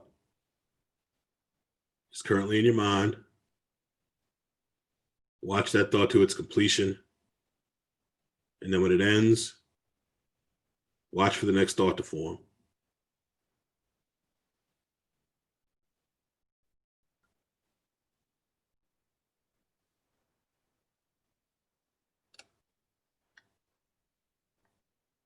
If another thought does arise, see that thought again without ownership or judgment. Watch to its completion. And then when it ends, again, watch for the next thought to form.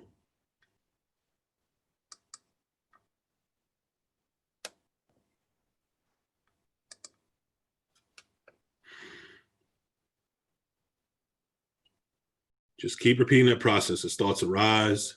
You see the thought without ownership or judgment. You watch it to its completion. And then you watch for the next thought.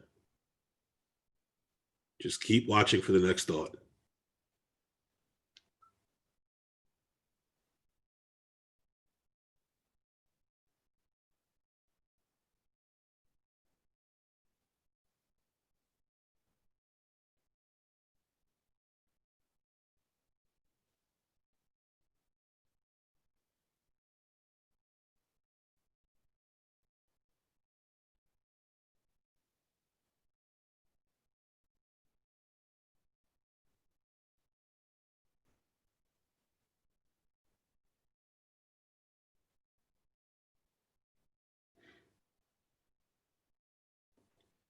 Now we're going to slowly draw ourselves away from our mind and back to our body. We're going to start by just very lightly and gently wiggling our fingers and toes, rolling our wrists and ankles, moving your head a little bit from side to side. And then whenever you're ready, you can go ahead and slowly open up your eyes and come back to your senses. Just one quick note about that last part of the practice. That was the first practice my teacher taught me as an adult when I was getting back into meditation. And I remember going to him and saying him that I had broke the meditation after I finished it. And after I explained to him what had happened, it was that I started paying attention to my mind. My mind froze up on me and there was a blank space. And there were no thoughts after I started paying attention to it. And then because I'm used to having thoughts there, I inserted a thought into that blank space. Then I watched that thought to its completion. And there was another blank space. And so it was just me inserting thoughts into my mind that I thought should have been there. But if you take notice, I'm pretty sure this happened to most of you, or some of you, hopefully all of you, that once you paid attention to your mind froze up on you, got stillness. And it's all about just being able to be okay with that stillness. We're usually not used to it, but there are pauses and gaps between each and every one of our thoughts. You just have to be able to find it and locate it. And then once you can locate it, you can start making those pauses longer and longer and longer and get more stillness internally so that you can use to benefit whatever type of meditation practice you do. Thank you all. No, thank you, Ollie. And can you just tell everyone, can you just introduce yourself formally, please?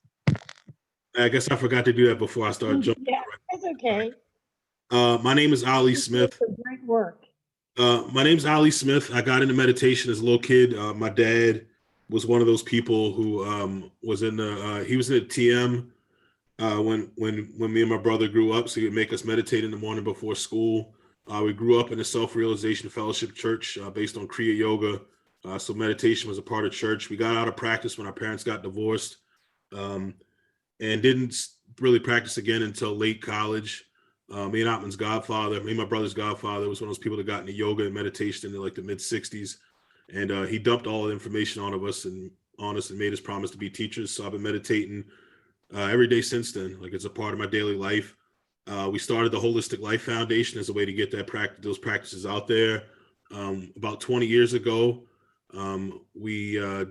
most of our work is focused around bringing yoga, mindfulness, meditation, and breath work and other self-healing arts. It's mainly focused in schools and underserved communities, but we teach everywhere.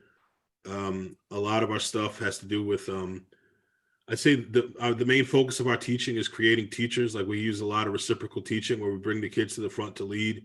That way they take ownership of the practice and they're more likely to go share the practice with others. So yeah, the Holistic Life Foundation is the way that we get a lot of what we do out there into the world. Well, thank you. We here at Dreamcatchers, we've got to collaborate somehow in the near future. Let's do it. Let's do it. Phoebe told me to reach out to you, and of course I took a meditation with you last year when you were here in Florida. Phoebe's good people. Yeah, she's great people. She's great people. So I just want to thank you once again for blessing us and being a blessing to every child in the world. Thank you.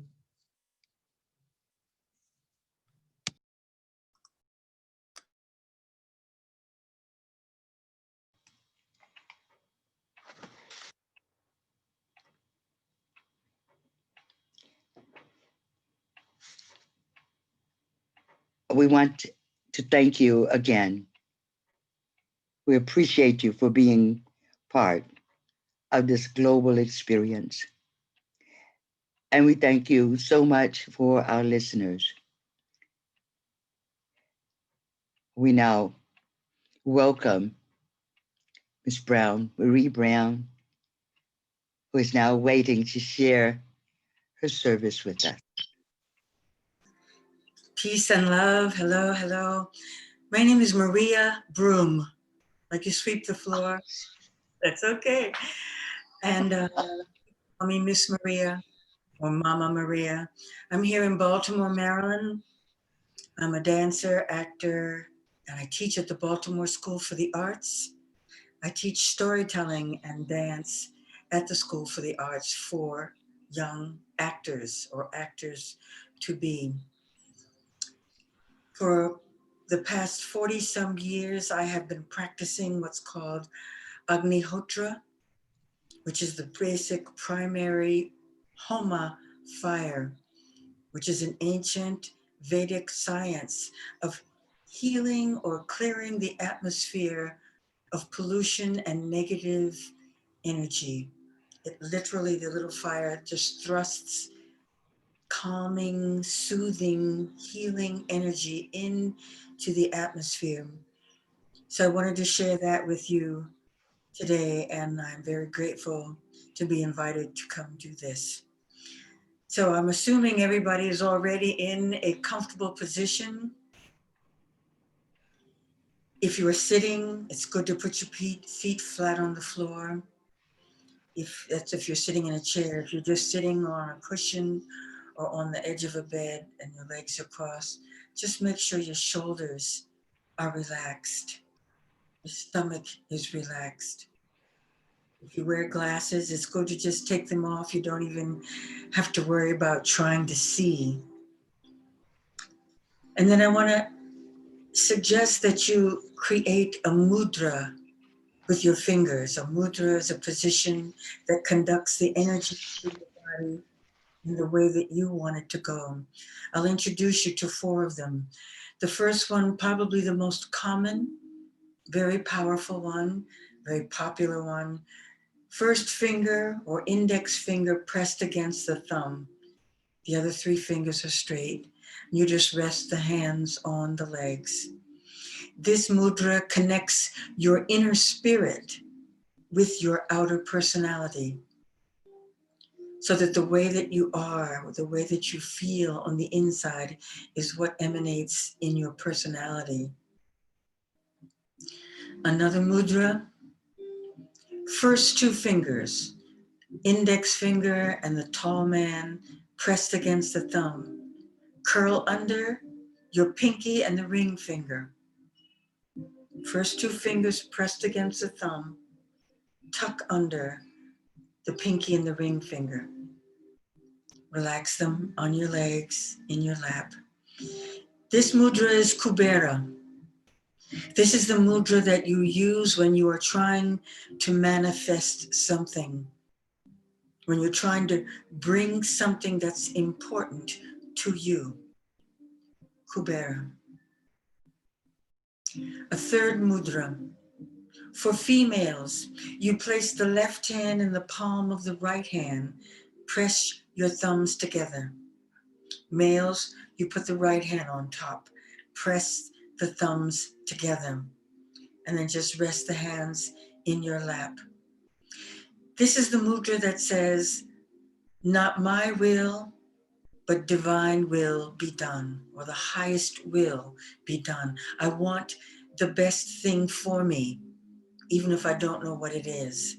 That's what this mudra, that's the energy that this mudra brings.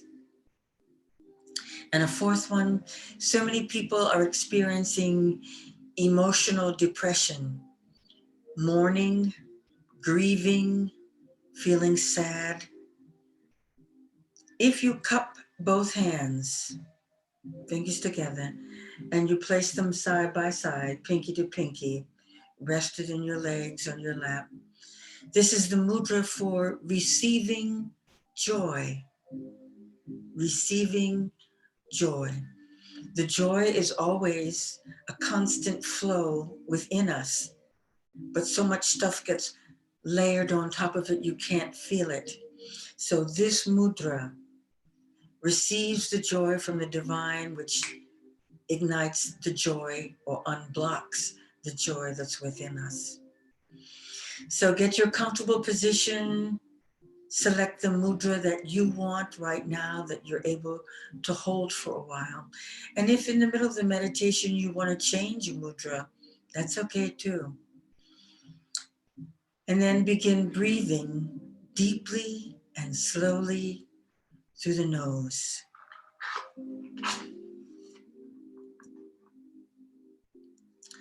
So I'm lighting this little Homa fire.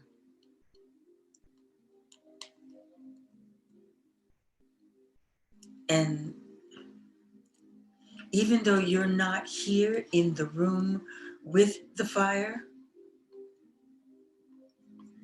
my students tell me that the energy from the fire does penetrate a virtual reality. So hopefully you can see it and at least feel it. Let me make sure. Okay, it will get a little larger. There we go. And begin breathing deeply and slowly. And you'll hear me chanting a Sanskrit mantra. The first one that you hear me chanting is to literally just clear the atmosphere, to clear the atmosphere of negative energy, pollution. When you hear me chanting the other mantra, a continuous one, that's the mantra that literally releases tension and stress. So breathing deeply, resting. First chance all week to be absolutely still and just rest. Bhuswaha Agnaye Idam Namama Boa swaha. Vayave idam namama. Swaha. Suryaya idam namama. Boa swaha. Prajapataye idam namama.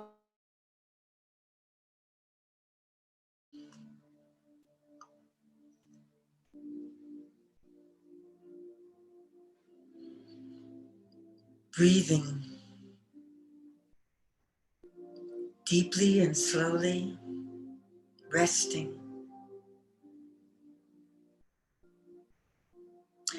And as you rest, let go of anything that's been bothering you lately. Whatever's been circling around and around in your mind, whatever you've been worried about, anxious about, for this one moment, let it go. And when you let it go, replace it with something that you're grateful for. You must replace it with something that you're grateful for.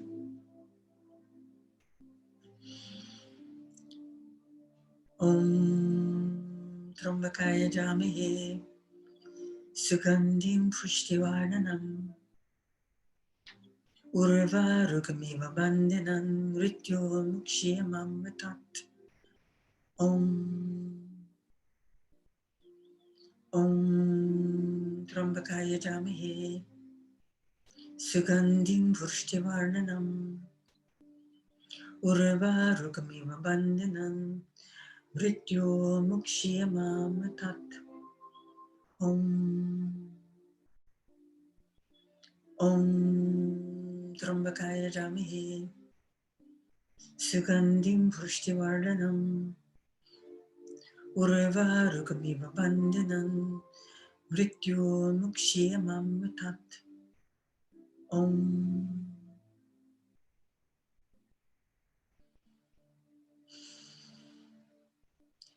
Now as you rest, breathing deeply and slowly, forgive yourself. Forgive yourself for anything you think you've done wrong, any mistakes you think you've made, anyone you think you've hurt.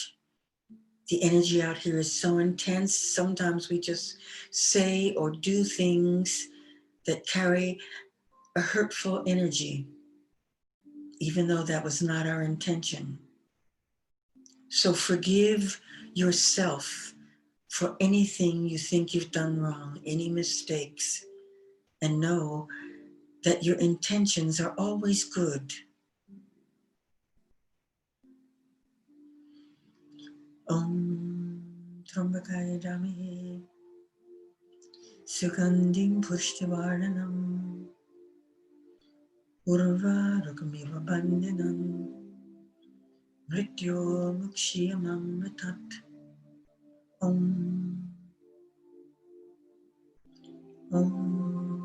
Trambakaya Jamahe Sugandhim Pushtivarnanam Urvarukamiva Bandhanam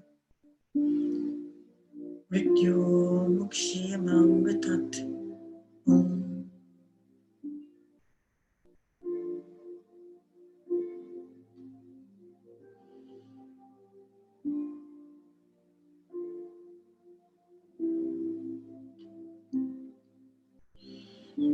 Resting deeply, slowly. Now forgive anyone who's done something wrong to you personally. They said something that irritated you, disturbed you, made you angry. They told you a lie. If they abused you in any way, recently or a long time ago, for this one moment, forgive them just so that you can let it go and rest.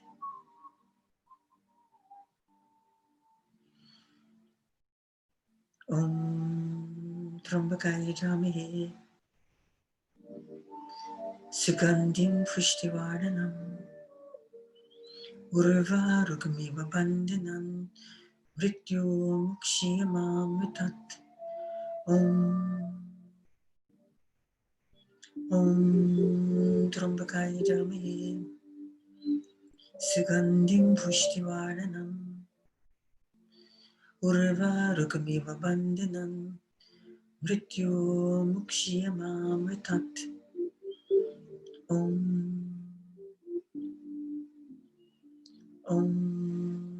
Trambakaya Jamahe Sugandhim Pushtivaranam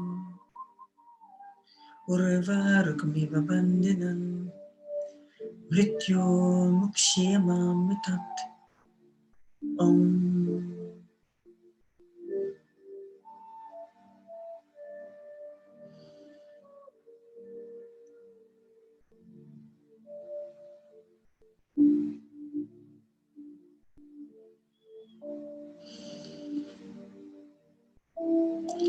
Breathing slowly, deeply, resting inside and out. And now, very important, send forgiveness around the world to surround the people that you think are doing wrong. The people that you think are causing harm and damage to the earth, hurting others, abusing animals. Surround those people with your forgiveness to help them stop what they're doing. We want them to stop what they're doing. Punishment is not important. We want them to stop causing harm and damage. Surround them with your forgiveness. Om Trambakaya Jamahe Sugandhim Pushtivaranam Urvarukamiva Bandhanam Mrityu Mukshiyamamritat Om. Om Trambakaya Jamahe Sugandhim Pushtivaranam Urvarukamiva Bandhanam Mrityu Mukshiyamamritat Om. Om Trambakaya Jamahe Sugandhim Pushtivaranam Urvarukamiva Bandhanam Mrityu Mukshiyamamritat Om.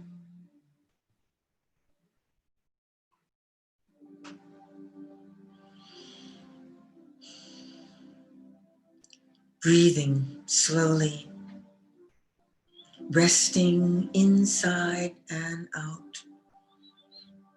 And as you rest, send love, healing energy, send light throughout your entire body, especially to those places where there's been hurt, pain, where something has been cut or removed, where there's been injury or surgery, where there's just tiredness or weakness.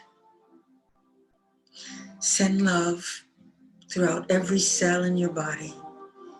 Deep, healing, appreciative love. Om Trambakaya Jamahe Sugandhim Pushtivaranam Urvarukamiva Bandhanam Mrityu Mukshiyamamritat Om. Om Bhurvasvaha Om Tatsavitur Varenyam Bhargo Devasya Dhimahi Dhyo yo na prachodayat. Om Bhurvasvaha. Om Tatsaviturvarenyam Bhargavasidimi. Dhyo yo na prachodayat. Om Bhurvasvaha. Om Tatsaviturvarenyam Bhargavasidimi. Dhyo yo na prachodayat. Om.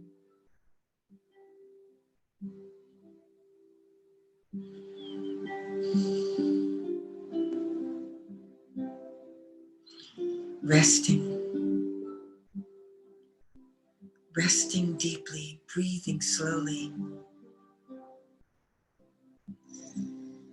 And with your peaceful, rested mind, see yourself doing what you want to do in the world, going where you want to go, being the way you want to be in the world, and see the world the way you want it to be.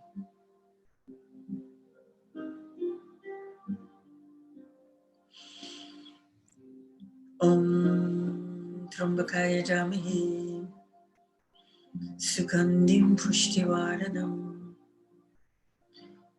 Urvarukamiva Bandhanam Rityo Mukshiyamam Vitat. Om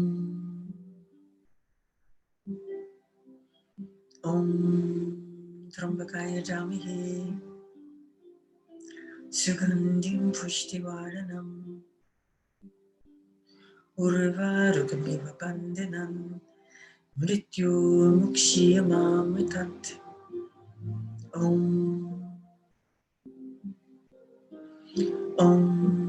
Trambakaya Jamahi Sugandhim Pushtivaranam Urvarukamiva Bandhanam Rityo Mukshiyamam Vitat.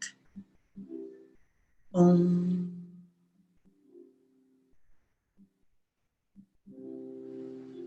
Now rest your mind.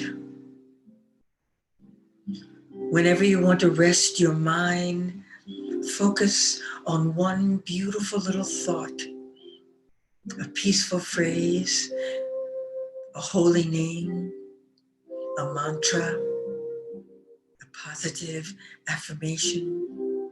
Whatever words you choose that bring you comfort, repeat them over and over and over. And if you start to think about something else, catch your mind, bring it back to your beautiful words, repeating them over and over, resting your mind.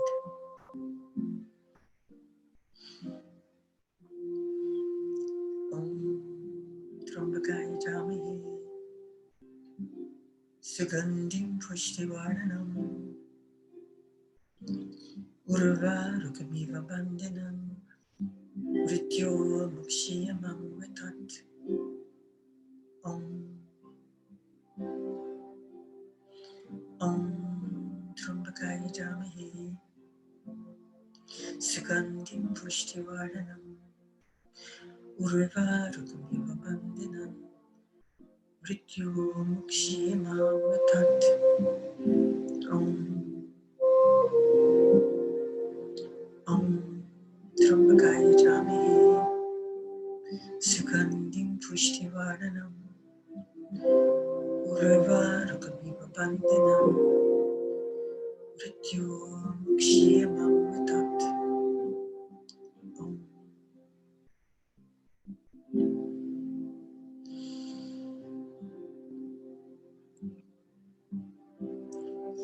And finally, open up your heart. And every time you hear the bell ring, send love. Send love to anyone you know personally who needs it. Send love around the world to the people who need it, to the places where it's needed. Send love to anything that's important to you. Send love.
And when you are ready, take your time,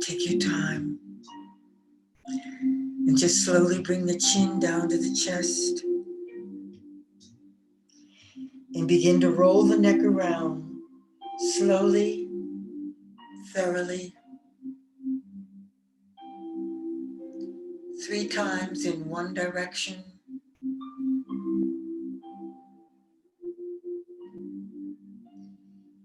If you come to a point where it hurts a minute, hold it a second.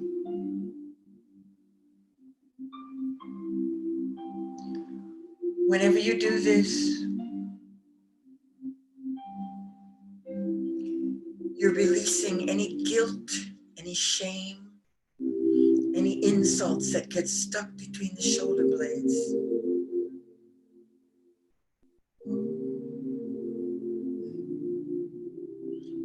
And then roll it back 3 times in the opposite direction.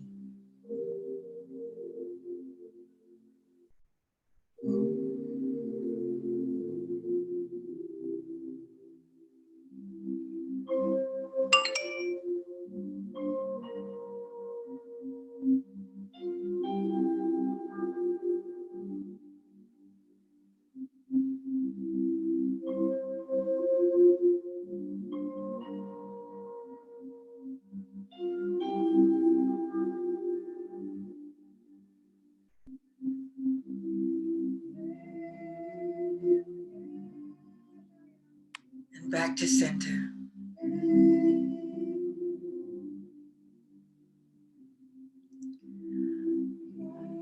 And we end using American Sign Language. We use our hands to offer peace and love 3 different times. The first one says peace and love. This means yourself, so you give some to everybody who's here with us, wherever you are on the planet. The second one says peace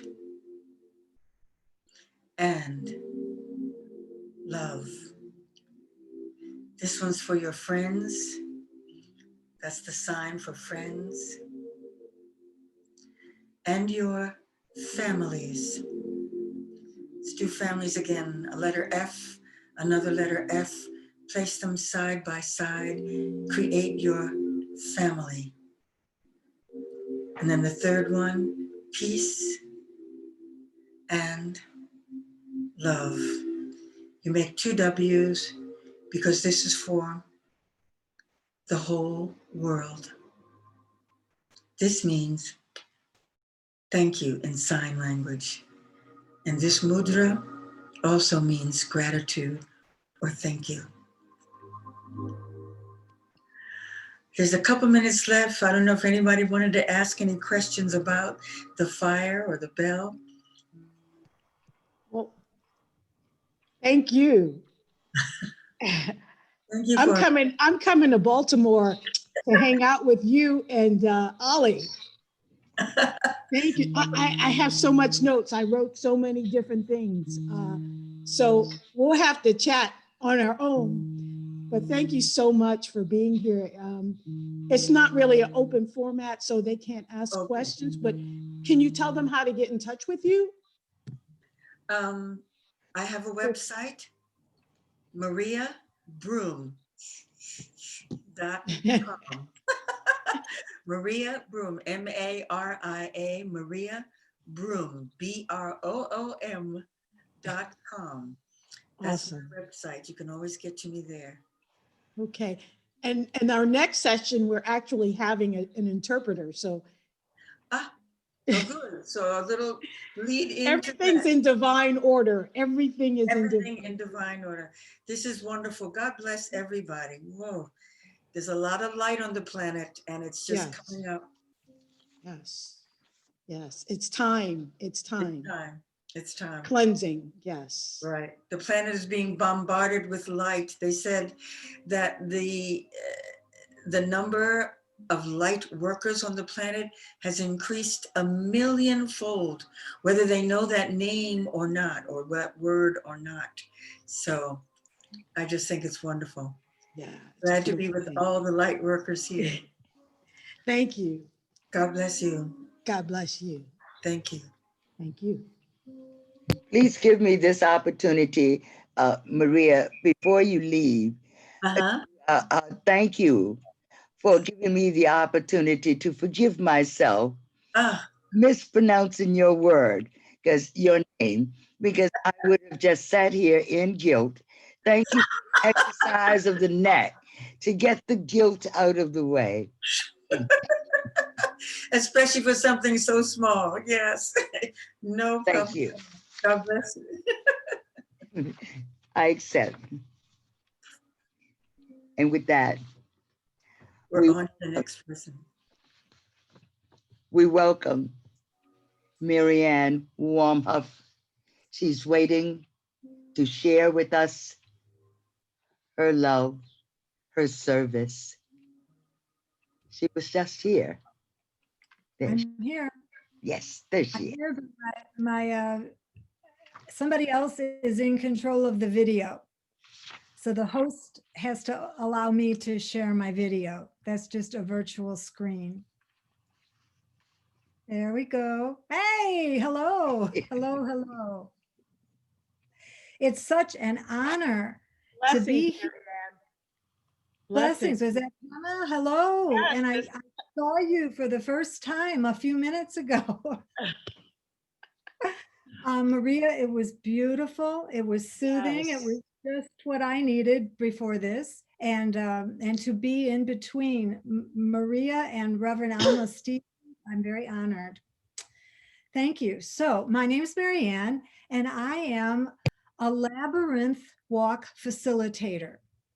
Now, I don't know how many of you have ever walked a labyrinth. It's a form of moving meditation. Some of us can't do really well with seated meditation. We get the monkey brain. Our mind goes in every other direction.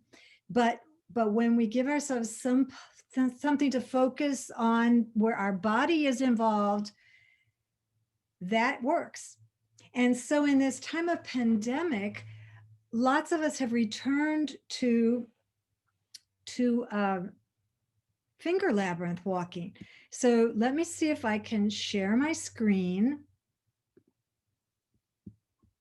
Share my desktop. It's going to be a little messy, but that's okay. I think that'll be fine. Okay. And we see in honor of your day, Make This a Better World. I want to compliment you before we begin, because I know most people who are here are involved with some kind of meditation, some kind of being light to the planet. And that is so important and so wonderful. And it bespeaks lots of self-discipline. I especially want to speak to any young people who are there. We need your light. We need you to be self-disciplined and your good attitude, because that is your greatest freedom. You are in control of your attitude no matter what. So I wanted to start with that. So the purpose of finger labyrinths, as I was saying, we calm ourselves, whether we're drawing it, and that could be a different workshop, or walking. We enter a labyrinth even when it's not feasible to go to a physical space. And maybe this is a good time to tell you, there are lots of different shapes of labyrinths. This is an ancient medieval one that I'll be using today. It's got a little bit of depth, so I can actually put my finger in it and let my finger move in the trough. But there are others. It's an archetype. It's easy to use. It's one directional. You get on the path and it leads you all around. It winds. However, it takes you to the center. It takes you to the center. So going back to my finger labyrinth, I'm going to enter and go all over this whole thing, 28 different turns, but I'm going to end up in the center. And I can stay in the center. I'll talk about that in a minute, as long as I want. And then I come out exactly the way I went in, which is the only way to get in and out. The only way, that little path right there. And unless I get lost, I come out again. We join with others from afar, and that's what we're doing today in a virtual walk. And that's pretty special. My husband and I have been sheltered in place basically since March. And to be able to be with you walking the labyrinth is really, really special, especially for me. Labyrinth is a big part of my life. And then the labyrinth stays in our brains. You know, the images we feed ourselves with stay with us in our brains, in our hearts. The labyrinth is soft, it's feminine, it boosts that receptive, loving part of our soul. And as I was saying to begin with, it's a moving meditation, which is much easier for some of us. There are very few steps to walking a labyrinth. And as I said before, there's no trick. One way in, the same way out. It's not a maze. Some people use the words labyrinth and maze synonymously. They're not the same at all. A maze is designed to trick you. I used to love to work mazes while I was in a doctor's office with my mom. It kept me busy for hours. A labyrinth, it gets you to the center and it gets you out. So it's easy to use. That's why it works as a form of meditation. These last three steps, release, receive, return, are really the same steps in many, many, many ancient forms of spiritual development. Emptying ourselves, letting go of anything that's not productive. As Maria was inviting us, let go of any guilt, any shame. And then in the center, we receive inspiration. We receive grace. We acknowledge our gratitude. And sometimes we receive gifts to do whatever our mission is on this planet. So on the way in, we release, we just walk it out and shake it off. We receive when we get to the center, and then we have to come back. We can't stay in that wonderful center, cozy place. We have to come back to live our mundane lives, which sometimes are wonderful and sometimes are more difficult for many of us right now. I've added a step, lots of us have, in the beginning, remember. And actually, sometimes that comes all the way through the walk. However, I like to begin with, do I have an intention? Do I have a theme? Do I have a question? Am I walking for a particular person who is dealing with difficulty? Do I have, maybe I don't have a question, but I ask the labyrinth, okay, what message do you have for me today? And for some of us, you know, the language is different. We ask our God, we ask our guide, we ask our angel. But we ask the universe, what's the message you have for me today? So these are easy steps. Remember, release, receive, return, the R's. Okay, if you do not have a labyrinth, and it doesn't have to be one of these that your finger can get caught in. It doesn't have to be that. They can get pricey sometimes, but there are a couple places where you can get paper ones, and I want to share that with you right now. Veriditas.org is the international organization that trained me to be a facilitator. And I just want to show you, this is so easy to find. You go to their web page, their opening page, Veriditas, that's VERID,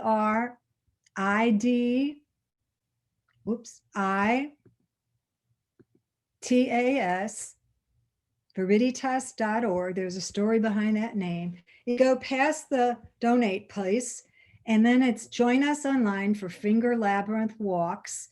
There's a freebie. If you like this today, you can come back every week to Veriditas. The times change, but here's what I want you to see. You can download a paper version if you don't have one, and you click on that, and it brings up a beautiful chart, medieval chart style labyrinth. You can print out, doesn't have to be purple ink, and you can use it. Of course, you probably want to keep your eyes open if you're working on paper.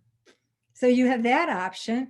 Or I recently discovered labyrinthjourney.app, and I put it on my phone.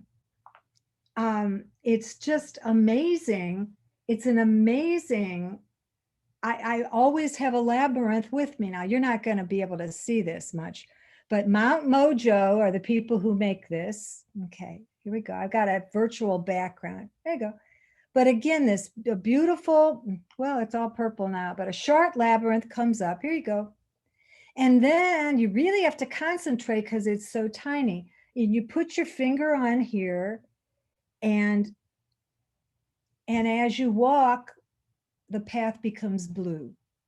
When you get to the center, it kind of has fireworks, and then you walk out and it disappears. So I recommend those two.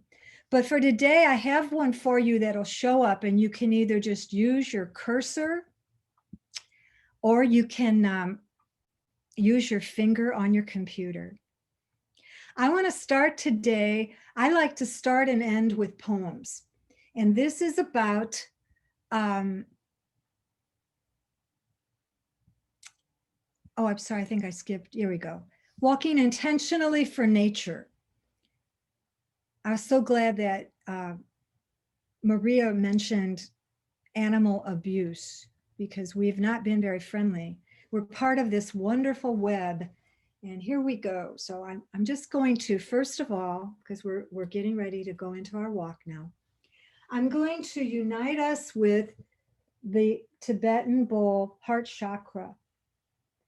My heart, your heart, the heart of everybody else. There are 20 something of us. And then all the good people on earth, all the people on earth, everybody.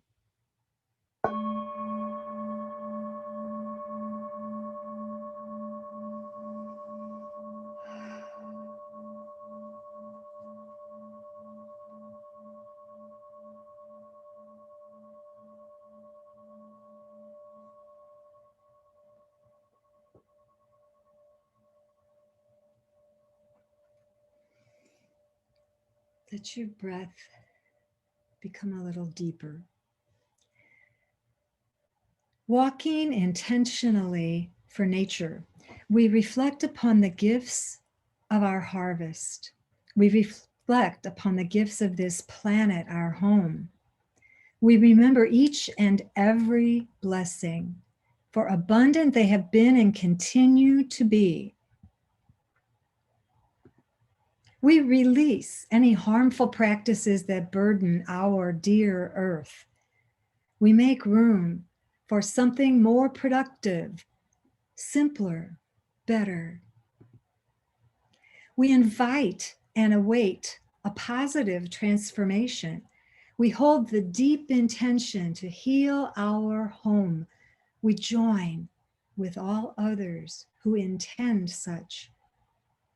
We receive the means to actualize this end. We allow the energy of this week's new moon, back on the weekend, to firmly root this planting within us.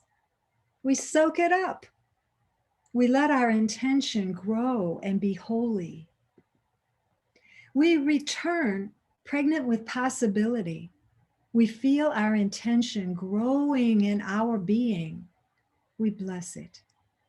We welcome the changes it may bring.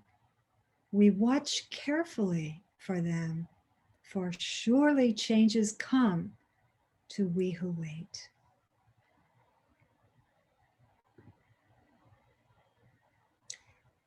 And if you don't have a labyrinth, this is the classical labyrinth you can use with your cursor, with your finger on your screen. I'll be using this one.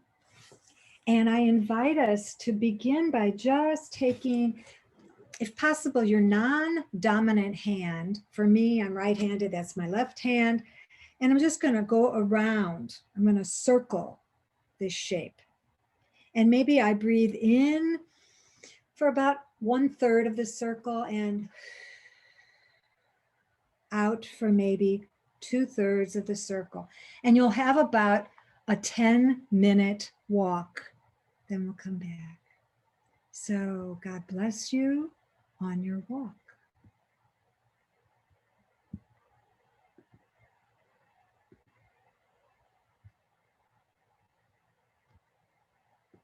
The name of the music, if I can find it, here we go, is going to be Spirit of Reiki. There we go. There we go.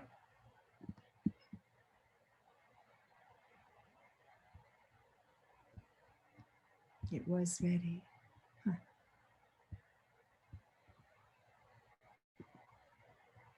There we go.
So at the end, I like to take, again, my non-dominant hand and circle counterclockwise.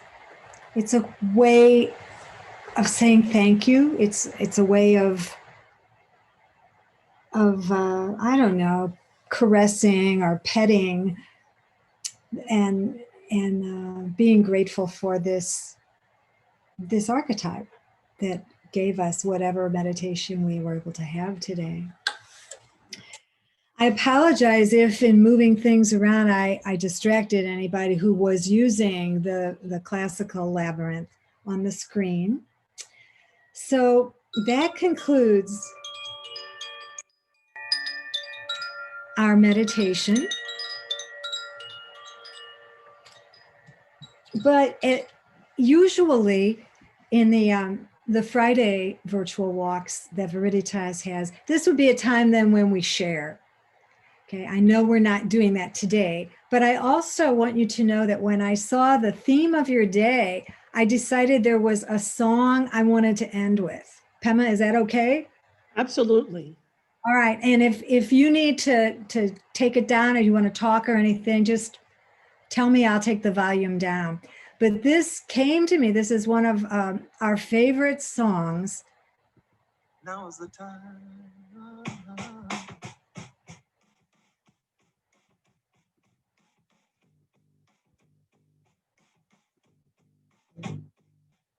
Now is the time for all good men to get together with one another. Iron out their problems and iron out their quarrels and try to live as brothers. And try to find peace within without stepping on one another. And do respect of the women of the world. Just remember we all had mothers. Make this land a better land in the world in which we live. And help each man be a better man with the kindness that you give. And I know we can make it. I know that we can. I know done well we can work it out. Oh yes we can. I know we can. Yes we can. Why can't we if we want to? Yes we can.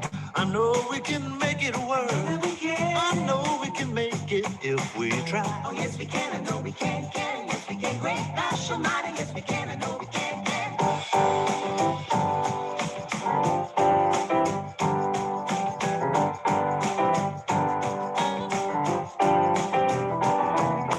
Take care of the children of the world. They're our strongest hope of the future, the little bit of boys and girls. And make this land a better land in the world in which we live. And help each man be a better man with the kindness that you give.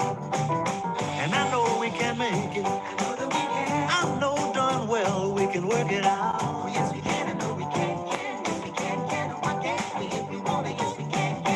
I know we can make it work. I know we can make it if we try. Oh yes we can. I know we can. Yes we can. Great gosh almighty. Yes we can. I know we can.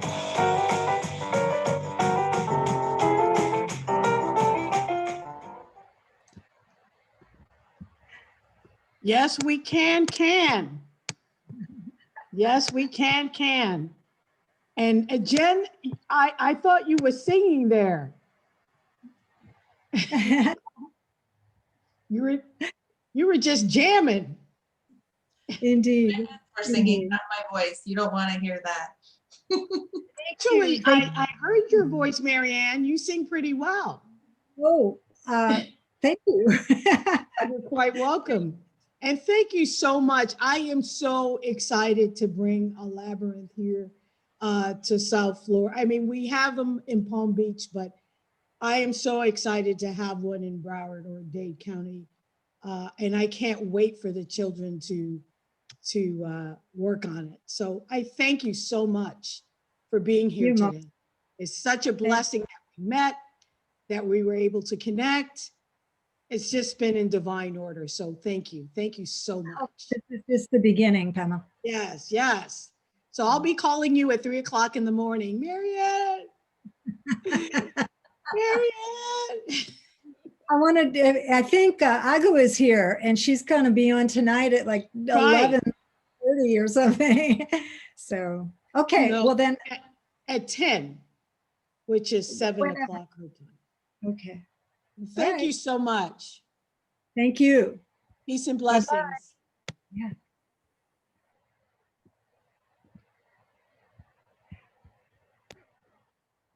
I can't, how do I, okay, I know. Here we go.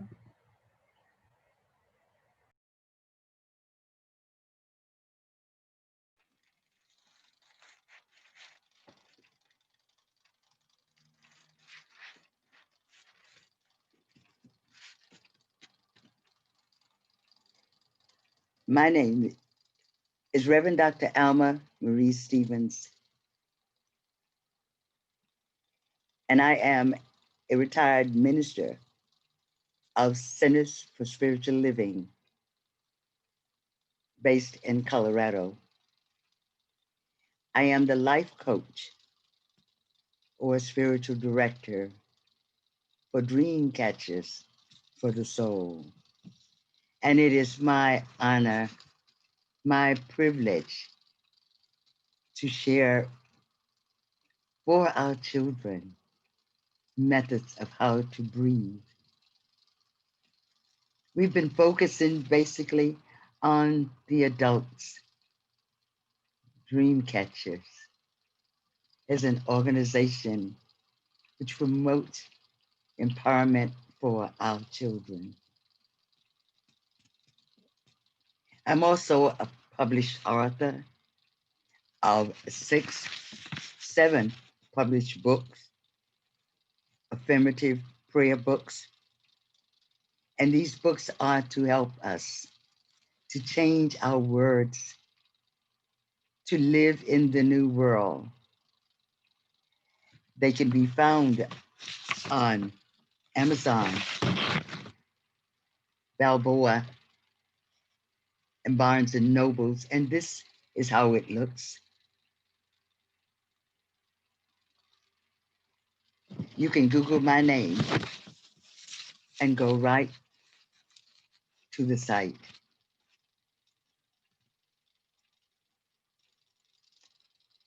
To begin, for our children,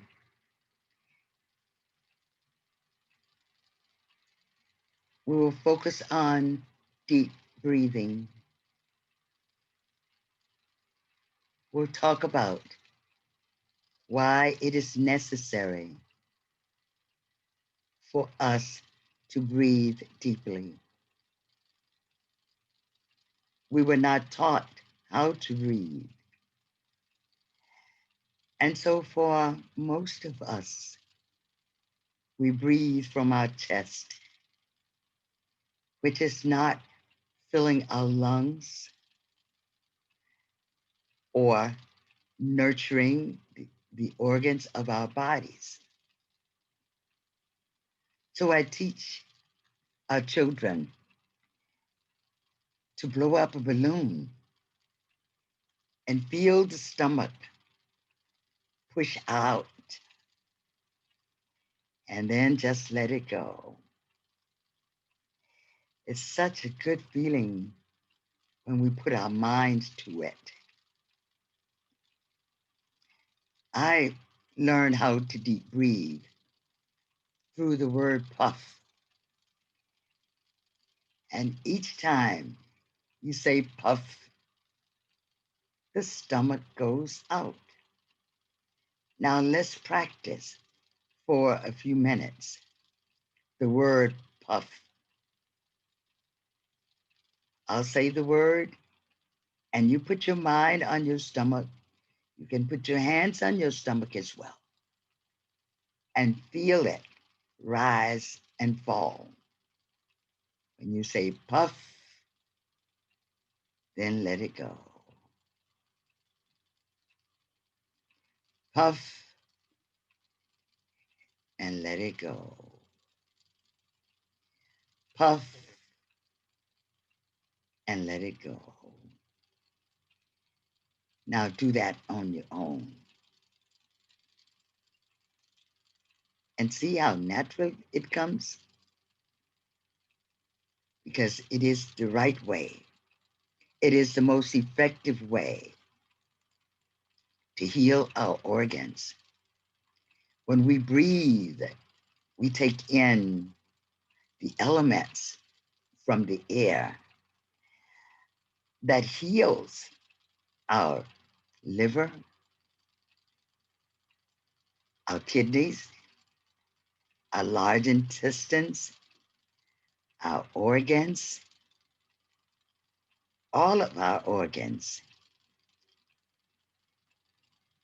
our lungs. Oh, I just love to breathe deeply.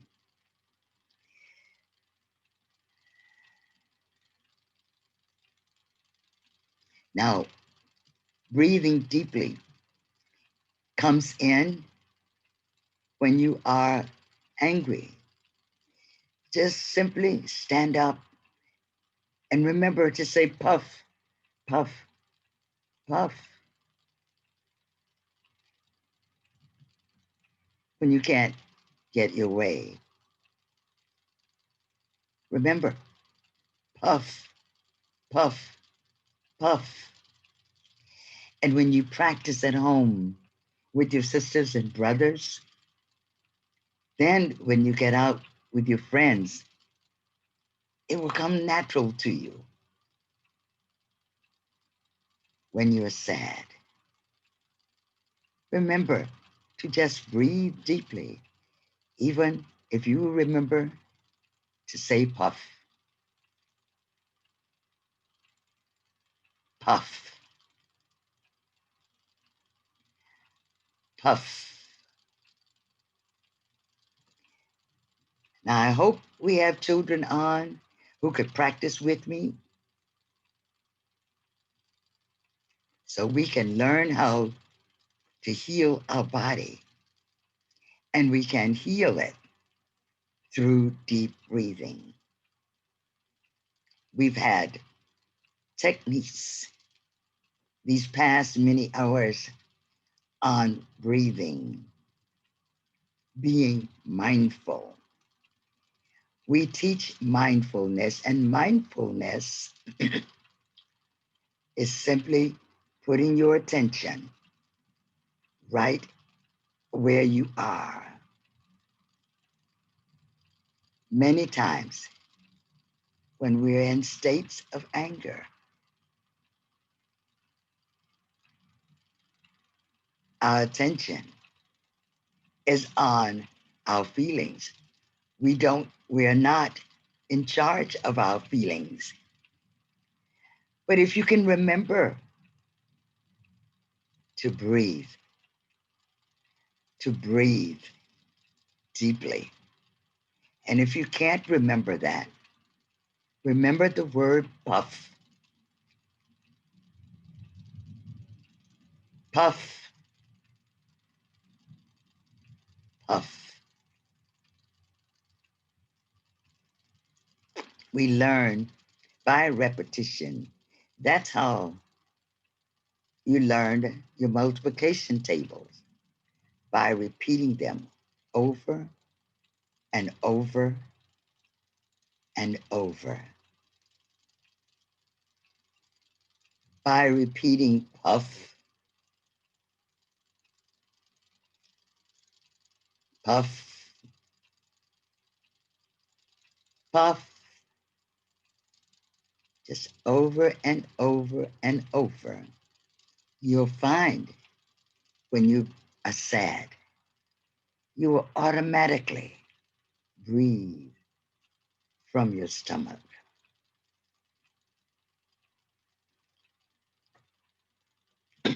Are your hands on your stomach? Let's practice some breathing. I'm going to count 1, 2. When I count 1, 2, you breathe in. You can think puff. Let's try this one. Let's try thinking puff. Just think puff.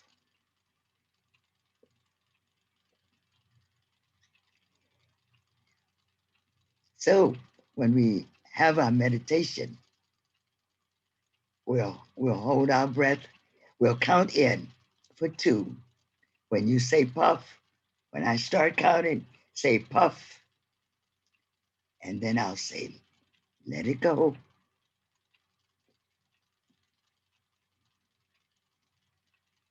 That's easier.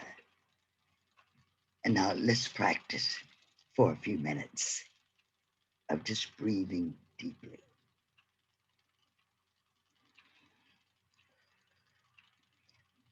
Remember, when I say 1, 2, you're saying puff. When I say 1,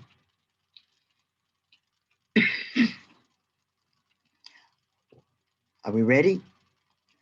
1, are you thinking puff? Let it go. See how easy that was?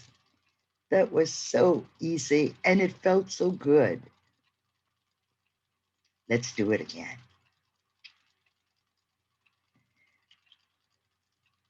Remember, think puff. When I say 1, just think puff. 1, 2. Now let it go. Now see how you feel.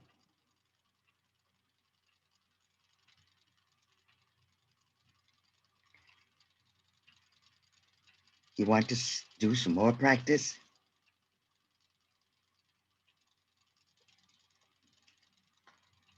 It's easier thinking because many times we're not in the place to say puff. So if we practice just thinking puff,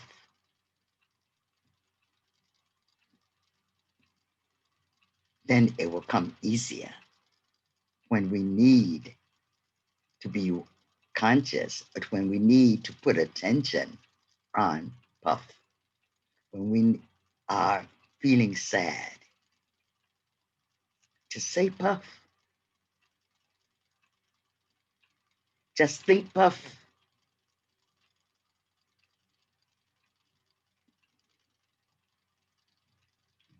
Let's practice. Remember, just think puff. 1, feel that stomach go out. Put your hands on your stomach. You got your hand on your stomach. Now let it go. Let's do it again. 1, let it go. 1, let it go. And you'll find you'll be able to go up to 10. Count 10. And you could hold that breath that long. And what you are doing is you're preparing yourself to be a singer. You want to be a singer? You have to know how to hold your breath. And when you can hold your breath to the count of 10, then you can hit high notes. Let's try it again. 1, that's puff. Let it go.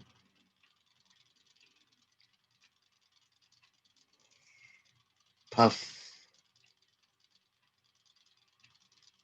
Let it go. Puff. Let it go. Breathing deeply alleviates some of the health problems that you might have. You have a cold, you're not feeling well, you're irritated because you can't run and play.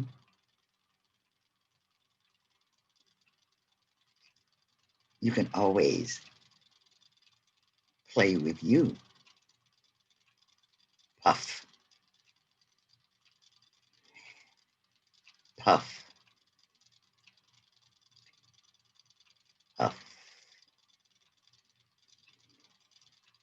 When you say puff, and this is another part that you can remember. When you say puff, in between, while you're waiting, say, I love myself. And you let it go.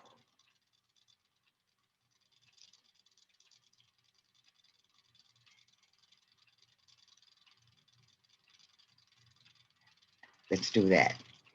Let's say, remember to think puff and say, I love myself. And let it go. Okay, I'll count. 1, I love myself. And let it go. 1, I love myself. And let it go. 1, I love myself.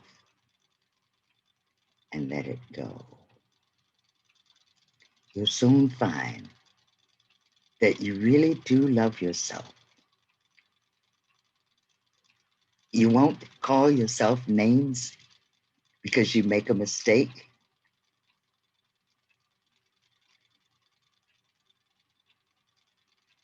You won't feel guilty. You won't feel unloved. For when you love yourself, you know the whole world loves you because you make a mistake. You were just trying your best to be the best you. That's why you made the mistake in the first place. When you make a mistake, or when you make a mistake, you say you make a mistake.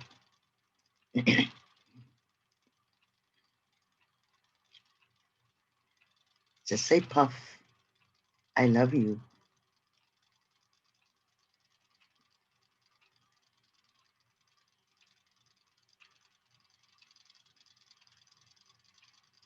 How are you feeling now?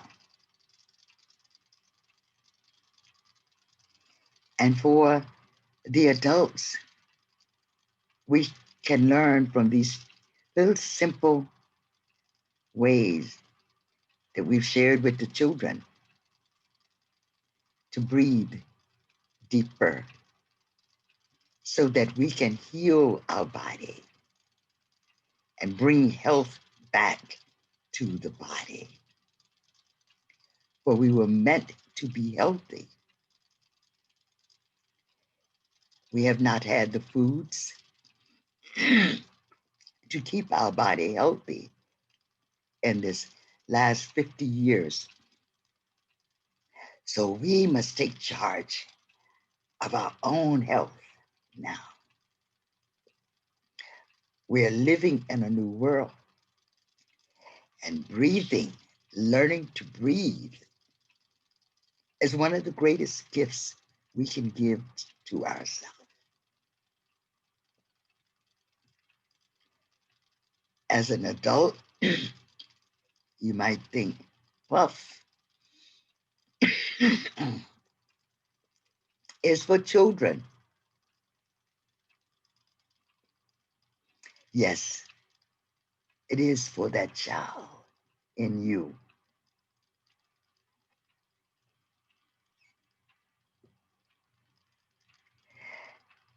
So by saying Puff, we are helping that child, that little child in you, to receive our love. Because remember, when we say Puff, we think, I love myself. I love myself. I love myself. Now sit for just a few minutes and say over and over and over, I love myself. And when your mind wanders, bring it back to I love myself.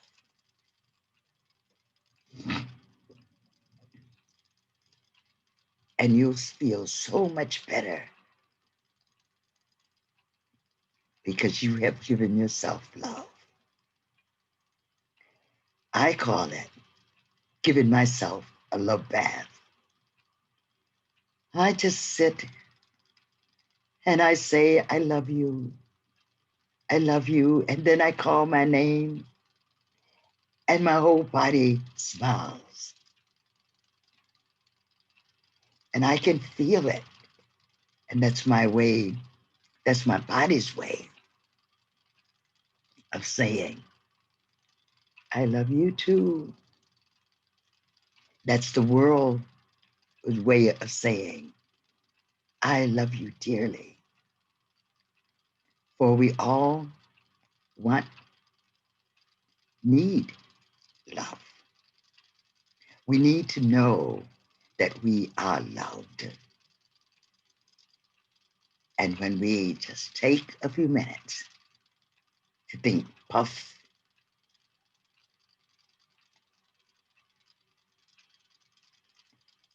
and follow it with I love myself.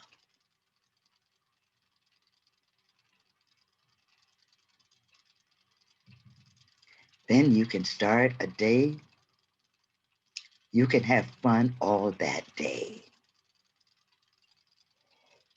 If you could remember each morning, as soon as you get out of bed, to say, I love myself.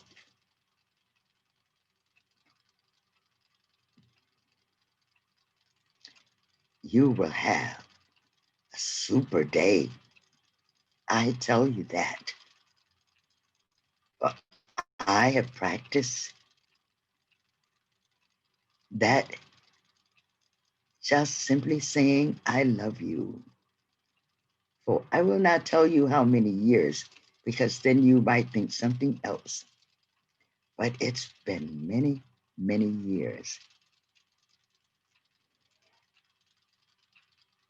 I only wish I had someone like me to tell me when I was your age, to tell yourself you love yourself. Regardless to how you feel, tell yourself you love yourself. And by doing so, when you become an adult, you'll have courage, you'll be brave, you'll be bold, you'll take your life, you'll live like you want to live, you'll do what you want to do, and nobody will stop you. Nobody can stop you because you love yourself. You loved yourself all your life. If you don't remember anything else I've said today, just remember the most important thing that I said today was to remember to tell yourself you love yourself.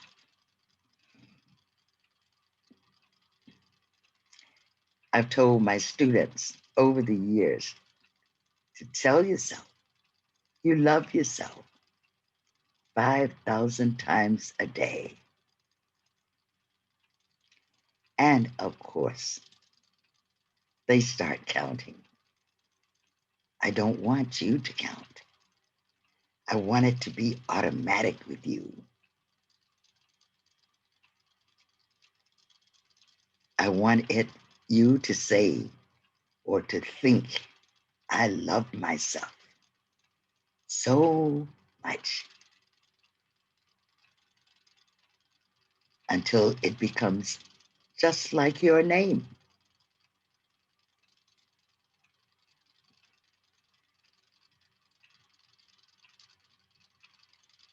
Tell yourself, I love myself. We have a few minutes. Now let's practice some more, because that's how it becomes perfect. Simply by thinking, puff, and your stomach goes out. And while it's out, you're remembering, I love myself.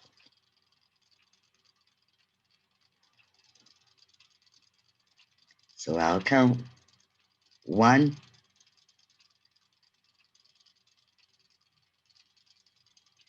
let it go.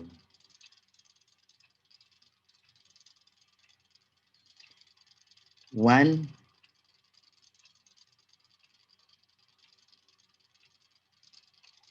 let it go. 1,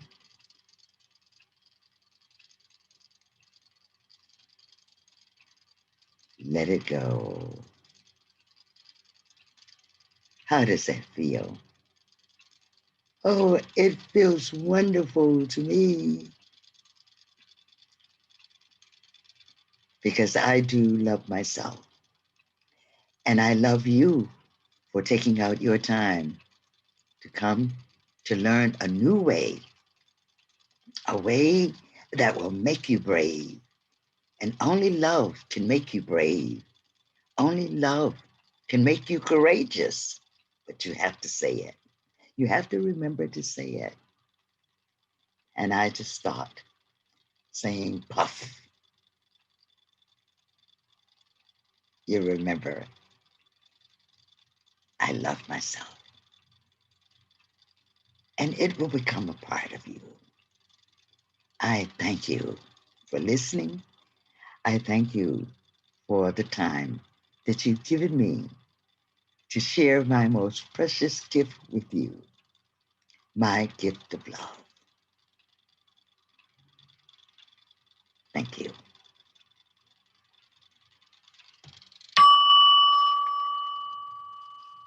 Well, Miss Reverend Alma, I love myself. I love myself. I love myself, and I love you forever and a day. Thank you, thank you, thank you. We really appreciate you for being a part of the global experience, and thanks to our listeners as well. Dreamcatchers for the Soul is committed to create a labyrinth where all people will come together and meditate. Children will learn about organic gardening and culture. Using technology, the youth will learn to develop apps that will assist visually and hearing impaired and seniors.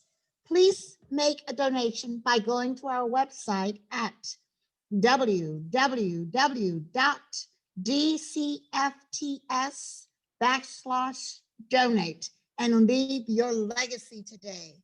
And Reverend Alma, I love you. And I love you. Thank you for loving me.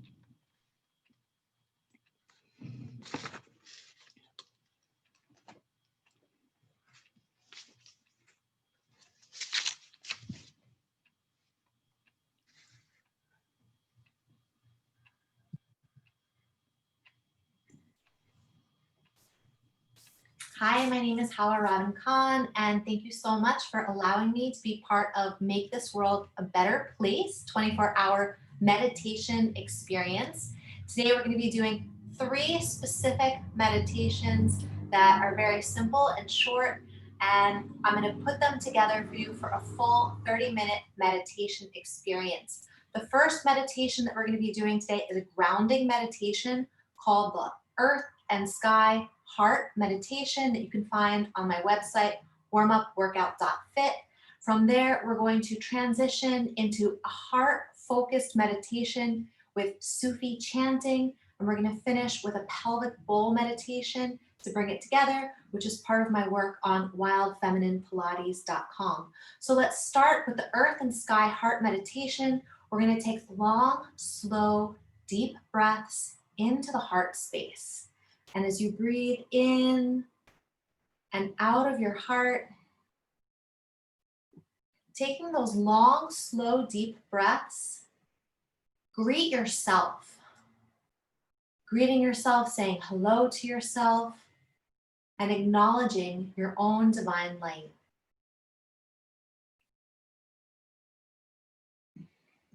As you greet yourself, listen for a response, listening from your heart.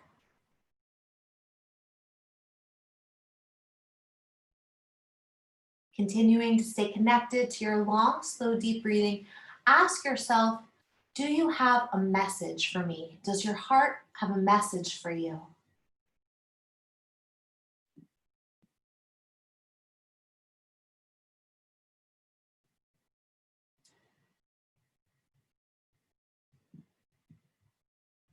Take a moment to say thank you to your heart for dialoguing with you, meditating on the words thank you.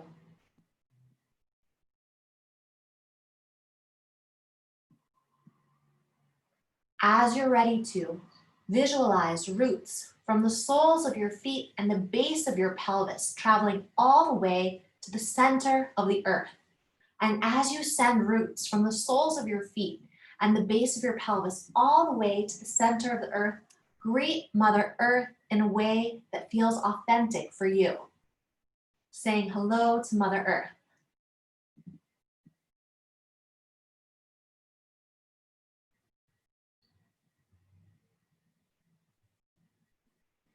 As you're ready to, send a pulse of love from your heart to Mother Earth. And as you send that pulse of love through those roots to Mother Earth, know that Mother Earth always responds in love.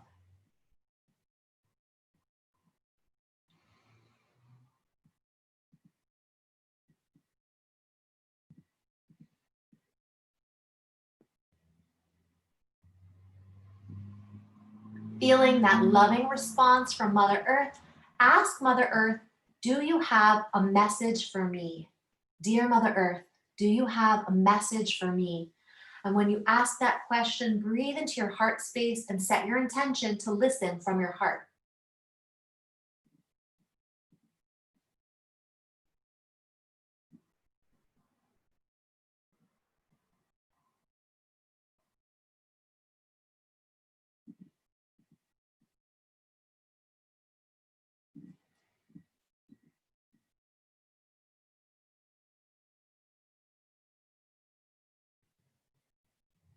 Once you've received a message from Mother Earth, whether you feel like you've received one consciously or unconsciously, say thank you to Mother Earth for dialoguing with you. So know that you have received a message, be it consciously or unconsciously, and take a moment to say thank you to Mother Earth for being in communication with you.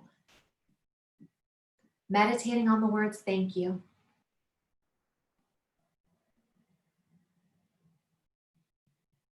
As you're ready to, say hello to Father Sky, sending Father Sky a greeting that feels authentic to you.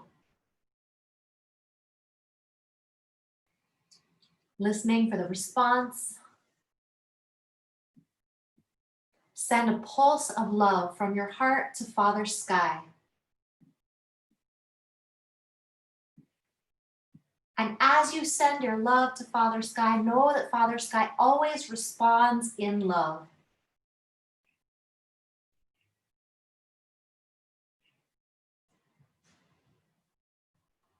Thank Father Sky for his love. Thank you, thank you, thank you. And ask Father Sky, do you have a message for me? Do you have a message for me? Listening from your heart.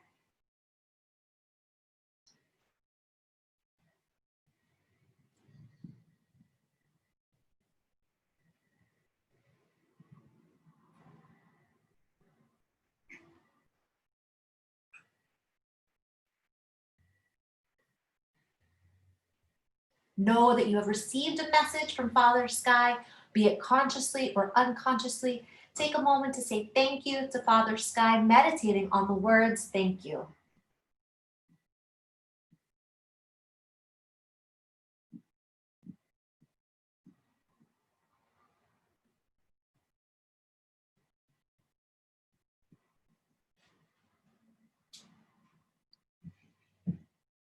Now I'm going to make a prayer for all of us. Dear God, please turn our hearts inwards to face you. Dear God, please turn our hearts inwards, away from the creation to face you, our Creator. The teachings of the heart tell us that the heart has the ability to turn, to face, to look outwards towards the creation, and to turn to face inwards towards our Creator. So as we make this prayer, dear God, please turn our hearts inwards to face you. Allow your heart to soften and imagine that you're seeing with the eye of your heart and that you're listening with the ear of your heart. At this point, we're setting our intention. Dear God, please help us to see with the eye of our heart. Please help us to hear with the ear of our hearts. Silently inside, greet God in a way that is pleasing to you.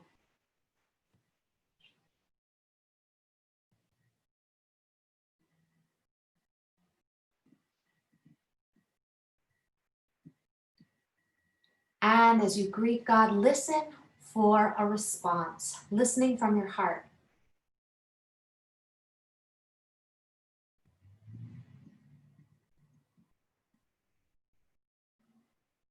At this point in time, ask God, dear God, do you have a message for me? Dear God, do you have a message for me?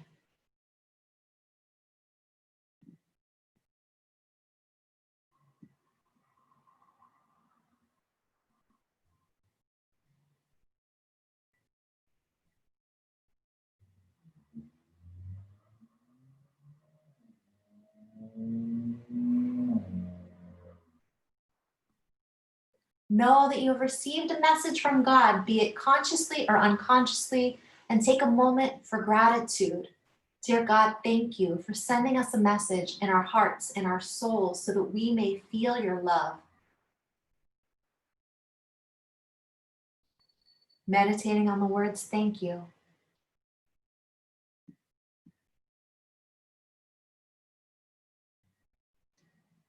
Now that we're centered in our hearts, we're going to learn a Sufi chant today. When we call upon God by what's called the beautiful names of God, which are universal qualities of love, mercy, truth, strength, wisdom. In the Sufi tradition, there are 99 names of God, but I'll share a secret with you. There are many more than 99 names of God. We just compile lists of 99. So the first two names on the list are Ya Allah Ar-Rahman, Ya Allah Ar-Rahim. And I'm going to share my screen with you so you can see the text. Ya Allah Ar-Rahman, Ya Allah Ar-Rahim.